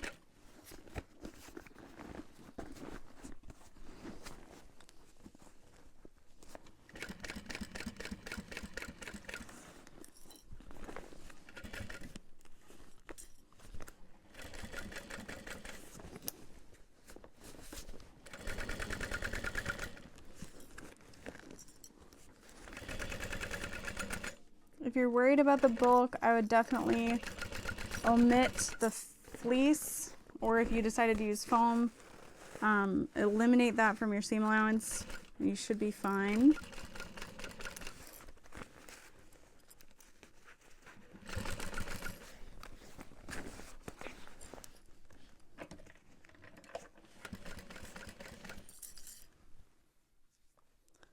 Got my top curve still didn't quite fit, but probably I can make it look okay. Plus it's the back of the bag. Bobbin. Okay. I have like a peachy color. It's fine. It's fine.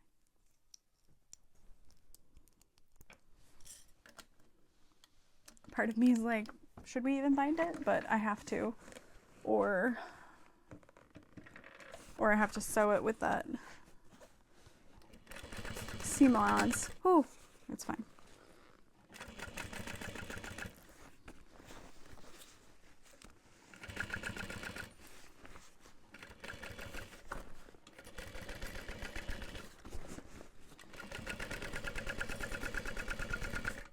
Okay. So at least that's all sewn together. I'm going to trim the exterior top where my exterior is too big, but luckily it looks consistent on each side, so that makes me happy. Okay, otherwise I think we're okay. I'm going to trim down this side here.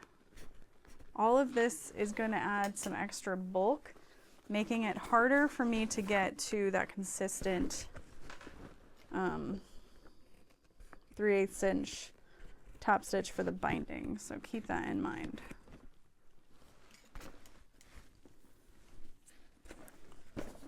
Shoo. If there's spare threads on your lining, cut them now. Otherwise, they're going to come back to haunt you after you bind it.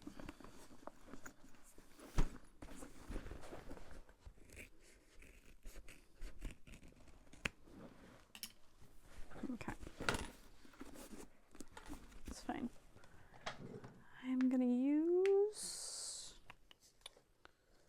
this agave teal. I think it'll be pretty enough. I think I have just enough.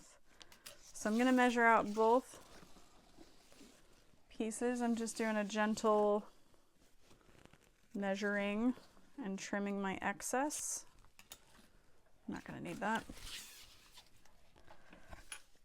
And then what I like to do is use 3/4 inch wide double-sided tape.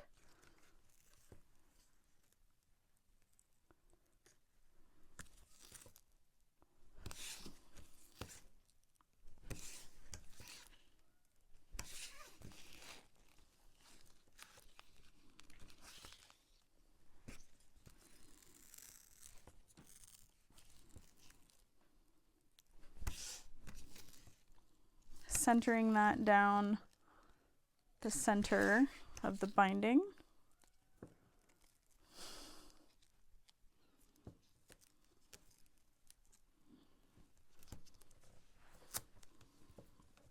And we'll do that for both pieces.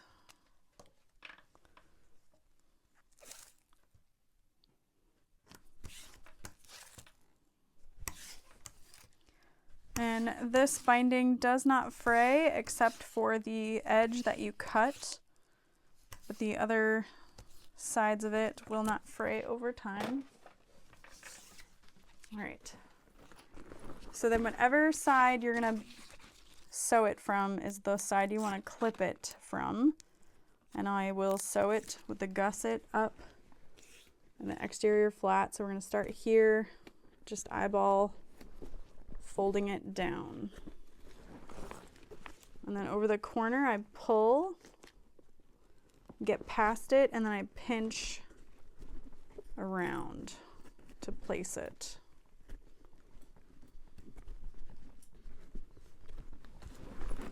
Some machines have a binding attachment, and then you can just kind of set that up and go to town.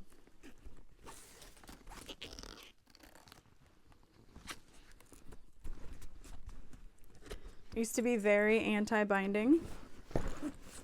Loathed it to the point where like I would sell a finished bag without binding if I needed to bind it. And then eventually you just have to accept like, well, it's a part of the job. Some bags require binding. And it does allow for the lining to fit really well, and the binding is going to give extra structure to the bag.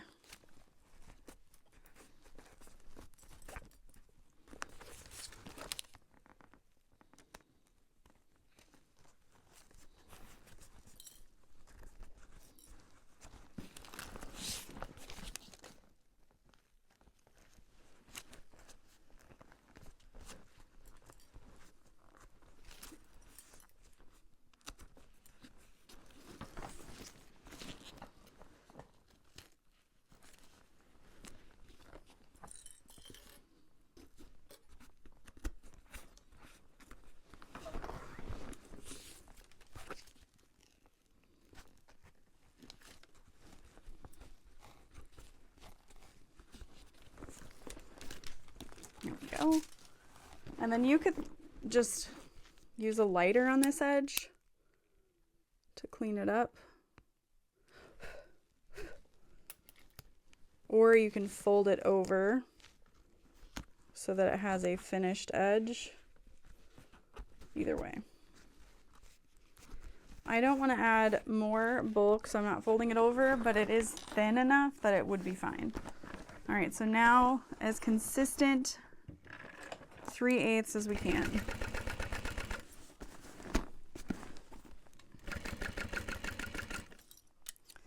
And then I'll use my screwdriver to help me press the corners of the binding down.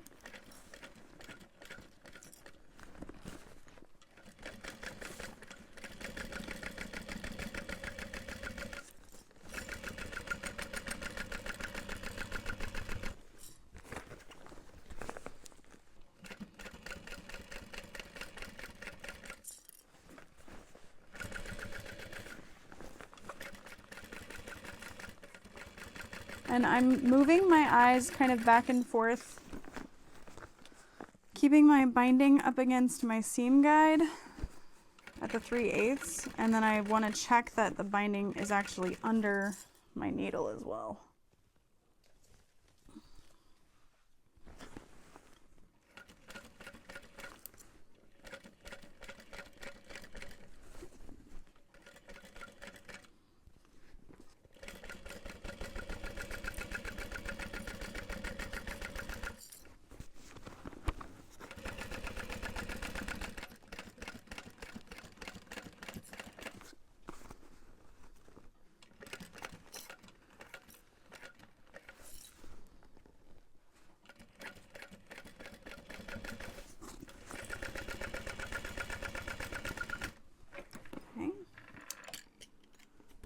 Oh, shoot.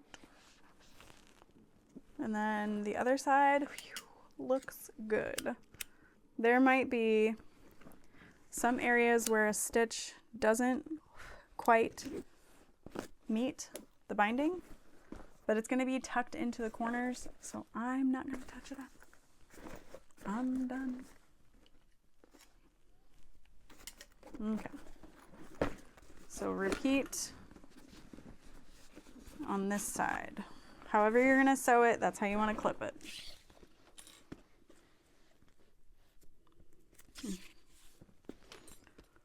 Start with an edge with a little more tape.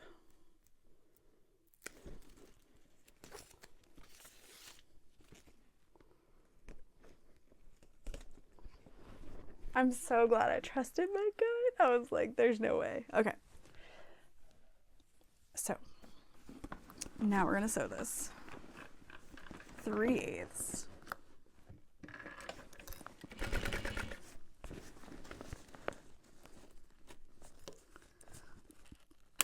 Oh gosh, that's how I feel.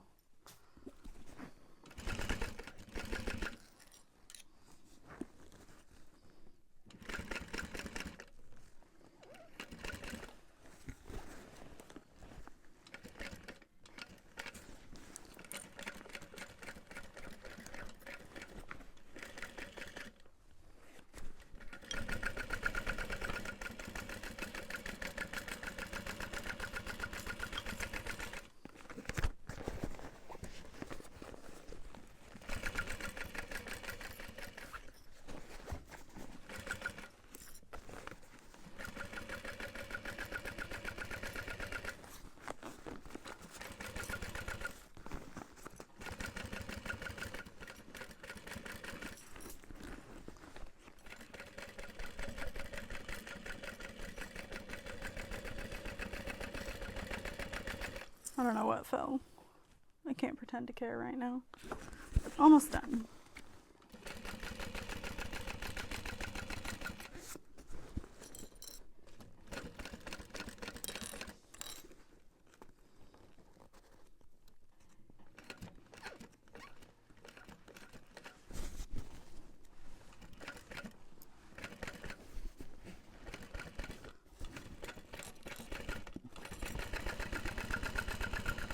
All right, and with that, that's it.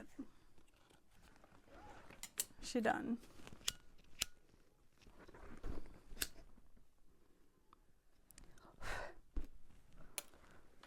only is she done, but am I done? This way. All right, so now we can turn the bag. Pressing the bottom first. Hoping I caught all of my stitching, because I ain't sewing it again. And I didn't. That's okay. It's at the bottom. I don't care.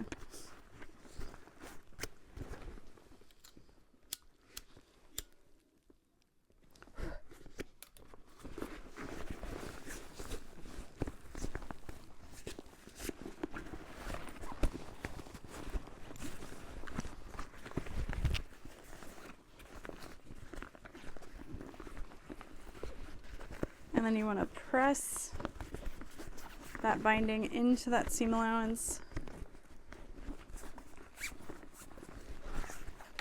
as well as you can. Oh boy.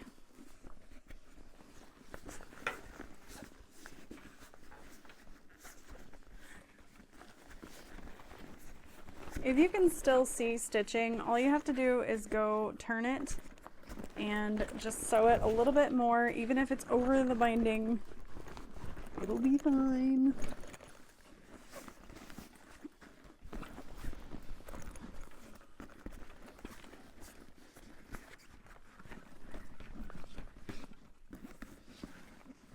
But, wow, this is cute. Trim any threads. We'll zip this up so we can get the full effect.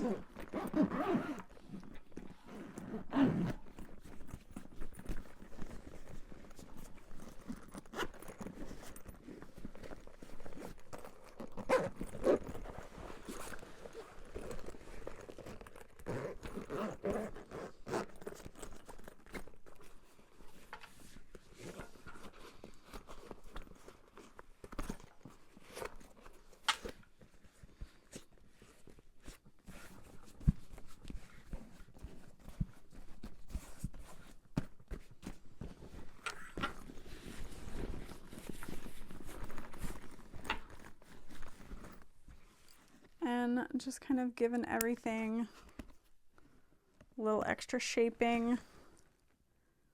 And I'm gonna seam rip this. I'm gonna regret it, but I'm gonna do it. It's gonna leave holes in my vinyl, but I think over time, like, they'll come out. Like humidity. We'll just relax it a little bit.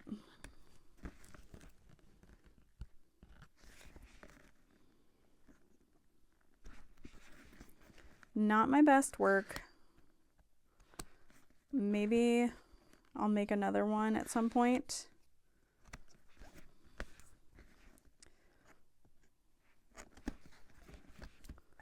Now that I have a better understanding of how it all comes together, and Jenny might even make a few changes. The version you're looking at will be different than the version I looked at.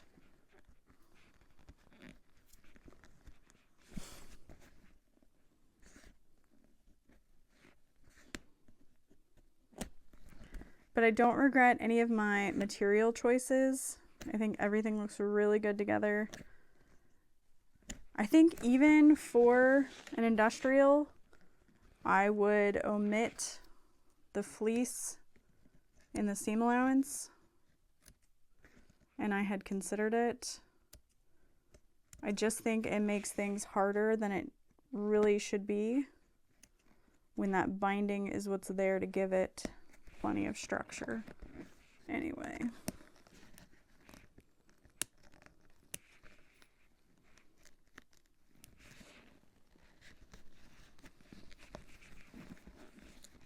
Okay, much better.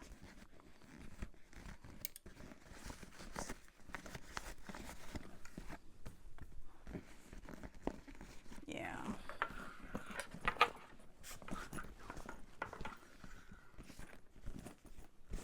Alrighty, so that is it for the Emma backpack. I hope you love all the little details on this bag. They are so cool. They're great. Just gotta sew it a little better next time. And next time I will definitely add some kind of pocket to the back of this, because all that surface area, what a great little slip pocket that would be. And then hopefully my seam allowance next time will make it even better. But yes, awesome. Okay, bye.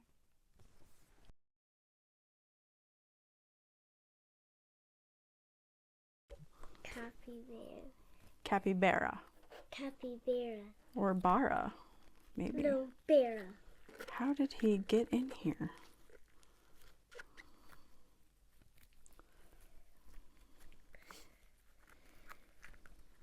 Where'd you get it? At the mall. At the mall. I thought you got a squishy axolotl at the mall. No, it's the capybara. Capybara. Capybara. Coffee bear. Coffee rat.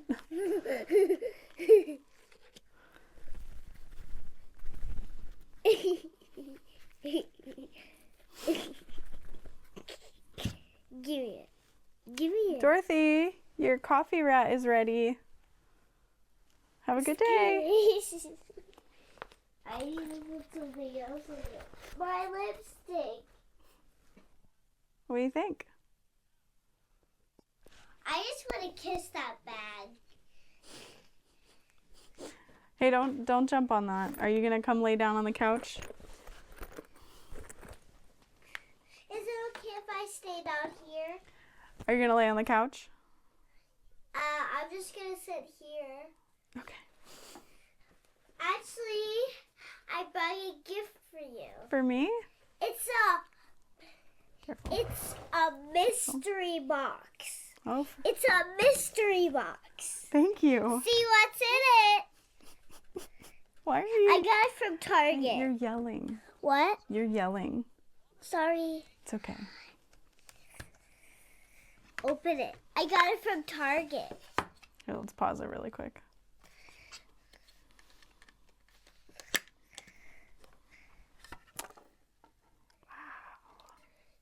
We have a squishy. Okay. Feel it. It's very squishy. We got a drink. Oh, good. I'm thirsty. It's real, but we're gonna do that. Some scissors. What are the scissors for?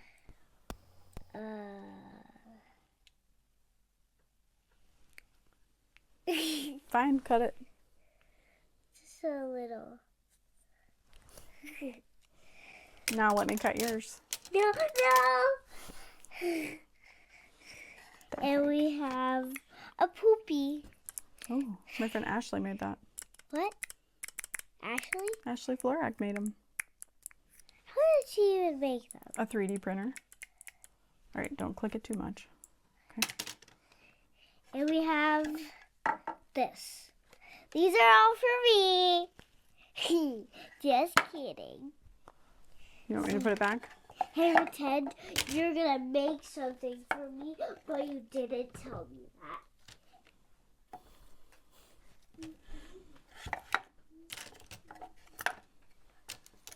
You have to say,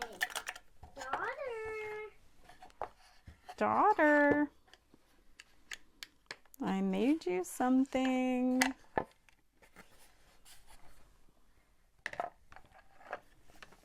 Actually, that hurt.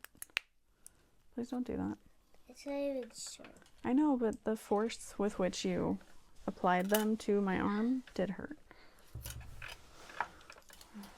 Okay, I'm putting this away.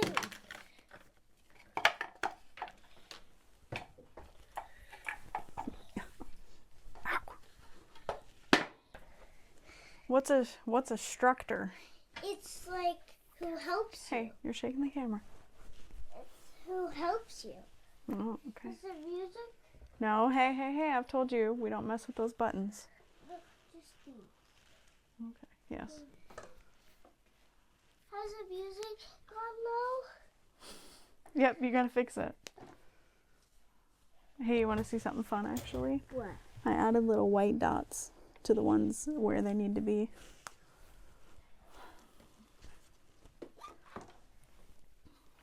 Let's turn it up.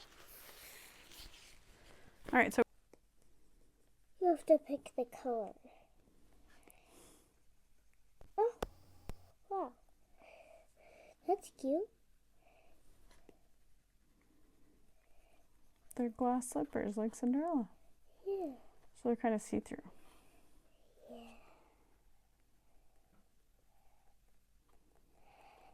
Yes.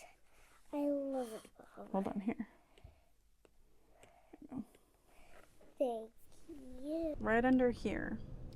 Oh. Mm-hmm. Press hard. Like this? Mostly at the front. Like that.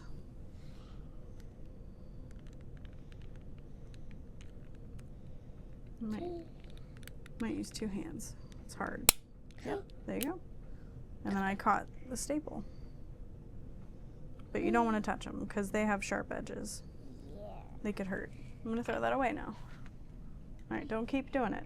You want it one more time? Yeah. Okay. Down at the tip. Like this? This part right here. Yep.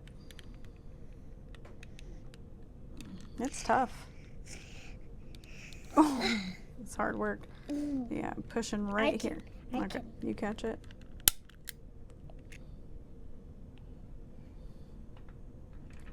Throw it away. Okay, done with the stapler. Yeah. I'm asking. Not the scissors. No, thank you. In the center of this. You see this one? That's fine.